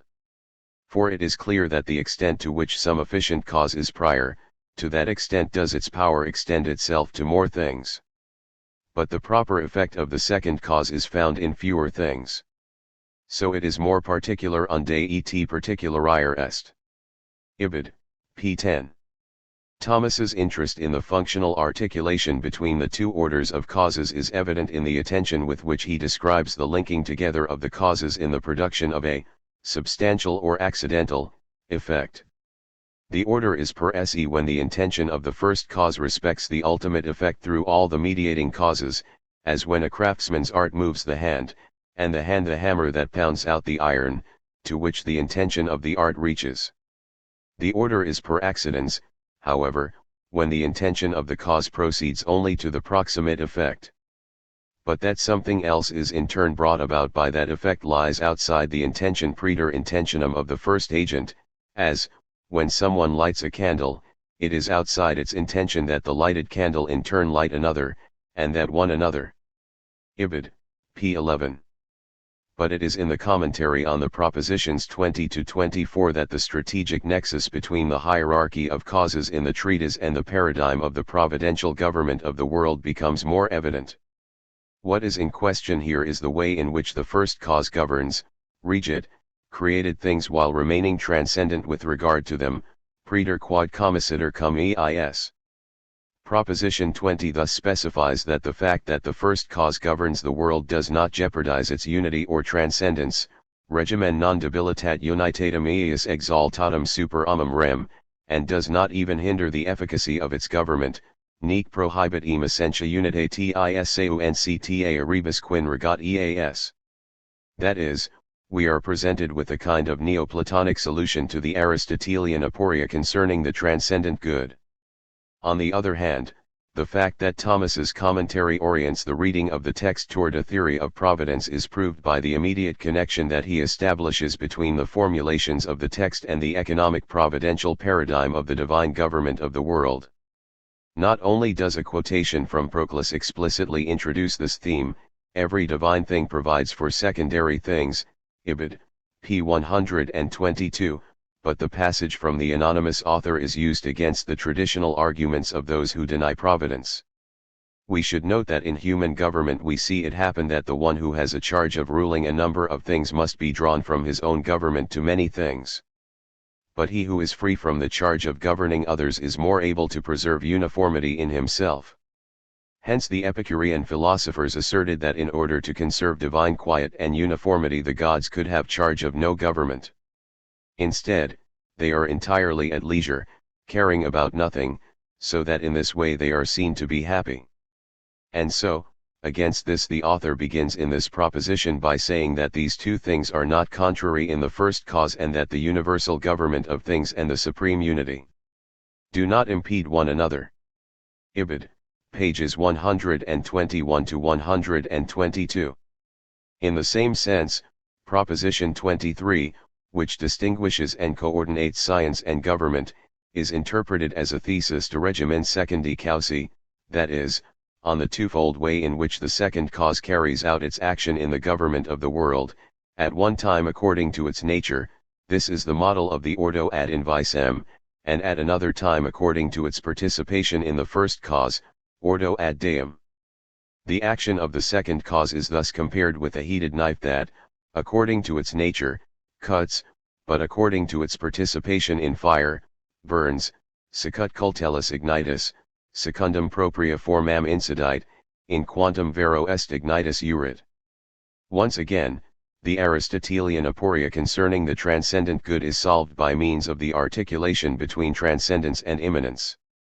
Thus, each of the highest intelligences that is called divine has a double action, one insofar as it abundantly participates in the divine goodness, and another according to its proper nature. Ibid. p. 132. But this also means, following the division between what is general and what is particular according to which providential action is articulated, that the government of the world redoubles itself into a regimen dei or causae primi, which is extended to all created things, and a regimen intelligentiae or causae secundi, which concerns only some of them. And so it is that the government of the first cause, which is according to the essence of goodness, extends to all things. But the rule of an intelligence, which is proper to it, does not extend to all things. Ibid. p. 133. If we now turn to the treatise De Governatione Mundi, Summa Theologia, I, QQ 103 to 113, we see that it is precisely the hierarchical connection of first and second causes that provides us with a model of the articulation between general and special providence through which the divine government of the world is carried out.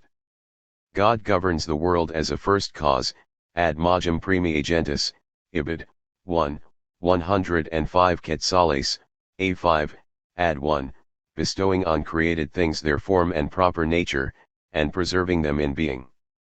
But this does not prevent his operation from entailing also the operation of the second causes, nihil prohibit quinuna et idem actio procedet a primo et secundo agent, Ibid. 1, 105 Quetzales, A5, ad 2. The government of the world thus results from the articulation of a hierarchy of causes and orders, of the kingdom and particular governments.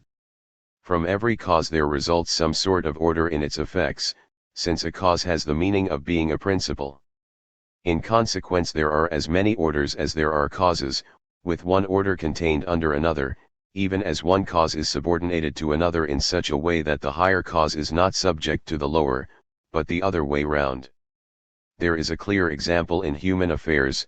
The domestic order ordo domus depends on the father of the family, that order in turn is subordinated to the municipal order sub ordine civitatis deriving from the city's ruler. The municipal order comes under the regimen of the king, who is the source of order in the whole realm. Ibid. 1, 105 Quetzales, A6. Insofar as it is considered in its connection with the first cause, the order of the world is unchangeable and coincides with divine prescience and goodness. On the other hand, insofar as it entails an articulation of second causes, it makes room for a divine intervention praeter ordinem rerum. The liber de causes is so important for medieval theology because by distinguishing first causes from second causes it discovered the articulation between transcendence and immanence, general and particular, upon which the machine of the divine government of the world could be founded. 4.12. The discussions that led to the canonists' elaboration of the political type of the Rex Inutilis between the 12th and 13th centuries is the place in which the distinction between the kingdom and the government finds for the first time its technical formulation in the juridical field.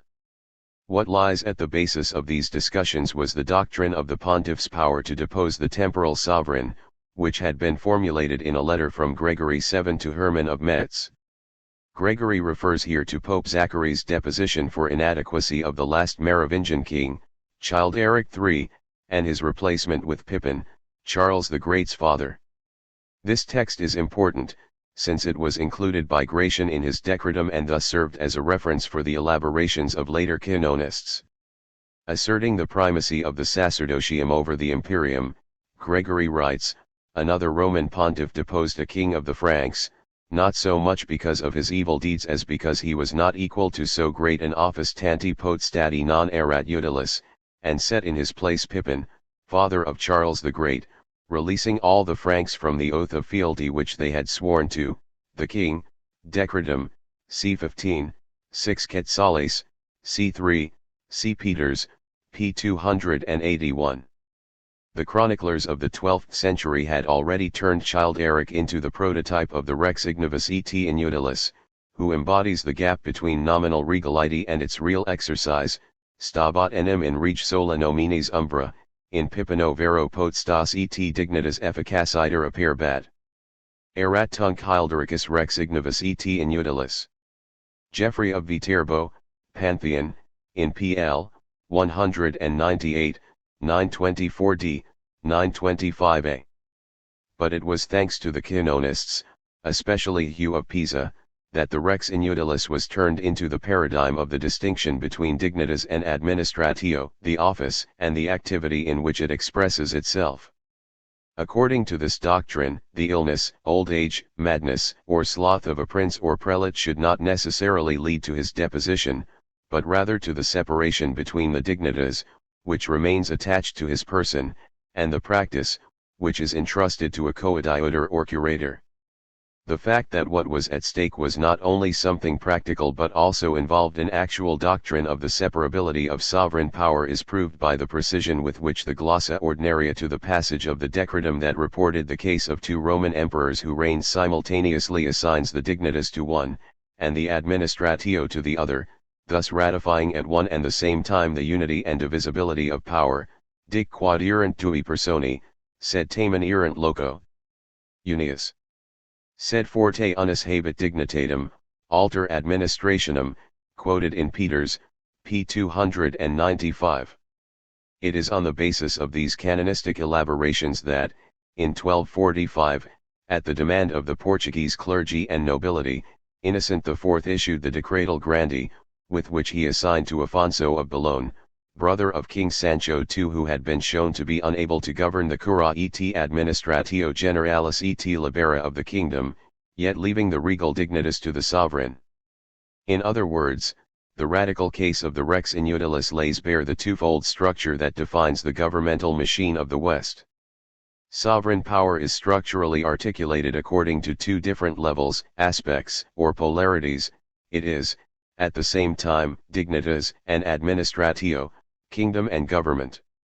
The sovereign is structurally mehani, in the sense that his dignity is measured against the possibility of its uselessness and inefficacy, in a correlation in which the Rex Inutilis legitimates the actual administration that he has already cut off from himself and that, however, formally continues to belong to him.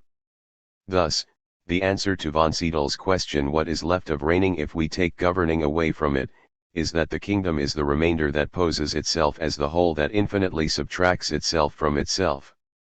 Just as, in the divine gubernatio of the world, transcendence and immanence, ordo ad deum and ordo ad invisem, must be unceasingly distinguished for providential action to unceasingly rejoin them, so the kingdom and the government constitute a double machine, which is the place of a continuous separation and articulation. The potestas is plena only to the extent that it can be divided. Not without noticeable hesitations, medieval jurists developed the distinction between merum imperium and mistum imperium. Following one of Irenaeus's glosses, they called imperium that without which there cannot be a jurisdiction, sine quo nulla esset jurisdictio, but then distinguished as pure the imperium considered as such and, on the other hand, called mixed the imperium that involves an actual jurisdictio, Costa, pages 112 to 113. In Stephen of Tournai's Summa this distinction is developed into the idea of a clear separation between jurisdictio and administratio, between a potestas and its practice. If the emperor grants somebody the jurisdiction and the power to judge potestas iudicandi, but does not allot him a province or a people to be judged, he will then have the title, that is the name, but not the practice habet quidem titulum, idus nomen, sed non administrationem. Stefan von Dornick, p. 222. 4.13. An analysis of the canonistic notion of plenitudo potestatis can give rise to some instructive considerations. According to the theory of the primacy of the pontiff's spiritual power over the temporal power of the sovereign, which found in Boniface VIII's bull Unam Sanctam its polemical expression and in Giles of Rome's De Ecclesiastica Potestate its doctrinal layout, the plenitude of power lies with the supreme pontiff, to whom belong both of the swords discussed in Luke 22:38, Domini, ecce duo gladii hic. At il dixit eis, satis est, interpreted as the symbols of spiritual and material power. The debate about the primacy of one power over the other was so fierce, and the struggles between the partisans of the empire and those of ecclesiastic power so violent and persistent, that historians and scholars ended up overlooking what should have been a preliminary question: why is power originally divided? Why does it present itself as always already articulated into two swords? As a matter of fact, even the supporters of the pontifical plenitudo potestatis admit that power is structurally divided and that the government of men, governatio hominum is the technical term that Giles uses recurrently, is necessarily articulated into two, and only two, authorities potesta or swords. In the government of men and in the rule of the human race or in the rule of the faithful, there are only two powers and two swords du potestates et duo gladii, the priestly and the royal or imperial power, that is, a spiritual and a material sword. Giles of Rome, on Ecclesiastical Power, p. 108. In his treatise, Giles cannot help asking the question as to why there are two swords in the Church and neither more nor fewer, Ibid, p. 107. If the spiritual power is higher than any other and naturally extends its government to material things just as the soul governs the body, what need was there, then, to institute another power and another sword, alium potestatem et alium gladium? Ibid, p. 108. The co-substantiality and co-originarity of the split between the two powers in the Church is proved by Giles's interpretation of Luke 22:38. And if due consideration be given to the words of the Gospel, the way in which the Church possesses both swords is perfectly illustrated by the two swords there mentioned. For, as Bede says, one of those swords was drawn and the other remained in its sheath. And so, although there were two swords, we read that only one sword was drawn, with which Peter struck the servant of the high priest and cut off his right ear. What, therefore, does this mean? That while there were two swords, the one was drawn and the other remained in its sheath? If not, that the Church possesses two swords, the spiritual as user quantum ad usum, which is represented by the drawn sword, and the material, not as user, but as commander quantum ad nudum. Ibid, pages 51 to 52. In addition, the two swords exist now, under the law of grace, they existed under the written law, and they existed under the law of nature. These two swords, then, always were and are different things. Ibid, pages 20 to 21. If the division of power is structural to such an extent, what is the reason for this? The large number of answers given by Giles is a function of their often evident insufficiency, and it is possible that the decisive answer is to be read, as it were, between the lines of those adduced. An initial reason for the duality lies in the great excellence and the very great perfection nemia excellentia et nemia perfectio of spiritual things, Ibid, p. 108. Spiritual things are, in fact, so noble that, in order to avoid the possibility of deficiencies and negligences with regard to them, it was necessary to establish a second power, which specifically takes care of corporeal things, so that the spiritual power may be entirely devoted to spiritual things. But the reason for their distinction is, at the same time, the foundation of their strict articulation.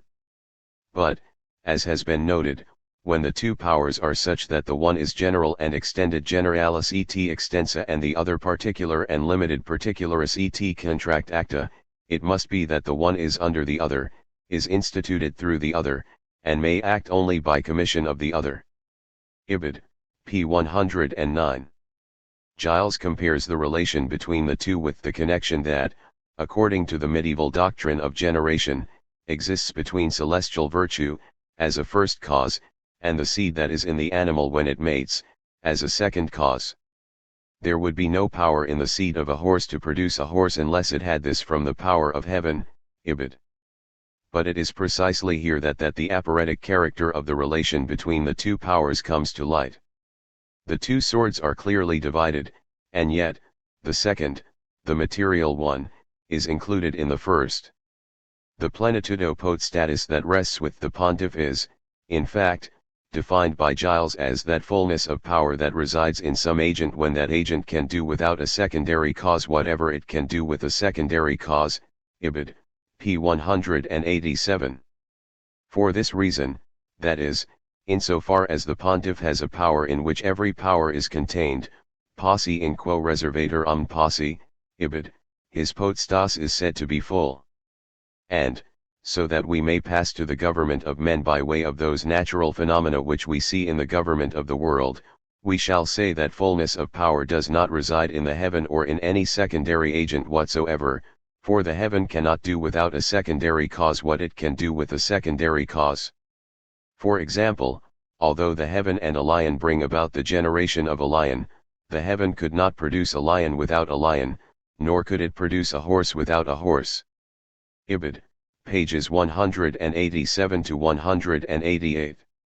On the other hand, the spiritual power can produce its effect without the aid of second causes, and yet, it needs to separate itself from the material sword.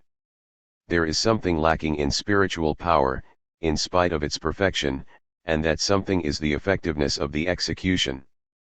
Turning to the doctrine of the distinction between the titularity of an office and its execution, Giles argues that, by reason of her power and lordship, the Church as such has a superior and primary lordship in temporal things, but she does not have an immediate jurisdiction and right of execution.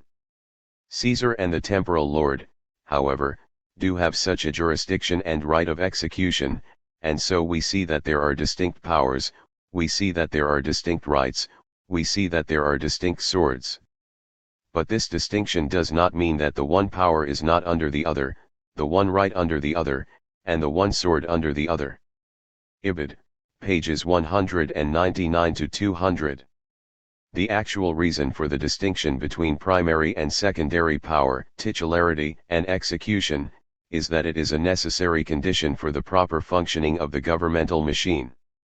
But if there were only one sword in the Church, namely the spiritual, then those tasks which must be performed in the government of men would not be as well done, for the spiritual sword would then neglect many tasks which should be performed in the spiritual sphere, because it would itself be obliged to attend to material affairs. Therefore, the fact that a second sword was instituted is not due to a lack of power on the part of the spiritual, rather, it is for the sake of good order and decency ex bona ordinatione et ex decentia. It is not due to a lack of power on the part of the spiritual sword that a second sword, which is called material, has been instituted. Rather, this is in order to secure the correct implementation of the execution proter beneficium executionis.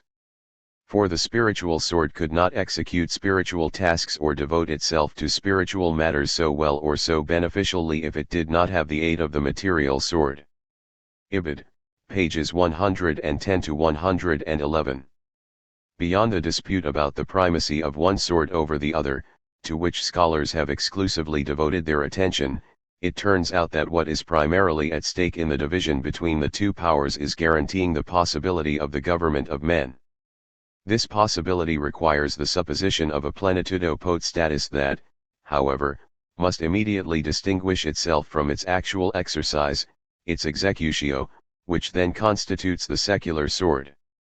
From a theoretical point of view, the debate is not so much between the supporters of the primacy of priesthood or the empire, but between the governmentalisti, who conceive power as always already articulated according to a double structure, authority potesta and execution, kingdom and government, and the promoters of a sovereignty in which it is not possible to separate power from act, ordinatio from executio. Gelasius is well-known dictum according to which duo quip sunt. Quibus principaliter mundus hic regitur, auctoritas sacra pontificum, et regalis potestas, epistoli et decreta, 8, in pl.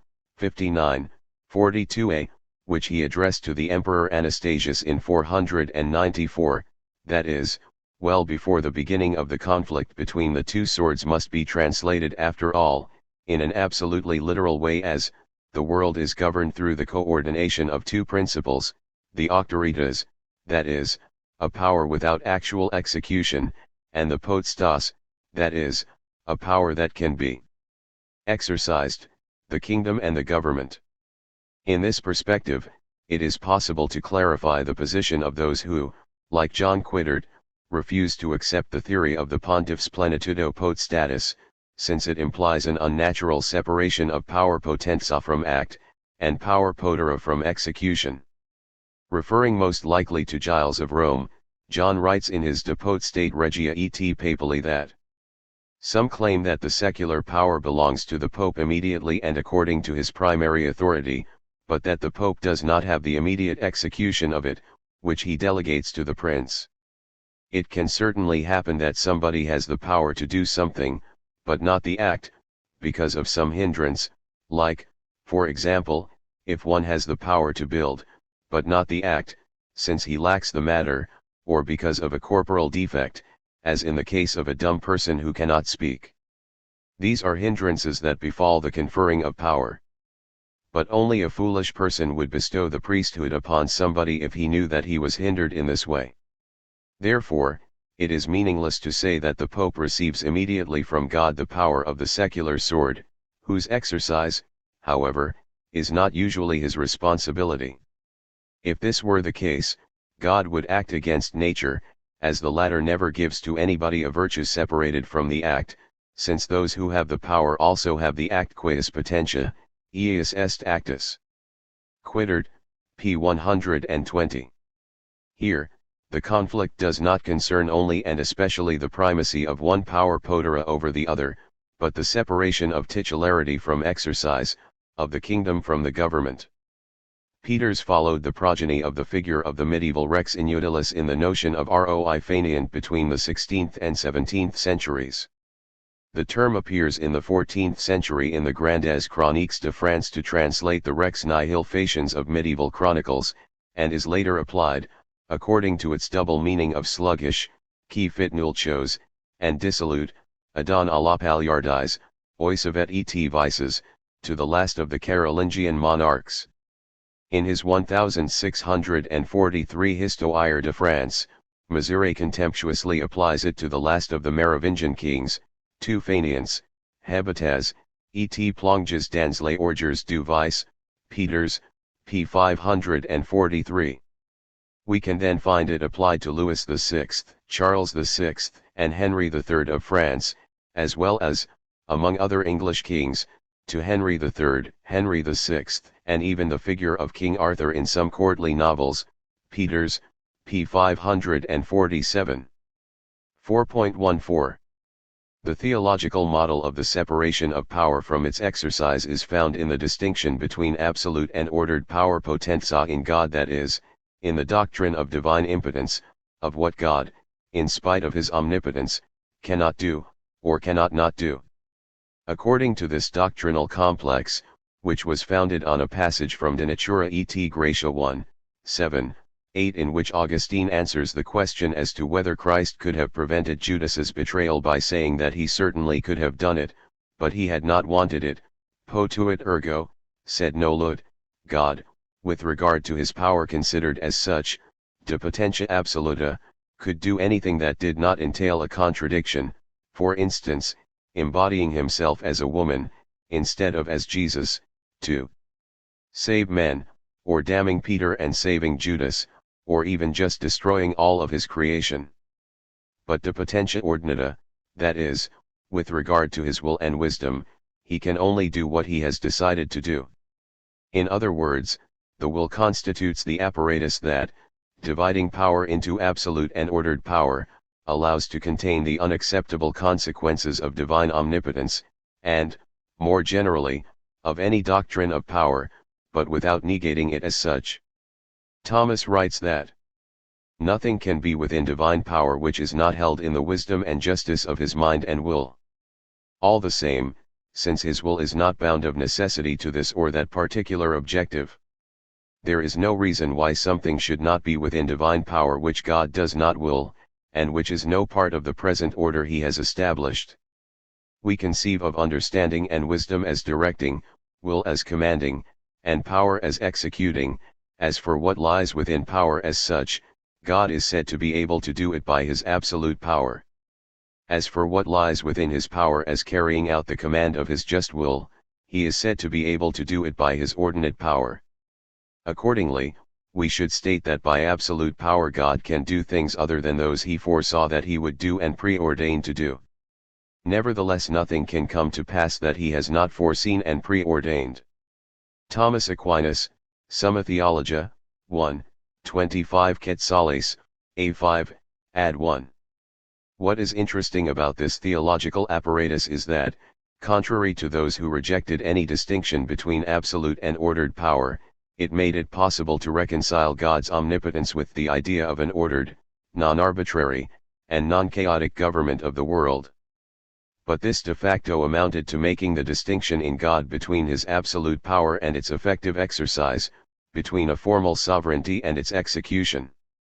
Limiting absolute power, ordered power constitutes it as the foundation of the divine government of the world.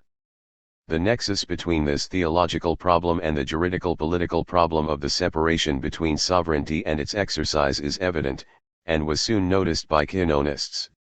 With regard to a decretal by Innocent IV that denied an abbot the power to suspend a monk's vow of poverty, the distinction between absolute and ordered power was thus applied by Hostiensis and other canonists to the problem of the papal plenitudo potestatis, to show that, de potentia ordinata, the pontiff must abide by the law, although de potentia absoluta he is not bound by it. Courtenay, pages 107 to 108. Once again, the plenitudo potestatis is shown to have an inner articulation that structurally divides it, and the doctrine of what God cannot do becomes the paradigm of the distinction between power potera and its exercise, the kingdom and the government. In Matthew of Acosperta's Questions on Providence, God's impotence clearly displays its governmental meaning. Giving a negative answer to the question of whether God could have created a rational creature who could not sin, Matthew explains that this is impossible not because of an impotence on the part of God, but because it would have made the providential government of the world pointless. As a matter of fact, creating a rational creature completely unable to sin would mean, on the one hand, denying him free will and, on the other, making the grace by means of which God preserves and governs creatures useless. Every rational creature, insofar as it is a creature, must be preserved by God and needs the Creator's continuous maintenance manutenentia, for if he ceased to govern the things that he had created, these things would go to ruin. The general influence of divine maintenance is not sufficient for the preservation of the moral good of creatures, the latter also needs that of grace. For this, just as God cannot make it so that a creature preserves itself, so he cannot make it so that by nature and by itself it cannot sin. Matthew of Aqua Sparta, p. 292. God's impotence functions to make possible a righteous government of the world. Threshold. We can now better understand the Arthurian mythologeme of the Roi Mehani. It is the reflection in the literary field of a transformation and splitting of the concept of sovereignty that must have troubled deeply contemporary minds. Although, as we have seen, it had some precedents in the Gnostic doctrine of the idol god and some parallelisms in the tradition of Roman law. This transformation is essentially carried out, from a technical point of view, in a canonistic field. The theological model of this separation is the doctrine of divine impotence, that is, the distinction between potentia absoluta and potentia ordinata. Hugh of Pisa and the Grandi Decretal with which Innocent IV, in the case of the Rex Inutilis Sancho II, separated regality from its exercise gave to this distinction a juridical form of whose general meaning and political implications they were perhaps not fully aware. However, it is certain that, as has been observed, Grandi, indeed, contain the results of the most articulate legal tradition which Europe had seen since the age of Justinian, but few territorial monarchies were capable, in 1245, of profiting fully from that tradition. Peters, p. 304. The conflict that was here in question is not, however, so much between legal authority, which, due to the decretal, rested with the Earl of Boulogne, and personal loyalty, which was still owed to the sovereign Sancho II, as between a sovereignty inseparable from its exercise and a regality that is structurally divided and separable from government, or, in Foucault's terms, between territorial sovereignty and governmental power. It is in this perspective that we can interpret the debate that, in the first few decades of the 14th century, opposes John XXII to Agamben. According to John, the laws that God has established are identical with his essence and, consequently, are eternal and unchangeable. Therefore, he cannot act otherwise than how he has chosen to act. Absolute and ordered powers are the same thing, and their distinction is purely nominal. It is impossible for God to save according to absolute power a man devoid of the sacrament of baptism, because this was decided from eternity according to ordered power, which is to be identified with God and cannot be changed. Some claim that God can do many things according to the absolute power which he cannot do according to the ordered power, but this is false and wrong, for the absolute power and the ordered power in God are the same thing and can be distinguished only by name, like Simon and Peter, which name the same person. Just as it is impossible that somebody hits Simon without hitting Peter, or that Peter does something that Simon does not, insofar as they are the same man, so it is impossible for God to do according to the absolute power things that are different from those he does according to ordered power, for they are the same thing and differ and can be distinguished only by name. Quoted in Courtenay, p. 162. What Agamben proposes against this thesis is the irreducibility of absolute power to ordered power. These are not two powers, but two different ways in which we say that God can or cannot do something, or two internal articulations of a single divine power in respect to the act. If one looks closely at this issue, saying that God can do things according to the absolute power which he cannot do according to the ordered power means nothing else than God can do things that he had not decided to do qui tamen minime ordinaret esse facturum. But if he were to do these things, he would do them according to the ordered power, for if he did them, he would have decided to do them. Quoted in Courtenay, p. 164. For Agamben, as a more modern thinker, it is essential to preserve the contingency of decision against an understanding of acting, professed by Muslims and old women, vetuli, that reduces it to pure necessity. From this would follow that no creature could do anything that he does not actually do, so that all would happen according to necessity and nothing in a contingent way, like the infidels claim, and the ancient heretics, and also the occult heretics, the lays and the old women, quoted in Ibid. What is at stake in this conflict is, in the final analysis, the functioning of the governmental apparatus. While, for the pontiff, the difference between the two levels or moments of the apparatus is purely nominal, so that the act of real government always already determines the power, and the kingdom is fully identified with the government. For Agamben, the kingdom, absolute power, exceeds and always in some way precedes the government, the ordered power, which reaches and determines it only at the moment of the executio, yet without ever exhausting it completely. In other words, two different conceptions of the government of men confront each other. The first is still dominated by the old model of territorial sovereignty, which reduces the double articulation of the governmental machine to a purely formal moment.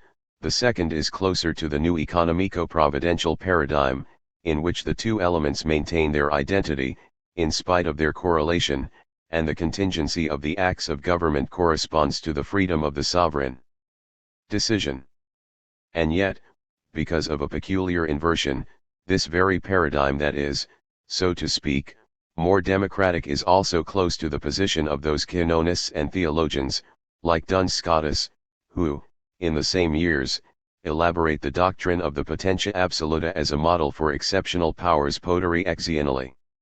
Insofar as it structurally exceeds ordered power potentia ordinata, absolute power potentia assoluta is not only in God, but in every agent, and, in particular, in the pontiff, that which allows one to act legitimately beyond the law and against it. Potest agere confirmiter illi legi recti, et tunc secundum potentiam ordinatam, ordinata enim est in quantum est principium ex sequendi aliqua confirmiter legi recti, et potest agere praeter illum legem vel contra eam, et in hoc est potentia absoluta, excedens potentiam ordinatam. Duns Scotus, quoted in Courtenay, p. 112. 5. The Providential Machine. 5.1. Michel Foucault's 1977-1978 course at the Collège de France, entitled Sécurité, Territoire, Population, is devoted to a genealogy of modern governmentality. Foucault begins by distinguishing three different modalities in the history of power relations: the legal system that corresponds to the institutional model of the territorial state of sovereignty and that defines itself through a normative code that opposes what is allowed to what is prohibited, and consequently establishes a system of punishments, the disciplinary devices that correspond to the modern societies of discipline and put into practice, alongside the law, a series of police, medical, and penitentiary techniques to order, correct, and modulate the bodies of subjects. Finally, the apparatuses of security that correspond to the contemporary state of population and the new practice that defines it, which Foucault names the government of men. Foucault is careful to specify that these three modalities do not succeed one another chronologically or mutually exclude each other, but coexist and are articulated with one another in such a way that, nevertheless, one of them constitutes at each turn the dominant political technology. The birth of the state of population and the primacy of the apparatuses of security thus coincide with the relative decline of the sovereign function and with the coming to light of a governmentality that defines the essential political problem of our time, and for the characterization of which Foucault uses the formula that we have already encountered in Schmidt and Peterson. While I have been speaking about population, a word has constantly recurred. And this is the world government. The more I have spoken about population, the more I have stopped saying sovereign. I was led to designate or aim at something that again I think is relatively new, not in the word, and not at a certain level of reality, but as a technique.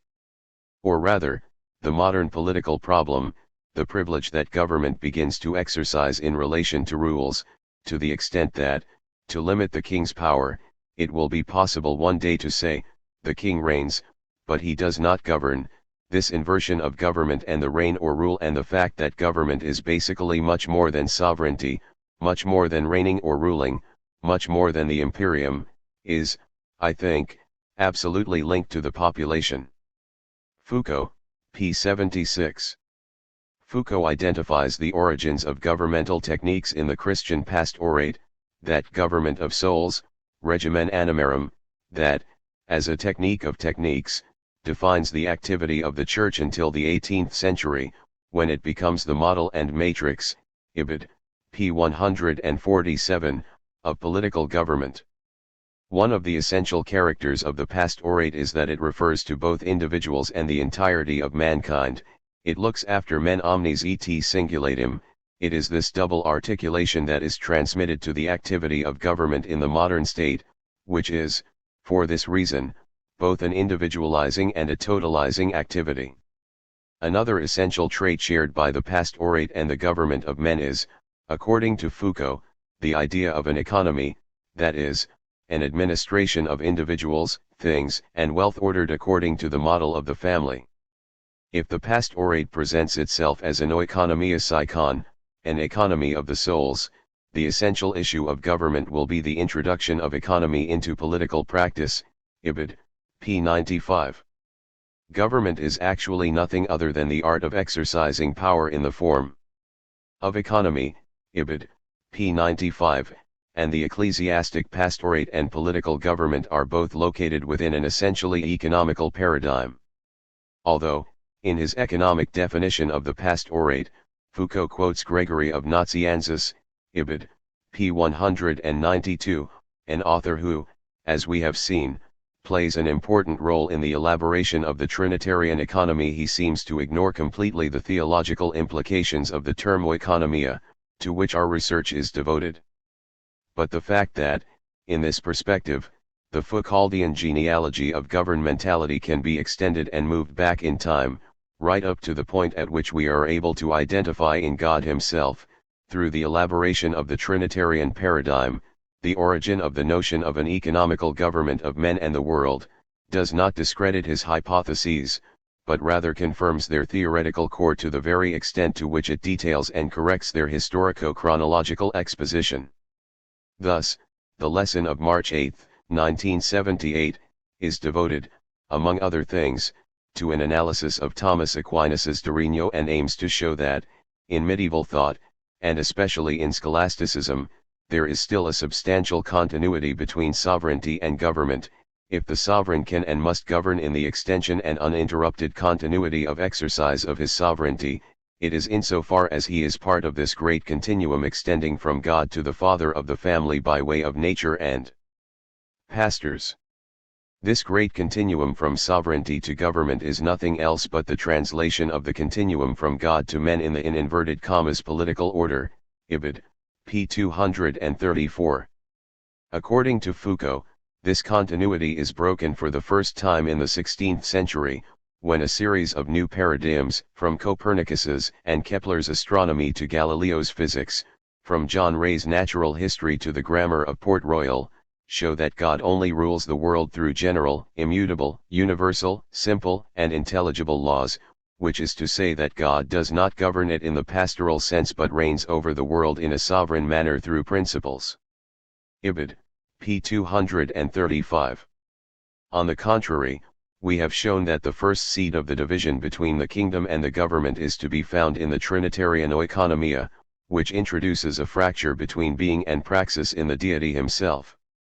The notion of ordo in medieval thought and especially in Thomas Aquinas is only able to suture this division by reproducing it inside itself as a fracture between a transcendent and an immanent order, and between ordinatio and executio.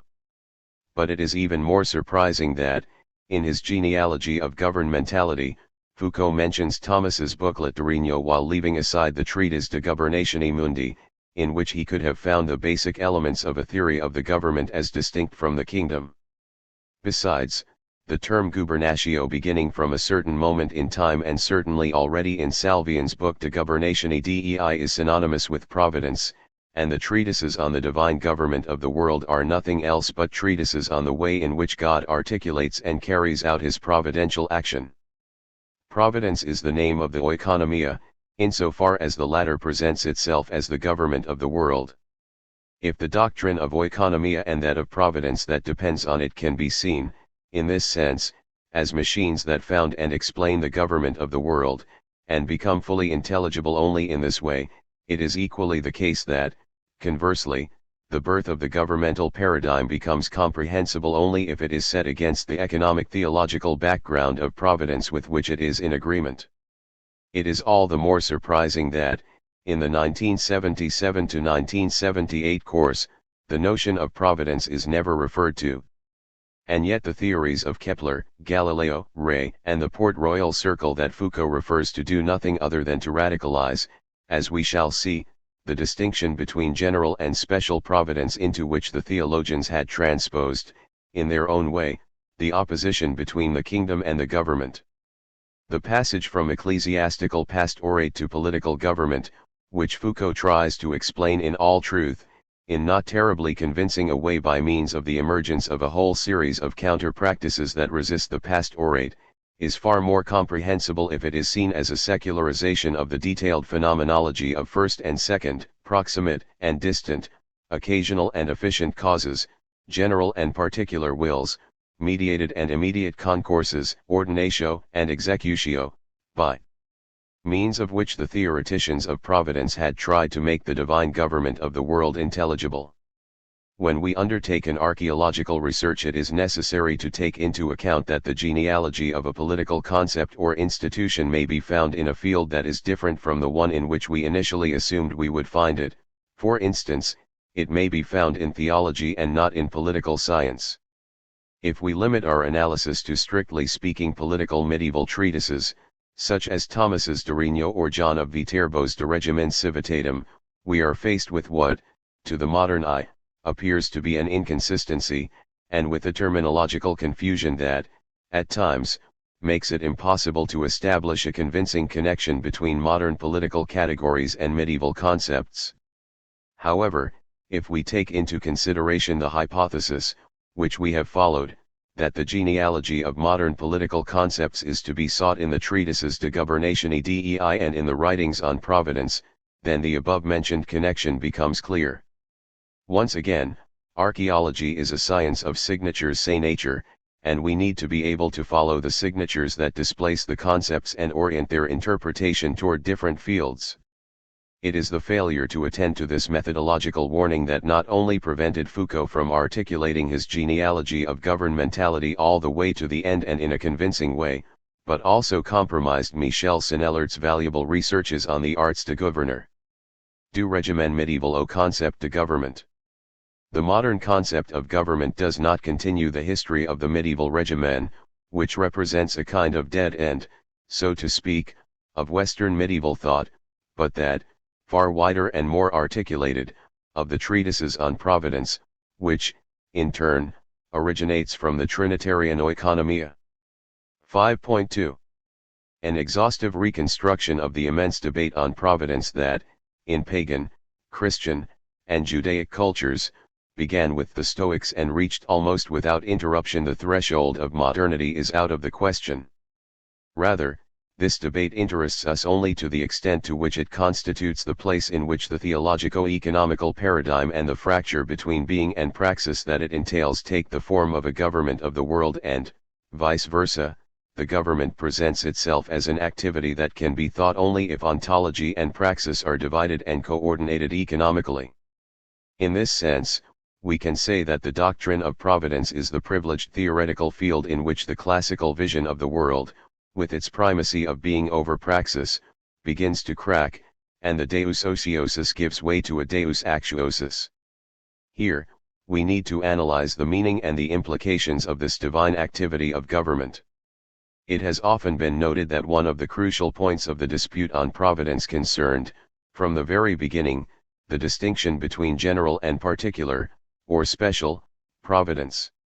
At its base lies the Stoic distinction between that which can be found in a primary way, proegumenos, in the plans of providence, and that which is rather produced as a concomitant or secondary effect, kat epikalauthasin or parakalauthasin, of it. The history of the concept of providence coincides with the long and fierce debate between those who claimed that God provides for the world only by means of general or universal principles, providentia generalis, and those who argued that the divine providence extends to particular things according to the image in Matthew 10:29, down to the lowliest sparrow, providentia specialis and specialissima. If we accept general providence and reject, entirely or in part, particular providence, we have the position of Aristotelian and late classical philosophy, and, in the end, deism, which, in Wolff's words, concedes that God exists, but denies that he takes care of human things. Wolff, 11, 2, p. 191. If, on the other hand, we accept at the same time the two forms of providence, we have the position of the Stoics, theism, and the dominant trend of Christian theology, for which the problem of how to reconcile special providence with man's free will arises. However, what is really at stake in the debate is not man's freedom, which the proponents of the second thesis attempt to preserve through the distinction between remote and proximate causes, but the possibility of a divine government of the world. If the kingdom and the government are separated in God by a clear opposition, then no government of the world is actually possible. We would have, on the one hand, an impotent sovereignty and, on the other, the infinite and chaotic series of particular, and violent, acts of providence. The government is possible only if the kingdom and the government are correlated in a bipolar machine. The government is precisely what results from the coordination and articulation of special and general providence, or, in Foucault's words, of the omnes and the singulatum. 5.3. The providential machine appears for the first time in a passage from Chrysippus's Peri pro Noas, on Providence, SVF, 2, 336, where it already displays the essential character that will define its functioning up to the thresholds of modernity, that is, the strategic conjunction of two apparently different problems, that of the origin and justification of evil, and that of the government of the world. The link Chrysippus establishes between these two problems is so strong that it can still be recovered at the heart of the hair-splitting post-mortem debate with Bell that Leibniz stages in his Theodicy. In order to prove his theory that the existing world is lamellar de republics, Leibniz claims that the evil that can be found in it does not follow from an immediate will of God, but is the unavoidable consequence that is concomitant with the choice that God made of the best possible world. It follows that the evil that is in rational creatures happens only by concomitance, not by antecedent will but by a consequent will, as being involved in the best possible plan, and the metaphysical good which includes everything makes it necessary sometimes to admit physical evil and moral evil, as I have already explained more than once. It so happens that the ancient Stoics were not far removed from this system. Leibniz, p. 258. At this stage, in order to both substantiate his theory and reduce his opponent to contradiction, Leibniz retrieves the as a matter of fact, quite faithful paraphrase that Bell had made of the passage from Chrysippus. Chrysippus, he says, in his work on Providence examined among other questions this one, eia ton anthropon nosoi kata physing gignontai whether diseases happen according to nature. Did the nature of things, or the providence that made the world and the humankind, make also the diseases to which men are subject? He answers that the chief design of nature was not to make them sickly, that would not be in keeping with the cause of all good, but nature, in preparing and producing many great things excellently ordered and of great usefulness, found that some drawbacks came as a result, and thus these were not in conformity with the original design and purpose, they came about as a sequel to the work, they existed only as consequences which were somehow necessary, and which Chrysippus defined as kata parakalauthesin according to concomitance. For the formation of the human body, Chrysippus said, the finest idea as well as the very utility of the work demanded that the head should be composed of a tissue of thin, fine bones, but because of that it was bound to have the disadvantage of not being able to resist blows. Nature made health, and at the same time it was necessary by a kind of concomitance that the source of diseases should open up. Ibid. It is this connection, which is not to be taken for granted, between the problems of evil and of providence that Chrysippus bequeaths to Christian philosophy and theology. 5.4. The treatise and questions on providence attributed to Alexander of Aphrodisias, a commentator of Aristotle active around the 2nd century AD, constitute a perfect example of how, precisely in this problematic context, the different philosophical schools tend to converge with and differentiate themselves from each other according to certain constant orientations. Alexander was facing opponents, the Stoics, who argued that nothing of what happens in the world happens without the intervention of providence, and that the gods in this, similar to scrupulous masters who control all that happens in their house, look after both the world in general and particular things. Alexander of Aphrodisias, La Providenza, pages 102 to 103. Against this idea of providence, Alexander does not cease to repeat that a God who was constantly engaged in paying attention to every single individual and every particular thing would show itself thereby to be of a lower rank than the things he provides for. He thus opposes the paradigm of the kingdom to that of the pastorate, that is, once again, the kingdom to the government, while the pastor is inferior to the beings he takes care of, since his perfection is bound to their well-being. The providence exercised by a king over the things he governs does not proceed in this way. He does not take care of everything, universal and particular things, continuously or in a way that none of the things that are subjected to him and to which he would dedicate all his life would slip his mind. The mind of the king prefers to exercise his providence in a universal and general way. His duties are indeed too noble and dignified for him to take care of these trivialities. Ibid. p. 117. Certainly God is the first source of all providence, but this does not mean that he observes and knows every inferior being. Not even a man can provide for all that is in his house, to the point of taking care of mice, ants, and all the other things that are in it. Therefore, we need to say that the fact that a noble man puts in order in their place all the things that are in his house and administers them according to what is convenient is not the most beautiful of his acts, nor is it worthy of him. He rather needs to take into consideration the most important things, while these kinds of actions and preoccupations should remain irrelevant for him. If thus this behavior is not worthy of a sensible man, it is all the more unworthy of God. Indeed, he is too high for us to say of him that he looks after men, mice, and ants, and that his providence includes all the earthly things. Ibid. p. 119. We see here that the double articulation of providence is already constituted, an articulation that, later in Christian theology, will take the name of providentia generalis and providentia specialis. Here, it is presented as providence for itself, katauto, and accidental, kata symbibikos, providence. But what is decisive in Alexander is the way in which he tries to think a third intermediate model, which neutralizes these oppositions and seems to constitute for him the true paradigm of providential action.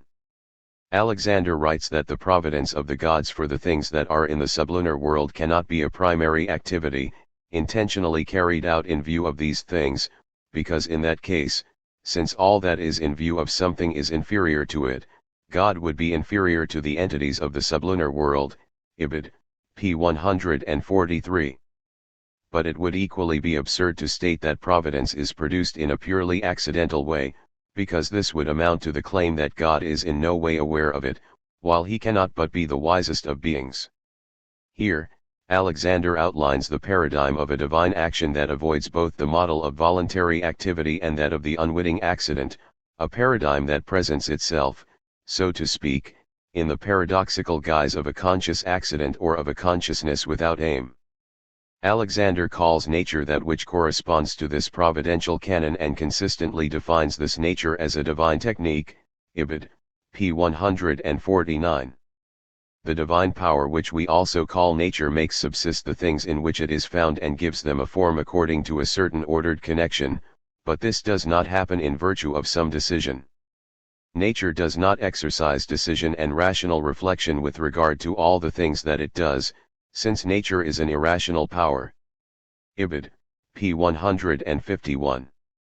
Precisely for this reason, Alexander is able to assimilate natural movements to those produced by mechanical automata, which seem to dance, fight and move with movements endowed with order and rhythm, because their creator has arranged them in this way. Ibid. But while in the case of art products artisans set themselves a given purpose, nature as a divine technique comes to completion in an involuntary way which is however not accidental only thanks to a continuous succession of generated beings. Ibid. p. 153. 5.5. How should we understand this particular intermediate nature of providential action, involuntary, yet not accidental? Alexander specifies and refines his model in question 2:21. He writes that if it were possible to find an intermediate term between the for itself and the by accident, then the alternative that makes providential action unintelligible would disappear. The latter neither takes as the aim of its activity the fact that it is useful to the being it provides for, providence for itself, nor is it simply accidental. We say that somebody provides for something when he sets as his aim to benefit the object in question, and in view of this benefit he acts and carries out actions by means of which he considers himself to be able to achieve the aim that he has set, taking as the objective of his activity the benefit of the being he provides for. We say that a being provides for another by accident kata symbibikos, when the one that is said to be providing for does not do anything to benefit the one which he provides for, but it happens that the latter takes some benefit from the things the other does. Yet the one that provides for is in this way completely unaware of this accidental consequence. Indeed, it seems that somebody finds a treasure accidentally if he initially was digging for some other purpose and did not anticipate finding it. And somebody was killed accidentally by lightning, since the lightning did not fall for that purpose, nor was there any awareness on the part of the demiurge that created the lightning. Alexander of Aphrodisias, La Providenza, p. 236. According to Alexander, the nature of the providential action, and here lies its particular importance, is neither the for itself, nor the by accident, neither what is primary, nor what is collateral, but what could be defined as a collateral effect that is calculated. The knowledge of some of the consequences of what happens for some other purpose eliminates their accidental character, since something is accidental when it seems to happen against expectations, while a forecast seems to be the indication of irrational connections of facts. The being that does not act in view of something, but knows that it benefits it and wants it, can be said to provide for it, but neither for itself nor by accident. Ibid, pages 236 to 240. In Alexander, the theory of providence in accordance with the Aristotelian theology from which he begins is not intended to found a government of the world, but the latter, that is, the correlation between what is general and what is particular, results, in a contingent but knowing way, from the universal providence. The God that reigns, yet does not govern, thus makes possible the government. In other words, the government is an epiphenomenon of providence, or of the kingdom. Defining in this way the nature of the providential act, Alexander transmitted to Christian theology the possible canon of a divine gubernatio of the world. Whether providence manifests itself only in the universal principles or descends to earth to look after the lowest particular things, it will in any case need to pass through the very nature of things and follow their immanent economy. The government of the world occurs neither by means of the tyrannical imposition of an external general will, nor by accident, but through the knowing anticipation of the collateral effects that arise from the very nature of things and remain absolutely contingent in their singularity. Thus, what appeared to be a marginal phenomenon or a secondary effect becomes the very paradigm of the act of government. It is therefore not surprising that an Arabic author of the 9th century, Jabir ibn Hayyan, could interpret Alexander's thought on providence in a way that turns it into a kind of original paradigm of liberalism, as if the master, providing for his own interests and those of his house, could also be useful, it does not matter how knowingly, to the little animals that hide in it. Alexander of Aphrodisias's book is characterized by the fact that, according to him, the 9th sphere does not deliberately exercise its providence over this world. There is nothing in this world that escapes its providence, but only accidentally. To demonstrate this, he gives the following example: the master of a household or of a palace does not look after the feeding of the mice, the lizards, the cockroaches, and the ants that live in it, or provide for their subsistence, as he does for him and his family. However, providing for his household, he accidentally also provides for these little animals. Ibid, p. 167. The theory, of Stoic origin, of the negative collateral effect of providence is fully articulated by Philo. The irreducibly harmful and malevolent elements of creation, from lightning to hail, from poisonous snakes to scorpions, are conceived as concomitant effects, or blurrings bavures of the providential structure of the cosmos. And hail and snowstorms, and other things of that kind, are collateral effects epicalaude of the cooling of the air. And, again, lightnings and thunders arise from the collision and repercussions of the clouds.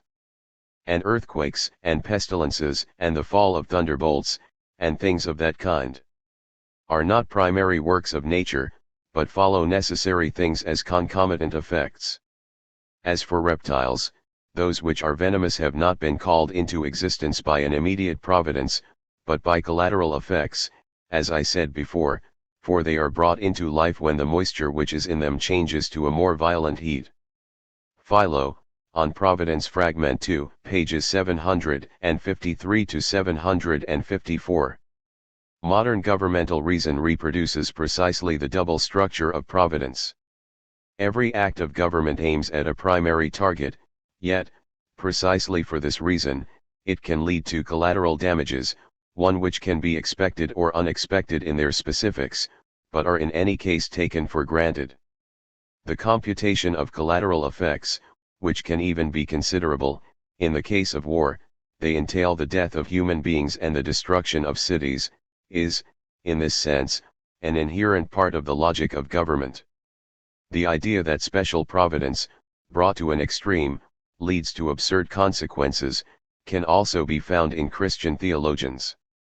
The following passage from Jerome is significant: Commentarium in Habakkuk Prophetam, pl. 25, 1286a, b. It is absurd to extend the majesty of God to the point of making him aware of how many mosquitoes are born and die at any moment, of the number of fleas and the immense multitude of flies, or of how many fish are born in the sea and similar issues. We should not be fatuous adulators of God who reduce providence to the level of these issues. 5.6. In Stoic thought, where the concept originated, providence is strictly entwined with the problem of fate. Plutarch's treatise on fate offers, in this sense, an instructive example of how a pagan philosopher active between the 1st and 2nd centuries of the Christian era could contribute, without the least intention, to the elaboration of the governmental paradigm.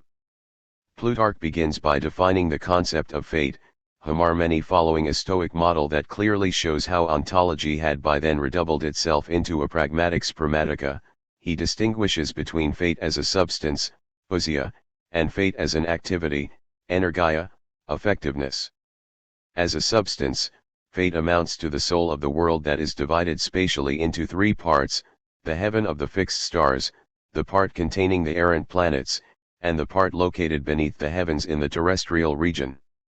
As an activity, and this is the aspect that seems to interest Plutarch the most, fate is assimilated to a law, nomos, determining the course of everything that comes to pass. Plutarch, on Fate, 568d, p. 313. However, what is decisive is the way in which Plutarch uses the paradigm of the law to articulate the connection between fate in general and fate in particular, kata miros or kathekastha, Ibid, 569d, p. 321. Just as civil law, politikos nomos, Ibid, does not address this or that individual, but arranges according to a universal condition, hypothesis, presupposition, all that happens in the city, so fate establishes the general conditions according to which connections between particular facts will then take place. Ibid, pages 321 to 323. In other words, from the perspective of fate, all that happens is considered as the effect of an antecedent. Plutarch thus identifies what pertains to destiny with what is effectual or conditional, to ex hypothesias. Let us next determine the character of what is consequent of an hypothesis, and show that fate is of that character. We meant by consequent of an hypothesis that which is not laid down independently, but in some fashion is really subjoined to something else, wherever there is an expression implying that if one is true, another follows. Ibid, 570a, p. 323.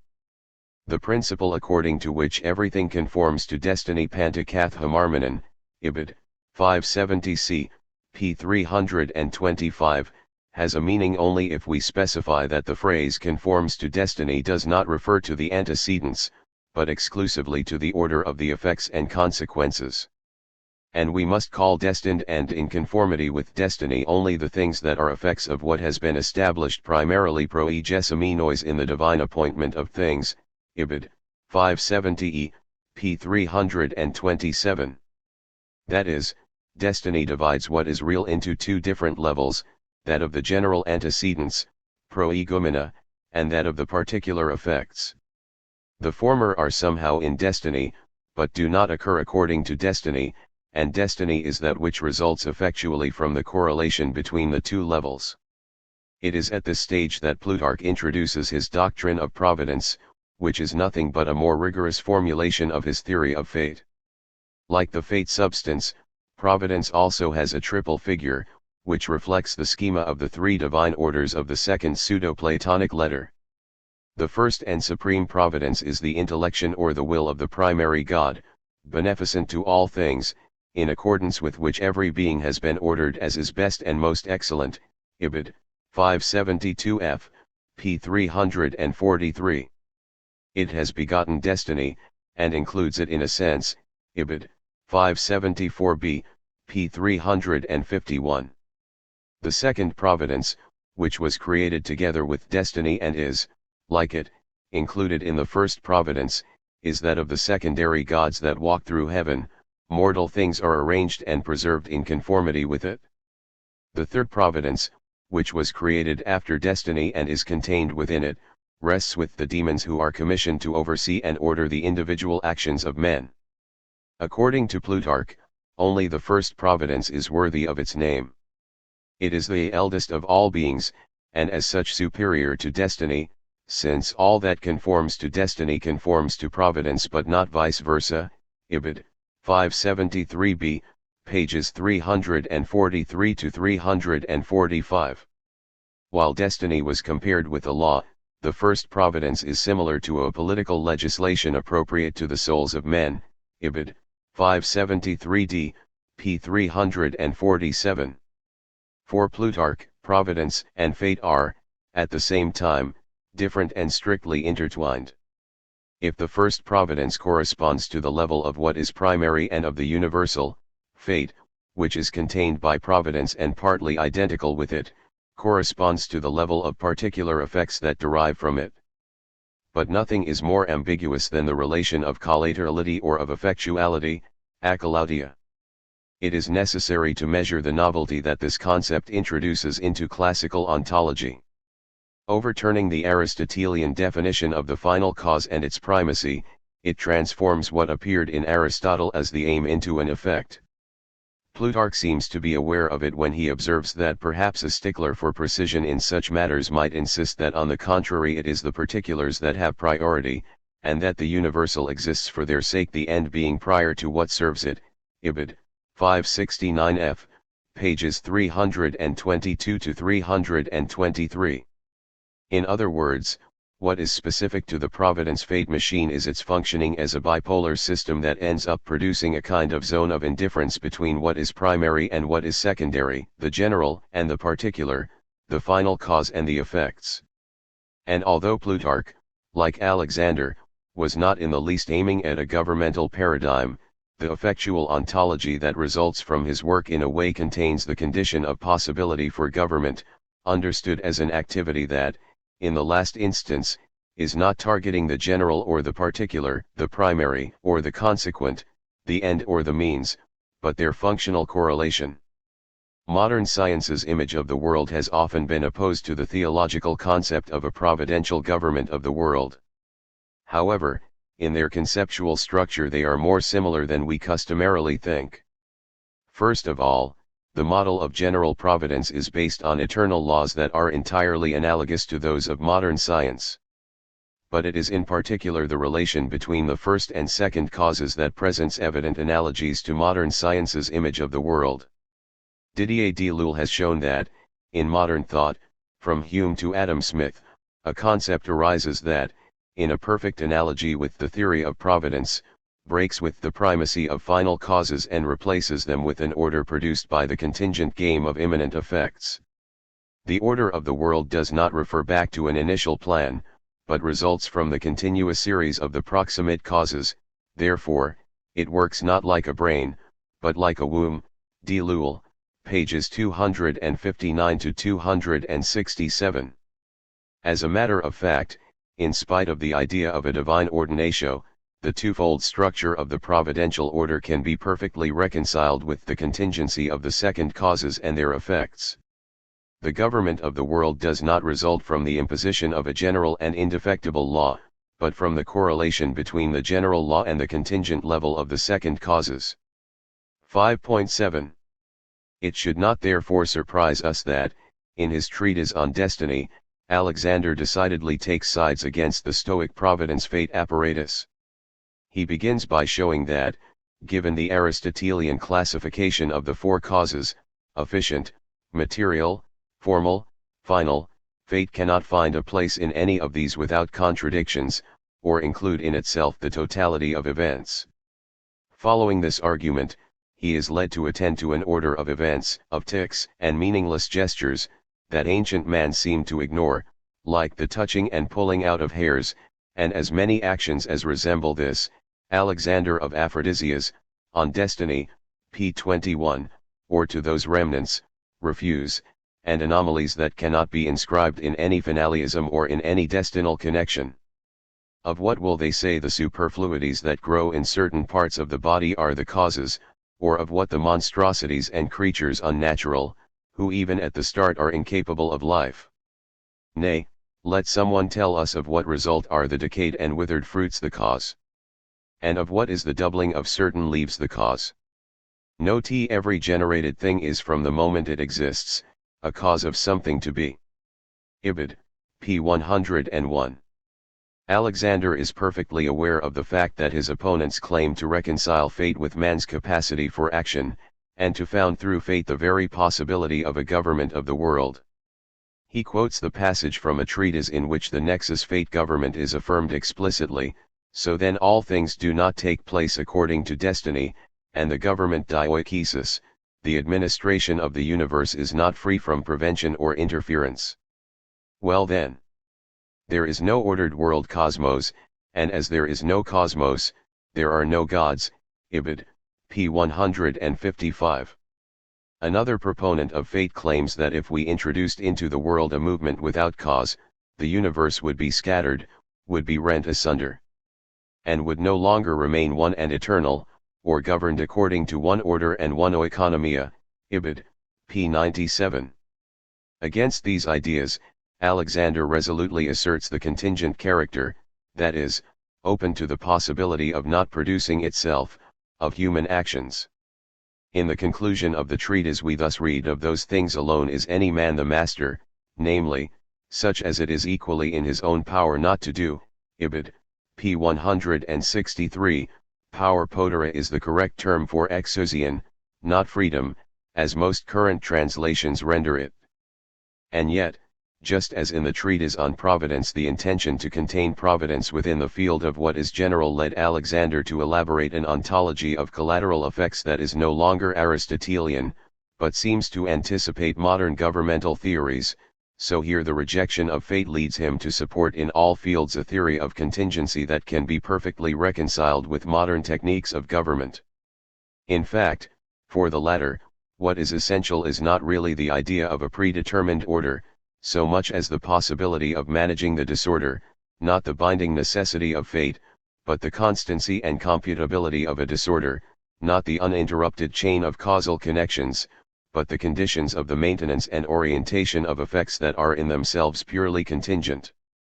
5.8. In the Questions on Providence, a text preserved in a medieval Latin translation and attributed to Proclus, the problem of the government of the world does not seem to be posed. Providence is a straightforwardly ontologico-gnoseological problem that coincides with that of the nature and object of divine knowledge. Proclus's precise task consists in firmly establishing pronoia in the one and in being. The first question thus asks whether the object of divine knowledge is universal realities or, rather, individual entities. The answer is that providence, as the highest rank of divine knowledge, grasps according to a paradigm that should by now be familiar to us both the whole and individuals, omnes et singulatum. But the problem remains essentially a problem of knowledge, and not one of praxis and government. In the same sense, the second question examines the problem of the way in which providence knows contingent things. Although these are, in themselves, undetermined and manifold, providence knows them as if they were necessary. In fact, the nature of knowledge is determined by the nature of the one who knows, and not by the known object, therefore providence is not distributed into parts together with things which are the objects of its knowledge, nor moved about them. But the one of providence abiding in the one, is at the same time immutable and indivisible, and knows all things in a way which is eternally the same. Proclus, 2 Treatises, p. 8. The third question investigates the problem of the essential relation that binds providence, whose nature is identical to that of the one, to contingent things. It is in this context that the problem of government begins to take shape. As a matter of fact, if there were not any kind of connection, colligatio, between earthly contingent things and the superior reality, there could be neither a unity nor a government according to the intelligence, gubernatio secundum intelligentiam. Proclus entrusts this connection to the demons and the gods. And the gods, indeed, will possess this knowledge exemply, extending to all things their providential attention, but daemons, distributing into parts the superessential illuminations which they receive from them, are allotted a different prefecture over different herds of animals, as far as to the last partition, as Plato says, so that some of them preside over men, others over lions, and others over other animals, or have dominion over plants. And, still more partially, some are the inspective guardians of the eye, others of the liver, and others of the heart. But all things are full of gods. Ibid, pages 23 to 24. But here, as in the following question which deals with the way in which the gods participate in the world, providence remains an essentially ontological category, which refers back to a kind of gradual and constant effusion of divine being, in which individual beings participate in different degrees according to the specific power of their nature. Let us now turn to the letter to Theodore, which was passed on to us along with the questions, in which Proclus examines the problem of fate and its relation with providence. Theodore, who was a mechanicus, that is, a sort of engineer, conceives of the world as an immense mechanism ruled by an ineluctable necessity, where each sphere is contained by another through gears that, starting from a single moving principle, determine the movement of all living and non-living beings. The principle that, according to Theodore, moves and unites this machine world, mundial opus, as a kind of super-engineer, mechanicus quidem, is fate or providence. Against this unitary model of the machine world, which rules out any freedom in it, the autoexogen, id est liberi arbitrii, as the Latin translator paraphrases, would become an empty name. Proclus, Tria Opuscula, p. 334, and any possibility of a divine government of the world. Proclus states that providence and fate rather constitute a system that is hierarchically articulated into two levels. The latter does not rule out freedom and entails a substantial distinction between the two elements or levels.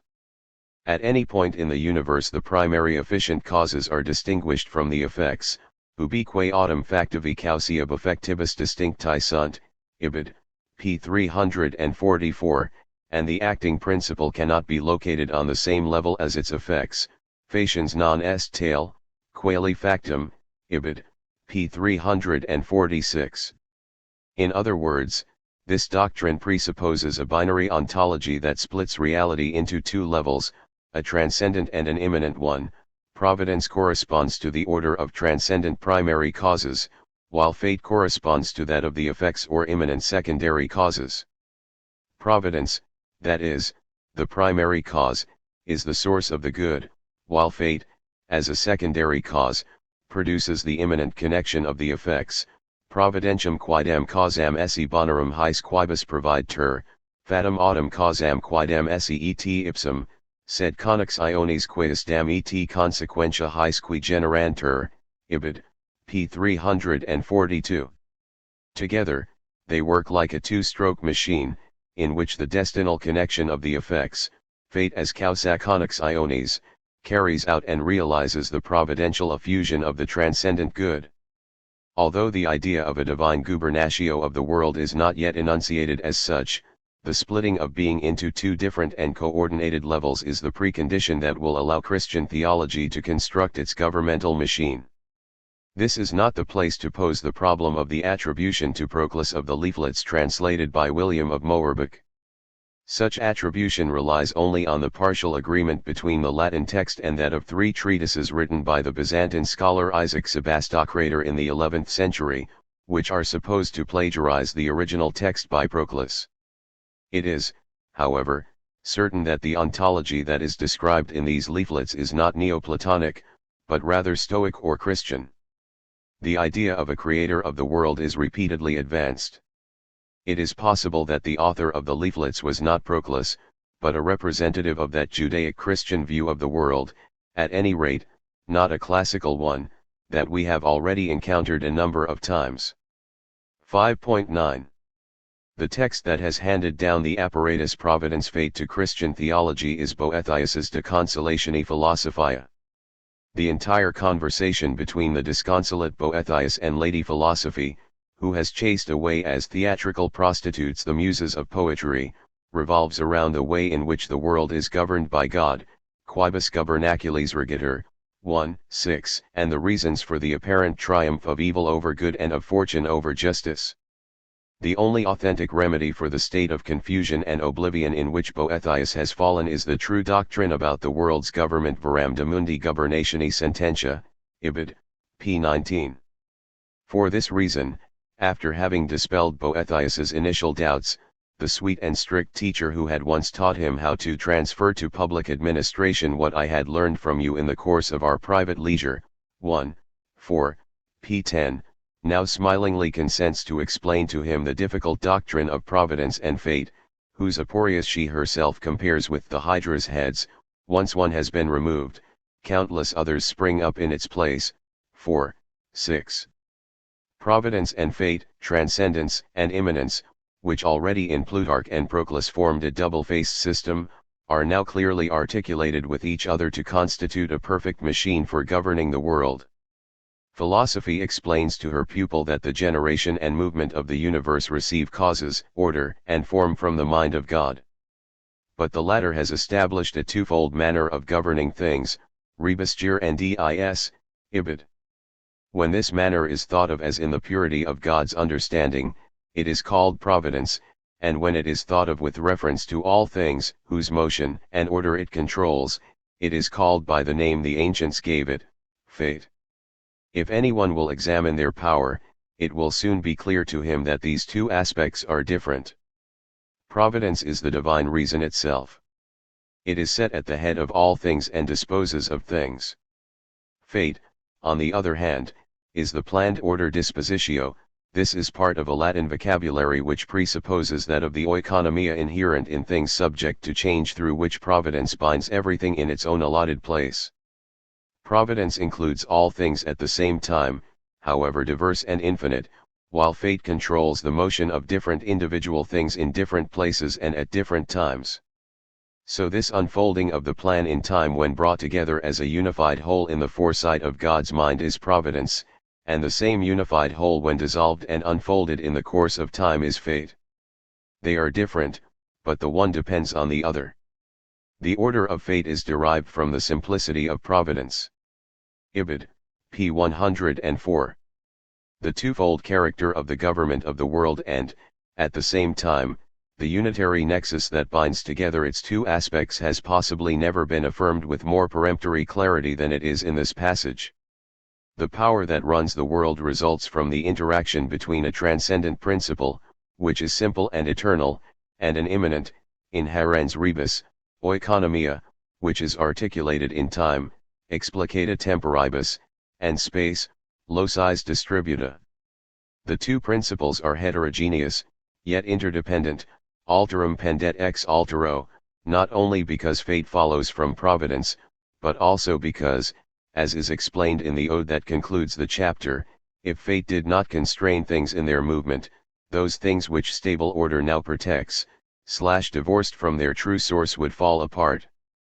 Lady Philosophy says explicitly that this is a full-blown paradigm of government in the following passage, in which the economy of the universe is described with images and a vocabulary that evoke the complex administration of a kingdom or of an empire. God in his providence constructs a single fixed plan of all that is to happen, while it is by means of fate that all that he has planned is administered administrat in its many individual details in the course of time. So, whether the work of fate is done with the help of divine spirits of providence, or whether the chain of fate fatalis series is woven by the soul of the universe, or by the obedience of all nature, by the celestial motions of the stars, or by the power of the angels, by the various skills of other spirits, or by some of these, or by all of them, one thing is certainly clear: the simple and unchanging form of things to be managed garandarum, rerum is providence, and fate is the ever-changing web, the disposition in and through time of all the events which God in his simplicity has entrusted to manage. Everything, therefore, which comes under fate, is also subject to providence, to which fate itself is subject, but certain things which come under providence are above the chain of fate. These are the things which rise above the order of change ruled over by fate in virtue of the stability of their position close to the supreme Godhead. Ibid. p. 105. Here, providence and fate appear as two powers that are hierarchically coordinated, in which a sovereign decision determines the general principles of the organization of the cosmos, and then entrusts its administration and execution to a subordinated, yet autonomous, power. Gestio is the juridical term that indicates the discretionary character of the acts carried out by one subject on behalf of another. The fact that there are issues that are directly decided by sovereign providence, and thus remain alien to destiny's management, does not refute the division of power on which the system relies. The magistra explains to her bewildered disciple that the government of the world is all the better, res optimi regentur, ibid, if simplicity, remaining in the divine mind, lets the destinal connection of the causes take its course, that is, if sovereign providence, the kingdom Boethius speaks explicitly of a regnum providentii, ibid, lets fate, the government, administer and constrain the actions of men, fate holds sway over the acts and fortunes of men, ibid. From this follows the fated and miraculous character that seems to cover the actions of government. Since the transcendent sovereign knows and decides what fate later constrains in the imminent connection of the causes, to the one who is taken by these, fate that is, government appears as a majestic and impenetrable miracle, hic iam fit illud fatalis ordinis insine miraculum, cum obscient geritur quad stupient ignorance, ibid. And although things may appear to be unjust and confused, and evil people seem to triumph while the good suffer, everything that happens is nevertheless promptly inscribed in the providential order. As a matter of fact, even evil people actually desire the good, but they are perverted in their desire by error. Nothing takes place as a consequence of evil, and the providential government can never change its course. Nihil est quod mali causa ne ab ipsis quidem improbis fiat, quos bonum quaerens pervis error averti, netum ordo de summi boni cardine proficiens asuo quoquam deflectat exordio, ibid. Let us now try to analyze the curious relation that links providence to fate in the governmental machine. Although they are clearly different, they are nevertheless merely two aspects of a single divine action, the duplex modus of a single activity of the government of the world that, with a knowing terminological ambiguity, presents itself now as providence and now as fate, now as intelligence and now as dispositio, now as transcendent and now as immanent, now as contracted in the divine mind and now as unfolded in time and space. The activity of government is, at the same time, providence, which thinks and orders the good of everybody, and destiny, which distributes the good to individuals, constraining them to the chain of causes and effects. In this way, what on one level that of fate and individuals appears as incomprehensible and unjust, receives on another level its intelligibility and justification. In other words, the governmental machine functions like an incessant theodicy, in which the kingdom of providence legitimates and founds the government of fate, and the latter guarantees the order that the former has established and renders it operative. Salvian, Bishop of Marseille in the 5th century, begins his treatise De Gouvernatione Dei by evoking in passing the pagan sources of a doctrine of providence. First of all Pythagoras, then Plato and all the Platonic schools, who acknowledge God as the governor of all creation, the Stoics, who bear witness that he remains, taking the place of the governor gubernatoris vice, within that which he directs. Last, Virgil and Cicero, whom he quotes like the previous authors from secondary sources, Salvian, 1 p. 27. In fact, Salvian knows the classical authors only through the citations of the apologists, the formation of his doctrine of providence is entirely independent of the governmental paradigm that we have so far reconstructed in late classical philosophy. In particular, it lacks any reference to the bipartisan general/special providence. His examples are almost exclusively limited to the Bible, where the divine providence expresses itself most especially in the guise of judgment and punishment. However, it is significant that even in this context the providential paradigm tends to constitute itself in the guise of government. The metaphor of the gubernator remains closely linked to its naval origin, but is also broadened to include what for Salvian are the three aspects of every activity of government. What could they have felt more proper and more reverent regarding the concern and watchfulness of God than to have likened him to a helmsman gubernatori? By this they understood that as the helmsman in charge of a ship never lifts his hand from the tiller gubernaculo, so does God never remove his inmost attention from the world.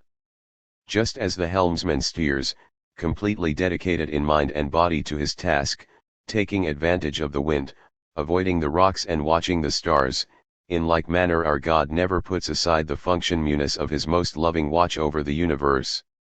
Neither does he take away the guidance regimen of his providence, nor does he remove the tenderness indulgentium of his mercy. Ibid. p. 28. The second book of the treatise is devoted to the definition, through biblical examples, per testimonia sacra, of the three figures of providence, which Salvian defines as praesentia, gubernatio, and iudicium, and which constitute an extraordinary anticipation of the modern tripartition of powers. Here, however, these are reunited in a single holder. Presence, which corresponds to sovereignty, is symbolized by the eye that invigilates and sees, government is symbolized by a hand that leads and corrects, judgment, judiciary power, is symbolized by the word that judges and condemns. Yet, the three powers are strictly entwined and imply one another. His presence should first be proved, because he who will rule or judge must doubtless be present in order to rule or judge. The divine word, speaking through the Holy Scripture, says, "The eyes of the Lord, in every place, behold good and evil." Behold, here God is present, looking upon us, watching us through his vision wherever we are. The good are watched over for the sake of preserving them, the evil, that they may be destroyed. Let us now see whether he who watches governs us, although the very reason for his watchfulness ratio aspiciendi has within itself the cause of his governance causam, gubernandi. He does not watch us with this end in view, that, having beheld, he may neglect us. The very fact that he deigns to watch is to be understood as non-neglect, especially since, as Scripture has already testified, the wicked are observed for their destruction, the good for their salvation. By this very fact the economy of the divine government dispensatio divini gubernaculi is shown, for it is the function of just government to govern and deal with men individually, according to their respective merits. Ibid. pages 55 to 57. 5.10. The theological paradigm of government is contained in Thomas Aquinas' treatise De Gubernatione Mundi, Summa Theologia, 1, QQ 103 to 113. Here, government is not defined thematically, but through the articulation of a series of quaestiones, which progressively determine its specific characters. First of all, government is opposed to chance, just as order is opposed to what happens fortuitously. Some of the earliest philosophers, in maintaining that everything happens by chance, excluded any sort of government from the world. But this opinion is proved impossible on two counts. The first is the evidence present in the world itself. For we observe among beings of nature that what is best comes to pass either always or most of the time. This would not be the case were there not some providence guiding such beings to an end, the good. Such guidance is what government means. Therefore this regular pattern in things clearly points to the world's being governed. An example from Cicero, quoting Aristotle, if you were to go into a well laid out home, from its arrangement you would get a good idea of the arranger's plan. Ibid. 1, 103 Quetzales, A1. The second reason seems to come closer to a definition of government and concerns the appropriateness that the things created by God reach their end. The highest perfection of any being consists in the attaining of its end. Hence it is appropriate to God's goodness that, as He has brought things into being, He also guides them toward their end. This is what governing them means, ibid.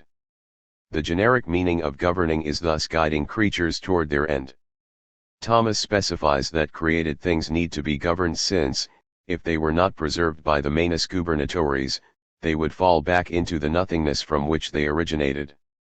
But in what way is the divine government of the world carried out? It is by no means a matter of a force that, following a common representation, intervenes from the outside and directs the creatures, like the shepherd's hand leads his sheep. What defines divine government is, in a resumption of the Aristotelian identity between arche and physis, the fact that it fully coincides with the very nature of the things that it directs. Following a paradox that perfectly corresponds to the structure of the order, the divine government of creatures has no other content than the natural necessity inherent in things. The natural necessity inherent in things that are fixed on one set course is itself an imprint, as it were, from God's guidance of them to their end, even as the trueness of the arrow's flight toward the target is an impetus from the archer and not from the arrow itself. Note this difference, however, that what creatures receive from God constitutes their nature, what a man imposes artificially on the beings of nature is a coercion. The comparison then is this: a necessity of propulsion in the arrow's flight is a sign of the archer's aiming it, a necessity of nature in creatures is a sign of the provident God's governing them. Ibid. 103 Quetzales, A1, ad 3.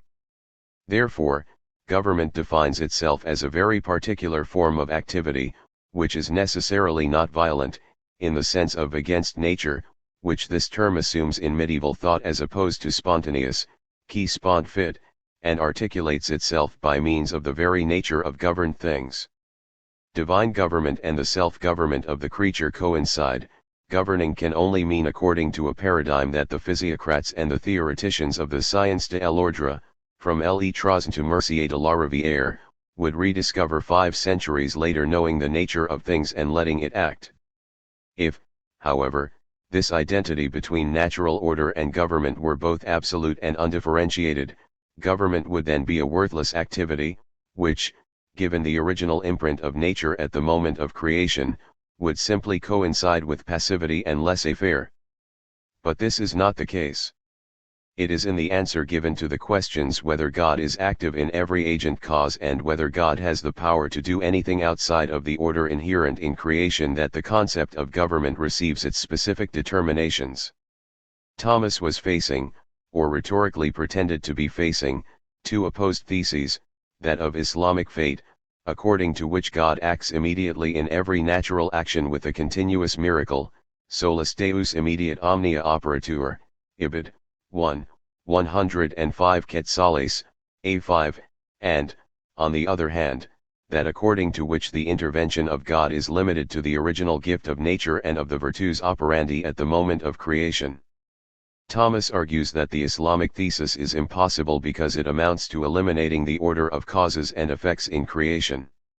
As a matter of fact, if fire did not warm us because of the disposition of its own nature, but because God intervened to produce heat each time that we light a fire, then all creation, deprived of its operative virtue, would become useless. If all creatures are utterly devoid of any activity of their own, then they themselves would seem to have a pointless frustrate existence, since everything exists for the sake of its operation, ibid. On the other hand, the opposite thesis that intends to safeguard the freedom of creatures drastically separates them from God and threatens to make them fall back into the nothingness from which they originated. How can we then reconcile divine government with the self-government of creatures? How can government coincide with the nature of things and yet intervene with it? As we have seen, the solution of this aporia passes through the strategic distinction between first and second causes, primum agens, and secundi agents. If we consider the world and the order of things as dependent on the first cause, then God cannot intervene in the world or do anything outside of or against it, because then he would be doing something contrary to his foreknowledge, his will or his goodness, ibid. 1, 105 Quetzales, A6. The proper space of an action of government of the world is not, therefore, the necessary space of the ordo ad deum and of first causes, but the contingent one of the ordo ad invisem and of second causes.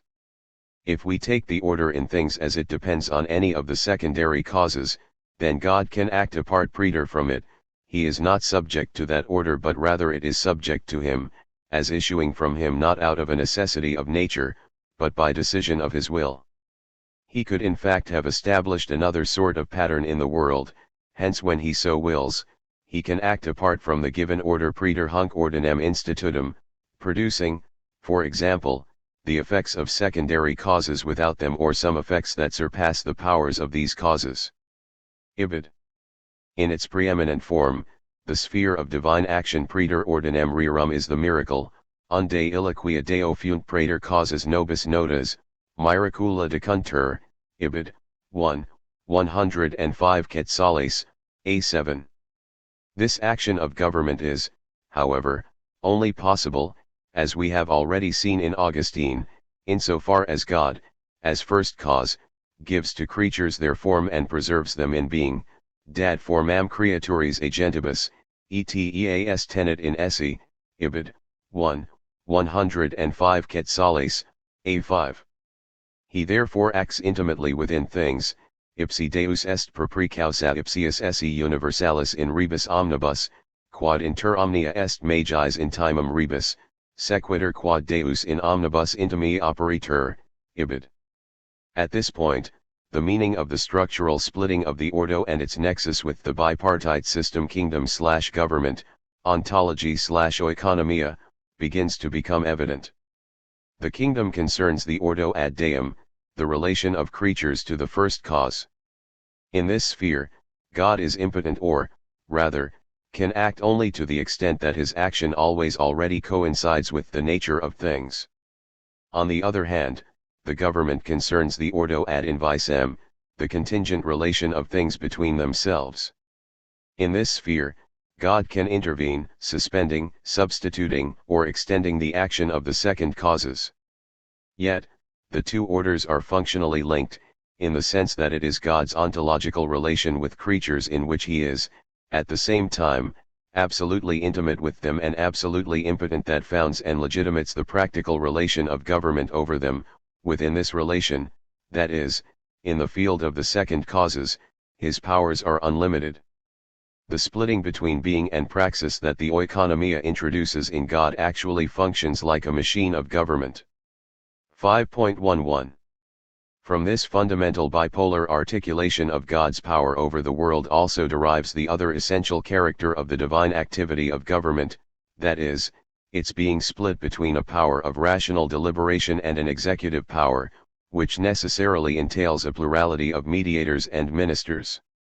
Answering the question whether all things are governed by God immediately, Thomas begins by stating that with respect to government two elements are to be taken into account, the plan for governing ratio governationis, that is, providence, and the carrying out executio of this plan. As to the first, God governs all things immediately, as to the second, he governs some things through the mediation of others, ibid. 1, 103 Quetzales, A6. Governmental rationality is, as a matter of fact, a knowledge having a practical aim, that consists in a knowledge of particulars, the sphere of actions, ibid., and as such it certainly rests with God. But since that form of governing will be better which communicates a higher perfection to the governed, God governs things in such a way that he establishes some beings as causes over the governing of others, ibid., that is, as the executors of his ratio governationis. The strict analogical correlation between the divine government of the world and the secular government of the cities of the earth is proved by the fact that Thomas illustrates his hypothesis by means of a genuinely political paradigm, just as the power of a rex terrinus who uses ministers for his government is not for this reason diminished in his dignity, but is rather made more illustrious by it, ex ordine ministrorum potestas regia preclarior redditor, ibid. 1, 103 Quetzales, 1-6, ad 3, so. God, leaving to others the execution of his governmental ratio, makes his government more perfect. In the Summa contra Gentiles, Book 3, Chapter 77, the distinction between the two aspects of the divine government of the world is strongly restated. The correlation between ratio gubernandi and executio corresponds to the correlation between ordinatio and ordinus executio. The first is carried out by means of a virtus cognoscitiva, and the second through a virtus operativa. But while, on the theoretical level, it is necessary to extend the ordinatio down to the smallest details, on the level of the executive practice, the divine government needs to make use of subordinate agents, agents inferiors, who are the executors of divine providence. It belongs to the dignity of a ruler to have many ministers and a variety of executors of his rule, for, the more subjects he has, on different levels, the higher and greater is his dominion shown to be. But no ruler's dignity is comparable to the dignity of the divine rule. So, it is appropriate that the execution of divine providence be carried out by diverse levels of agents, ibid, and for. The conceptual distinction between a power of general ordering, ratio gubernandi, ordinatio, and an executive power appears in the field of theology before it does in politics. The modern doctrine of the division of powers has its paradigm in this articulation of the providential machine. But even the modern distinction between legitimacy and legality, which appears in the monarchic France of the Age of Restoration, has its archetype in the double structure of providence.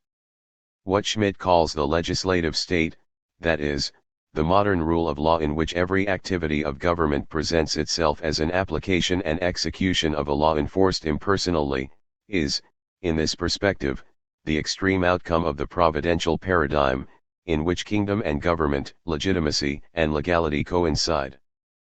5.12. In question 116 of the Treatise on the Government of the World, Thomas analyzes the providence-fate machine in terms that are almost identical to Boethius's description. To the question, is there fate in created things? Thomas answers that the divine providence brings to completion its effects using intermediate causes, per causes media suos effectus exequatur, Summa Theologia, 1, 116 Quetzales, A2. According to the double structure of providence that is by now familiar to us. We can therefore look at this ordering ordinatio of effects in two ways. First, with respect to God himself, and from this point of view the ordering of effects is called providence. Second, with respect to the intermediate causes ordered by God to bring about certain effects, and from this point of view it has the character of fate rationum fati. Ibid. In this sense, fate depends on God, and is nothing else but the economy dispositio itself, or the series, that is, the order of the secondary causes, ibid, 1, 116 Quetzales A2, add 1. Dispositio, Thomas specifies, does not here mean something like a quality or a property of an entity, but should be understood in the economic sense of order, which does not concern the substance, but the relation, secundum quod dispositio desinat ordinem, qui non est substantia, sed relatio, ibid, 1, 116 Quetzales, A2, add 3. If it is considered in relation to its divine principle, this order is single and unchangeable, while it is manifold and changeable in the second causes. And yet not all creatures are submitted to the government of fate to the same extent. Here the problem of providence shows its essential connection with that of grace. Thomas writes that providence does not arrange rational creatures in the same way as the other creatures, contra Gentiles, Book 3, Chapter 147. Rational creatures are in fact assigned the intellect and reason, which make them capable of seeking the truth. Furthermore, through language, they can communicate among themselves and form a society. However, the ultimate aim of rational creatures exceeds their natural faculty and thus demands a kind of government that is different, diversus governationis modus, ibid, from that of inferior creatures. This special and higher way of governing, altior governationis modus, ibid, is grace. If man is ordered to an end which exceeds his natural capacity, some help must be divinely provided for him, in a supernatural way, by which he may tend toward his end, ibid, and 3. The divine government of men has therefore two eminent modes, nature and grace. For this, starting from the end of the 16th century, the problem of the government of the world will overlap more and more with that of the modes and the efficacy of grace.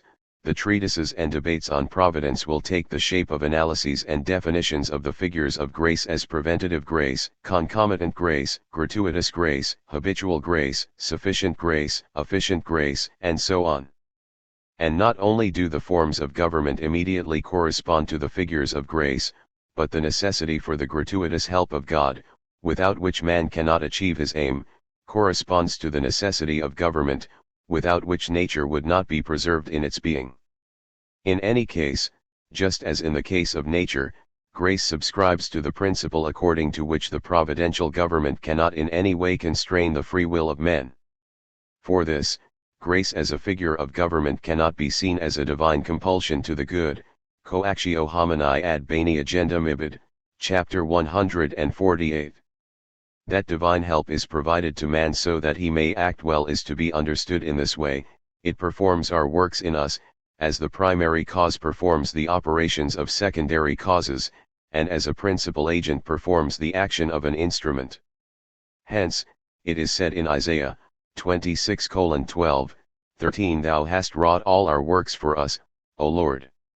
Now the first cause causes the operation of the secondary cause according to the measure of the latter. So, God also causes our works in us in accord with our measure, which means that we act voluntarily and not as forced. Therefore, no one is forced to right action by the divine help. Ibid, and 3. The government of the world is the place of a concurrence between grace and our freedom, such that, as Suarez will reassert against the Lutheran error, the necessity of grace is combined with the real use of liberty, and the use of liberty cannot be separated from the operation and cooperation of grace. Suarez, p. 384. The providential paradigm of the government of men is not tyrannical, but democratic. 5.13. We cannot understand the functioning of the governmental machine if we do not realize that the relation between its two poles, the kingdom and the government, is essentially vicarious. Both the emperor and the pope define themselves as vicarius Christi or vicarius Dei, and it is known that the exclusive claim to this title gave rise to a long series of conflicts between spiritual and secular powers. Macaron and Cantarois have reconstructed the history of these claims, through which what was originally, especially in the East, the exclusive title of the emperor became, from the 5th century onward, at least in the West, the title par excellence of the Bishop of Rome. But, in the perspective of the Trinitarian economy, the vicariousness of power of any power appears in a particular light, which, so to speak, makes of it the essential structure of supreme power, the intimate vicissitudinary articulation of the archie. The vicariousness of pontifical power with regard to Christ was theologically founded on the delay of the parousia. Given that Christ had to subtract his carnal presence from the Church praesentium suum carnalum erat ecclesiae subtracturus, it was necessary to institute ministers who would administer sacraments to men. These are called priests.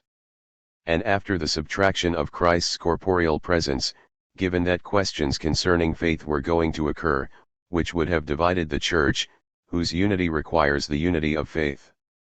The one who has this power is Peter, and his successors. Quittert, p. 111. Yet, according to a principle that has its paradigm in Paul, the power of Christ is in turn vicarious with respect to that of the Father.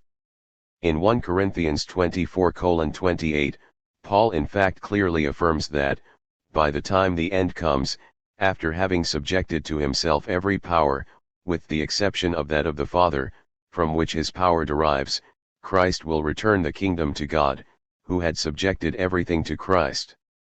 In other words, the power of Christ is, in its relation to the Father, an essentially vicarious power, in which he acts and governs, so to speak, in the name of the Father. And, more generally, the intratrinitarian relation between the Father and the Son can be considered to be the theological paradigm of every potestas vicaria, in which every act of the vicar is considered to be a manifestation of the will of the one who is represented by him. And yet, as we have seen, the anarchic character of the Son, who is not founded ontologically in the Father, is essential to the Trinitarian economy. That is, the Trinitarian economy is the expression of an anarchic power and being that circulates among the three persons according to an essentially vicarious paradigm. It is not surprising that the same vicarious structure can be found in secular power. In On the Government of Rulers, Book 3, Chapter 13, Thomas writes that Augustus wielded a vicarious power with respect to Christ, who was the real monarch and lord of the world, verus erat mundi dominus et monarcha, quis vices gerebat Augustus. The entire duration of Augustus's principality is thus presented as if it were a deputizing for fair levici Christ's monarchy, quas quidem vices monarchiae post Christi veri domini nativitatem gessit Augusto, ibid. The Norman Anonymous writes in the same sense that the king is God and Christ, but according to grace. Even the one who is by nature God and Christ acts by means of his vicar, the latter acts in his stead per quem vices suas exequatur dat. But also Christ, who is God by nature, somehow acts by grace, since according to his human nature he is deified and sanctified by the Father. Cantarois 2005, pages 101 to 102. And in the 4th century, the Ambrosiaster had already claimed that the king owns the imperium of God as a vicar, since he bears its image, ibid, p. 114. In other words, power has the structure of a gerere vices, it is in its very essence vices, vicariousness. That is, the term vices names the original vicariousness of sovereign power, or, if you like it, its absolutely insubstantial and economical character. The twofold, or threefold, structure of the governmental machine, kingdom and government, auctoritas and potestas, ordinatio and executio, but also the distinction of powers in modern democracies, acquires in this perspective its proper sense. The government certainly acts vicariously with regard to the kingdom, but this has a meaning only within an economy of the in lieu of uneconomia del vici, in which the two powers depend on each other. In other words, vicariousness entails an ontology, or better, the replacement of classical ontology with an economic paradigm in which no figure of being is, as such, in the position of the archie, while what is original is the very Trinitarian relation, whereby each figure gerit vices, deputizes for the other fa levici del ultra. The mystery of being and of the deity coincides entirely with its economical mystery. There is no substance of power, but only an economy, only a government. Threshold. We can now attempt to list in the guise of theses the essential characteristics that have been brought to light by our analysis of the providential paradigm. These characteristics define a kind of ontology of the acts of government. One providence, the government, is that through which theology and philosophy try to come to terms with the splitting of classical ontology into two separate realities, being and praxis, transcendent and immanent good, theology and oikonomia. Providence presents itself as a machine aimed at joining back together the two fragments in the gubernatio Dei, the divine government of the world. Two providence represents, in the same sense and to the same extent, an attempt to reconcile the Gnostic splitting between a God who is foreign to the world and a God that governs, which Christian theology had inherited through the economical articulation of the Father and the Son. In the Christian oikonomia, God as creator faces a corrupted and extraneous nature, which God as Savior who was entrusted with the government of the world needs to redeem and save for a kingdom that is not, however, of this world. The price to be paid by the Trinitarian overcoming of the Gnostic splitting between two deities is the fundamental extraneousness of the world. The Christian government of the world consequently assumes the paradoxical figure of the immanent government of a world that is and needs to remain extraneous. This Gnostic structure, which the theological oikonomia has transmitted to modern governmentality, reaches its apex in the paradigm of the government of the world that the great Western powers, in particular the United States, try today to put into practice on both a local and a global scale. independently of whether what is at stake is the breakup of pre-existing constitutional forms or the imposition, through military occupation, of so-called democratic constitutional models upon peoples for whom these models turn out to be unworkable. The basic point is that a country and even the entire world is being governed by remaining completely extraneous to it. The tourist, which is the radical reincarnation of the Christian peregrinus in terra, is the planetary figure of this irreducible extraneousness with regard to the world.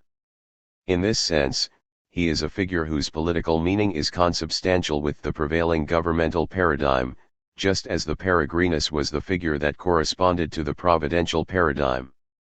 In other words, the pilgrim and the tourist are the collateral effects of the same economy, in its theological and secularized versions.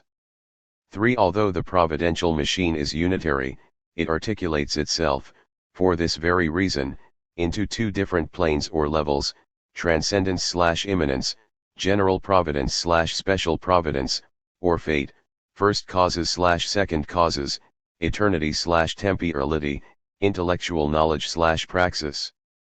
The two levels are strictly entwined, so that the first founds, legitimates, and makes possible the second, while the second concretely puts into practice in the chain of causes and affects the general decisions of the divine mind.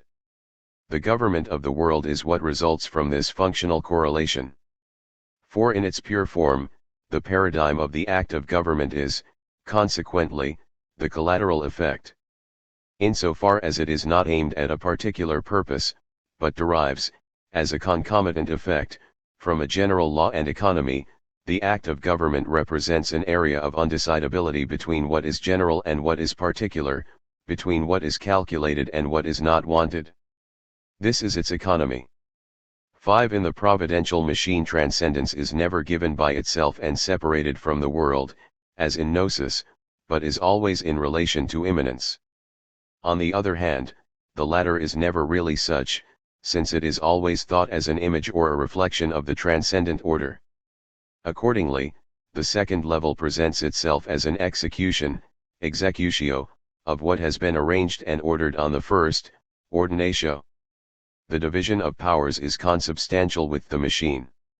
6. The ontology of the acts of government is a vicarious ontology, in the sense that, within the economical paradigm, every power has a vicarious character, deputizes for another fa levi un altro. This means that there is not a substance of power but only an economy of it. 7. The very distinction and correlation between the two levels, between the first and second causes, between the general and the particular economy, guarantees that the government is not a despotic power that does violence to the freedom of creatures. On the contrary, it presupposes the freedom of those who are governed, which manifests itself through the works of the second causes. It should be clear by now in what sense we can say that the providential apparatus, which is itself nothing but a reformulation and development of the theological oikonomia, contains a kind of epistemological paradigm of modern government. It is known that, in the history of law, a doctrine of government and of public administration emerges late, not to mention administration law, which, as such, is purely a modern creation. But well before jurists began to formulate its first elements, philosophers and theologians had already elaborated its canon in the doctrine of the providential gubernatio of the world. Providence and fate, with the procession of notions and concepts in which they articulate themselves, ordinatio/executio, kingdom and government, immediate and mediated government, primi-agents/agents inferiors, primary act/collateral effect, etc., are not only, in this sense, theological philosophical concepts, but categories of law and politics. As a matter of fact, the modern state inherits both aspects of the theological machine of the government of the world, and it presents itself as both providence state and destiny state. Through the distinction between legislative or sovereign power and executive or governmental power, the modern state acquires the double structure of the governmental machine. At each turn, it wears the regal clothes of providence, which legislates in a transcendent and universal way, but lets the creatures it looks after be free, and the sinister and ministerial clothes of fate, which carries out in detail the providential dictates and confines the reluctant individuals within the implacable connection between the immanent causes and between the effects that their very nature has contributed to determining. The providential economical paradigm is, in this sense, the paradigm of democratic power, just as the theological political is the paradigm of absolutism. In this sense, it is not surprising that the collateral effect presents itself more often as consubstantial with every act of government. What the government aims at can be obtained, due to its very nature, only as a collateral effect, in an area in which general and particular, positive and negative, calculation and unexpected events tend to overlap. Governing means allowing the particular concomitant effects of a general economy to arise, an economy that would remain in itself wholly ineffective, but without which no government is possible. It is not so much that the effects, the government, depend on being, the kingdom, but rather that being consists of its effects. Such is the vicarious and effectual ontology that defines the acts of government. And when the providential paradigm begins to wane, at least in its transcendent aspect, the providence state and the destiny state increasingly tend to identify themselves with the figure of the modern rule of law, in which the law regulates the administration and the administrative apparatus applies and implements the law. But even in this case, the decisive element remains the one to which, from the beginning, the machine as a whole was destined, the oikonomia, that is, the government of men and things. The economic governmental vocation of contemporary democracies is not something that has happened accidentally, but is a constitutive part of the theological legacy of which they are the depositaries. 6. Angelology and bureaucracy. 6.1.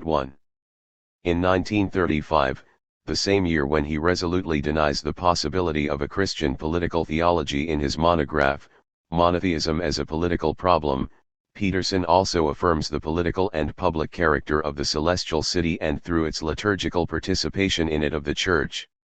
He does so, unexpectedly, in the form of a short treatise on angels, Das Buch von den Engeln. Stellung und Bedeutung der Heiligen Engel im Kultus, 1935, which, although it went unnoticed in the theologian's bibliography, should be read alongside the better-known work that, in a way, it brings to completion. The development of the Church, writes Peterson, leads from the earthly to the celestial Jerusalem, from the city of the Jews to that of the angels and saints. Peterson 1994, p. 197. In this perspective, the Church is constantly described in the treatise using political images, in the same way as profane political assemblies. Even the Christian ecclesia can be defined as the assembly of citizens of the celestial city with full rights Wahlburger, that gather together to carry out acts of worship. Ibid. p. 198. Even the Pauline text is read, by way of a somewhat violent interpretation, politically, the term politeum in Philippians 3:20, that the Vulgate renders as conversatio, way of life, conduct, is translated as citizenship, and a note suggests, albeit hesitantly, that the verb apographesthai in Hebrews 12:23, which in all probability has the eschatological meaning of being written in the book of life, actually means inscription in the register of the citizens of the celestial city. Ibid. p. 231. In any case, Peterson's thesis is that, precisely insofar as it keeps to its path toward its celestial goal, the Church necessarily comes, through worship, into relation with the inhabitants of the celestial city, that is, with angels, citizens of heaven, and with the blessed. Ibid. In other words, it is a case of demonstrating that all of the cultural expressions of the Church should be understood either as a participation of the angels in earthly worship or, vice versa, as participation in the worship that the angels offer to God in heaven. Ibid. p. 199. The strategic meaning of the cultural link that is thus established between the Church and the celestial city is clarified a few pages later. Analyzing the so-called liturgical intervals of the Book of Revelation, which according to Peterson reveal acclamations stemming from the ceremonies of imperial worship, he announces the, at first glance, surprising thesis that the cult of the celestial Church and, therefore, Also the liturgy of the earthly church that is bound to the celestial, have an originary relation ursprunglich with the world of politics, Ibid, p. 202.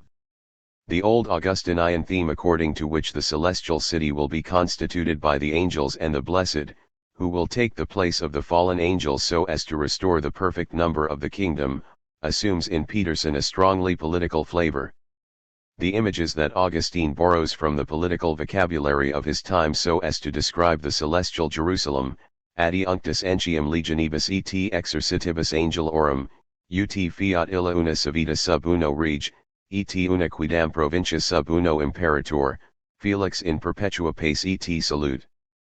Augustine, Expositions on the Book of Psalms, 36, 3-4, are interpreted literally by Peterson as the foundation of the politico-religious religios-politisk character of the celestial city and, therefore, of the church that, through worship, communicates with it.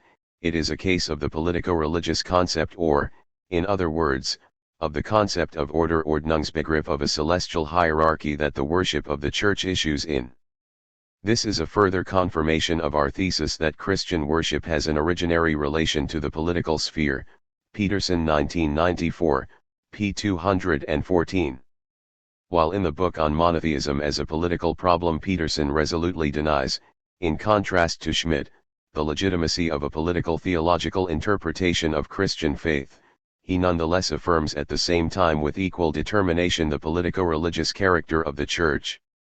For this reason it is all the more striking that he continues to make comparisons with the profane political sphere, in the same way that the emperor, in being accompanied by his bodyguards, expresses the publicity Öffentlichkeit of his political dominion, so Christ appearing at Mass with angels as his bodyguards, expresses the publicity of his politico-religious lordship, Ibid, p. 223. But this public character has not been conferred on the Church by the state, it belongs to it from its origin, inasmuch as it has a Lord that, in the same way as he has a celestial kingdom, also possesses a celestial publicity, Ibid. The political nature of which Peterson speaks consists, in other words, entirely in the relation that worship establishes, by way of the participation of angels, with this celestial publicity. The relation between the ecclesia and the celestial polis is a political relation, and for this reason the angels must always enter into the acts of worship of the Church, Ibid. The reason for the exclusion of political theology begins to be revealed here. If politics, from the Christian standpoint, is solely an angelological cultural relation between the Church and the celestial kingdom, all extrapolation of this politico-religious character from the worldly sphere is illegitimate. In Christian eschatology, every possible theological meaning of worldly politics has been exhausted once and for all. That celestial worship has an originary relation with the political world in the book of Revelation is explained by the fact that the apostles have abandoned the earthly Jerusalem, as the center of politics and worship, to turn to the celestial Jerusalem, as a city and regal court, but also as a temple and place of worship. Another fact is linked to this, that is, that the anthem of the Church transcends all national anthems, in the same way that the language of the Church transcends all others. To conclude, it should be noted that such an eschatological transcendence has as a final consequence that the entire universe is borne along by the song of praise, Ibid, p. 206. 6.2. The thesis that summarizes the theological strategy of the treatise is that the angels are the guarantors of the originary relation between the Church and the political sphere, of the public and politico-religious character of worship that is celebrated both in the ecclesia and in the celestial city. But if we now ask what this politicality consists in, we will be surprised to see that the publicity, which finds both its heraldic emblem and its originary reality in the angels, is defined solely through the song of praise. Christian worship has a genuine relation to the political sphere only to the extent that it tends to transform church worship into a service similar to the cult of angels, but this is possible only by bringing into worship a song of praise Lobgesang that is similar in its essence to the song of praise of the angels, Ibid, p. 214.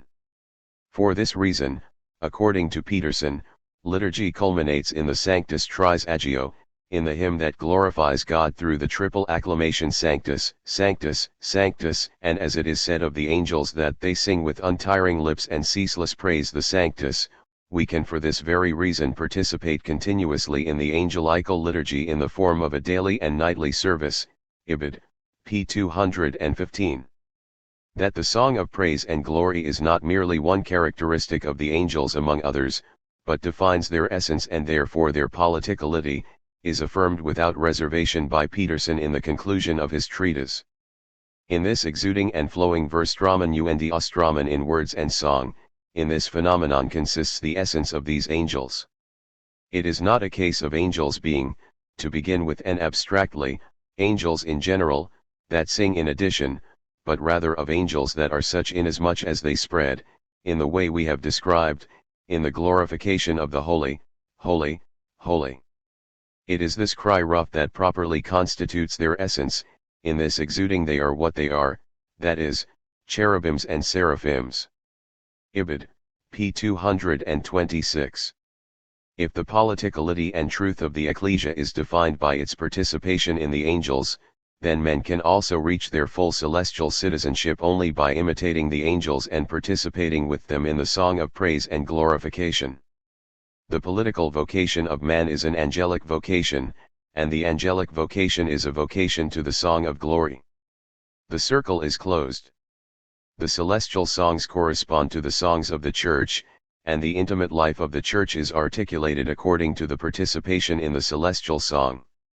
The angels are the expression of the public character of worship that the Church offers to God, and since the angels are in relation with the politico-religious world in heaven, it follows that, through them, even the worship of the Church is necessarily related to the political sphere.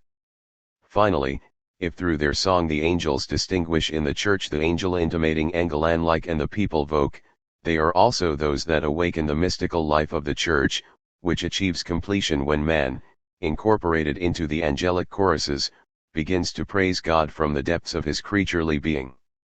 For this reason we also sing in the Te Deum. Te Deum laudamus, Te Dominum confitmur. Te Eternum Patram omnes terra veneratur. Tibi omnes angeli, tibi caeli et universi potestates. Tibi cherubim et seraphim incessabili voci proclamant. Sanctus, Sanctus, Sanctus Dominus Deus Sabaoth. Plini sunt caeli et terra majestatis gloriae tui. Ibid. p. 230. The brief note to the text of the Te Deum, which closes the treatise as if to seal it, underlines for the last time the politicality that is in question in worship. It should be noted that the Te Deum defines God as Pater Immensi Majestatis and the Son as Rex Gloriae. Even the Te Deum confirms the politico-religious character of the language of Christian worship. Ibid. p. 243. 6.3. Of course, Peterson could not be unaware that the attribute of the song of praise through which he defines the angels constitutes, in the Christian tradition of angelology, only one aspect of their being. Gregory the Great, whose Homilia in Evangelium, one of the incunabula of Christian angelology Peterson refers us to on more than one occasion, clearly expresses the dual function of the angels. Commenting on the verse from Daniel 7:10, Milium ministrabant eiet decies millis centina milia assistabant ei, he writes, administering minister differs from assisting assistir, meaning standing before, in the presence of someone, because the angels that serve as God's ministers emerge to bring to us the announcements, whereas those angels that assist bask in his intimate contemplation and are thus not sent to work outside. Homilia in Evangelium 2, 34, 11-12, in PL 76. 1254 c. And since those who administer are more numerous than those who mainly assist, the number of assistants is defined, whereas that of those who minister remains undefined. Milium was perceived to express a generic number. Alexander of Hales and Philip the Chancellor define this dual character of the angelic condition as a duality of virtues. The spirits, which we call angels, have two virtues, the virtue of administering virtus administrandi and that of assisting God virtus assitendi Deo, that is, of contemplating. Alexander of Hales, Glossa in Quachu or Libro Sententiarum Petri Lombardi, 2, D10, p98, or forces. The angels have two forces duplicem vim, the contemplative, which assists God, and the administrative, which is concerned with us. The contemplative force, or assistive, is more noble than the one concerned with us. Philip the Chancellor, Summa de Bono, Volume 1, Chapter de Bono Gradi in Angelus, 2 Quetzales, p. 384. And Bonaventure summarizes the fundamental division in the nature of angels with the image of Jacob's ladder.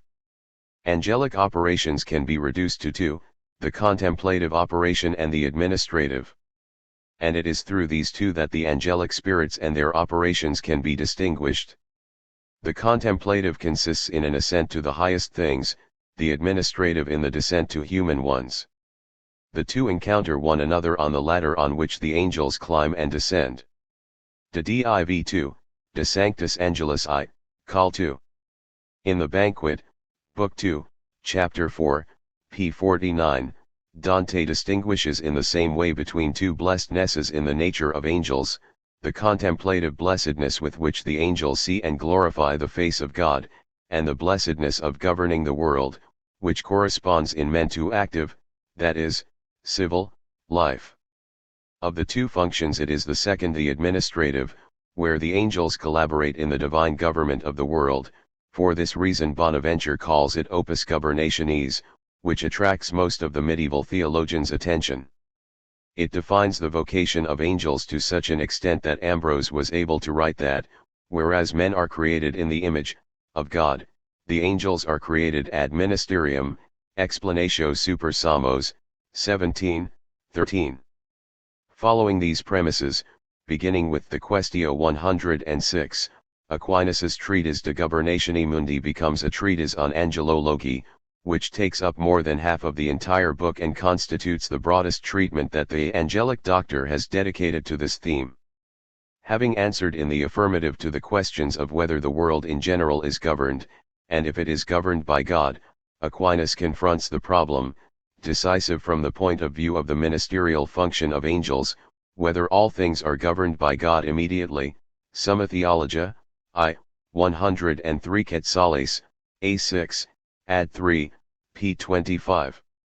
Against those who claim that God can govern everything alone, without the need of intermediaries, and that it is not possible that he has need of ministers, as a rex terrenus, Aquinas maintains instead that a government is all the more perfect if it makes use of intermediaries for its execution. Since the carrying out of government is for the sake of bringing the governed to their perfection, the form of governing will be better which communicates a higher perfection to the governed. Now there is more excellence in a thing's being both good in itself and a cause of good in others, than in its simply being good in itself. Consequently, God governs things in such a way that he establishes some beings as causes over the governing of others. That a king have ministers of his reign is not an indication only of limitation but also of majesty, since the panoply of ministers displays the king's power. Ibid, p. 27. Bonaventure is even more explicit in this regard. If God, like all sovereigns, could do alone what he makes the angels do, he, in truth, needs the angels so that in the ministry and in the operations a congruous and fitting order is conserved. Ut salvatur in ministerio et actionibus decens et congrus ordo, in Quachu or Libro Sententiarum, Book 2, Commentarius 10, Art 1, 1 Quetzal, Ad 1. Having thus established the necessity and ministerial character of angels, in the subsequent 7 questions Aquinas painstakingly analyzes and describes the modes of their reciprocal illumination, their complex hierarchical relations, the nature of their language, the order and hierarchies of the fallen angels, the dominion of angels over corporeal beings and the modes of their action with regard to man, the ministry and missions of angels and, finally, the nature of the custodian angels. Central to all these analyses are the concepts of hierarchy, ministry, and order. Even before confronting them thematically in a close reading of the Celestial Hierarchy by Dionysius the Areopagite, Aquinas discusses them indirectly and allows them to emerge in each question, showing a veritable hierarchical obsession that concerns both the angelic and human ministries.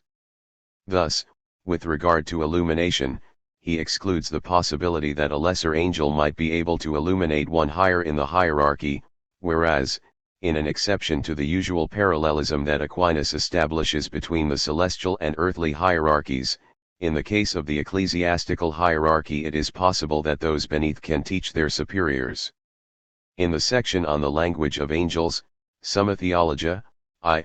107 Quetzales, A2, pages 111 to 113, Aquinas treats the problem of whether a lesser angel can speak to one who is higher in the hierarchy with extreme seriousness. The answer is positive but not without reservations.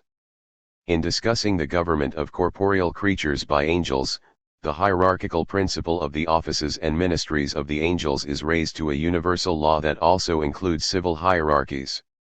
It is commonly found in human affairs, as well as in nature, that a particular power is controlled and governed by a universal one as, for example, the bailiff's power is controlled by the power of the king.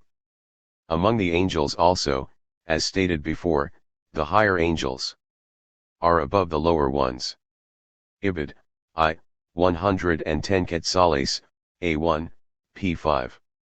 The general division of angels into two great classes or categories is reaffirmed by Aquinas when he compares paradise to a royal court, which appears to be somewhat similar to a Kafkaesque castle, in which the functionaries are ordered by rank in accordance to the greater or lesser distance between them and the sovereign. Angels are represented as being present and as administering by analogy with those who attend famulantur upon a king. Some remain always present to the king and hear his commands directly. And there are others, for example, those in charge of the provincial administration, to whom the royal commands are announced by those present to the king. These latter are said to be ministers but not to be present. Ibid. I. 112 Quetzales, A3, p43. The caesura between assistants and administrators, that is, between contemplation and government, cuts through each angel, which is divided between the two poles that are constitutive of the angelic function, which is at once administrative and mysteric. We must therefore note that all angels see the divine essence directly, and in this respect all those who minister are also said to be present to God.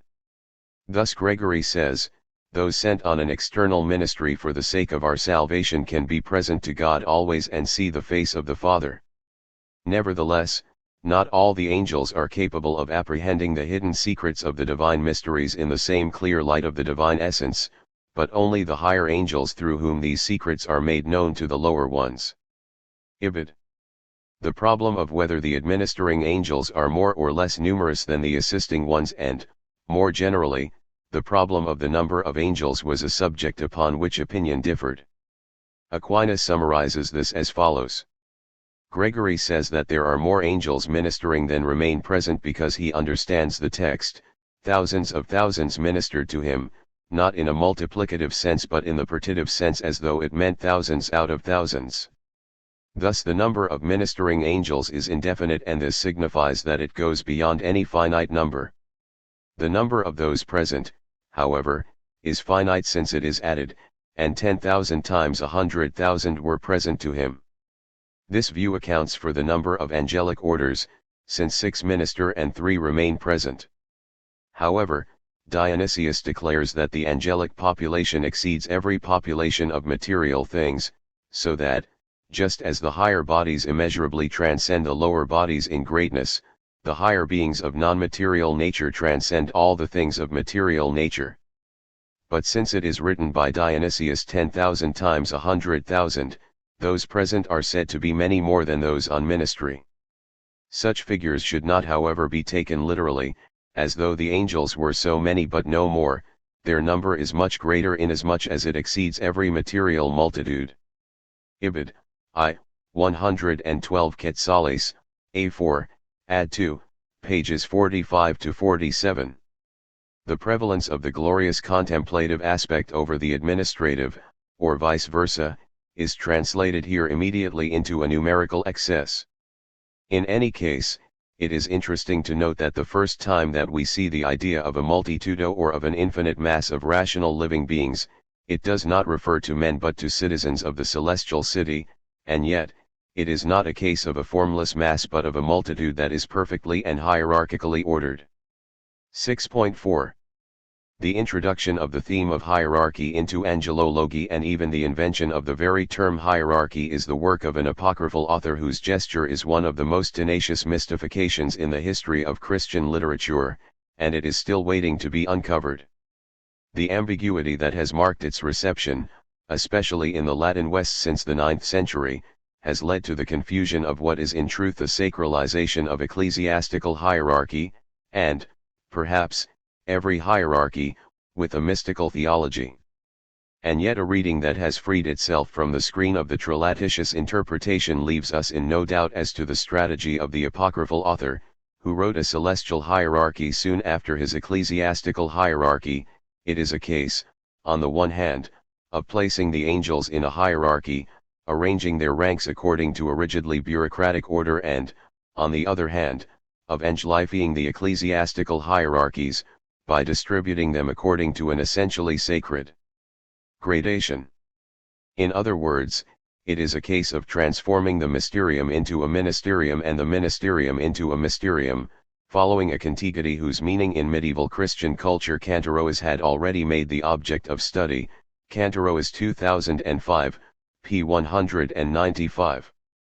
The very invention of the term hierarchia, which is a specific contribution of the apocryphal author, whose vocabulary is otherwise heavily dependent upon Proclus, is clear-sighted. As Aquinas rightly notes, it does not mean sacred order but sacred power, sacra principatus, qui dissiter hierarchia, summa theologia, I.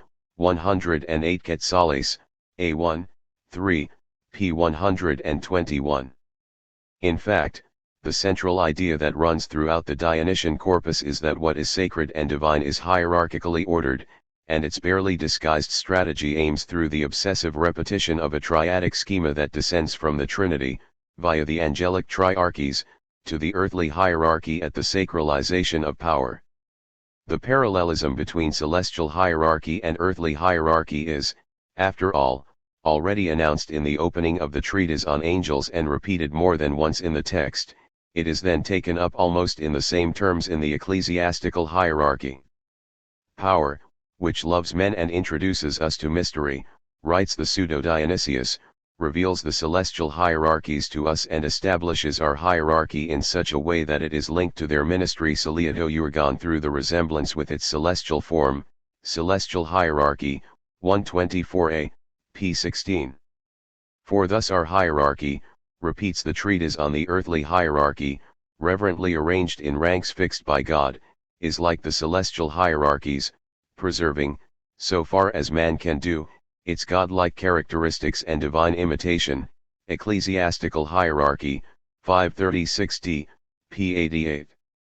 In both treatises, however, the hierarchy is in itself the principle that brings about the work of salvation and deification, the divinity bequeathed the hierarchy for the salvation and deification of all rational and intelligent beings, Ibid. 376b, p. 52. Hierarchy is essentially the activity of government, which as such implies an operation, energia, a knowledge, episteme, and an order, taxis. Celestial Hierarchy, 164d, p. 21, see Ecclesiastical Hierarchy, 372a, p. 50, Hierarchy as Theurgic Episteme. And its origin and its archetype is the Trinitarian economy. The origin of this hierarchy is the triad, the fountain of life, the essence of goodness, the one cause of things that be, from which all being and good come to things. It is the real salvation of beings through its rational design, Ibid. 373c, p. 52. For this reason, that is, insofar as it is a divine imitation, Celestial Hierarchy, 164d, p. 21, and a likeness of God, Ibid. 165a, the hierarchy, whether it be earthly or celestial, is essentially triadic. It gives the cadence to the internal articulation of that divine government of the world that, via two characteristic terms, the first invented and the second derived from Proclus, the apocryphal author defines as thearchia, divine power or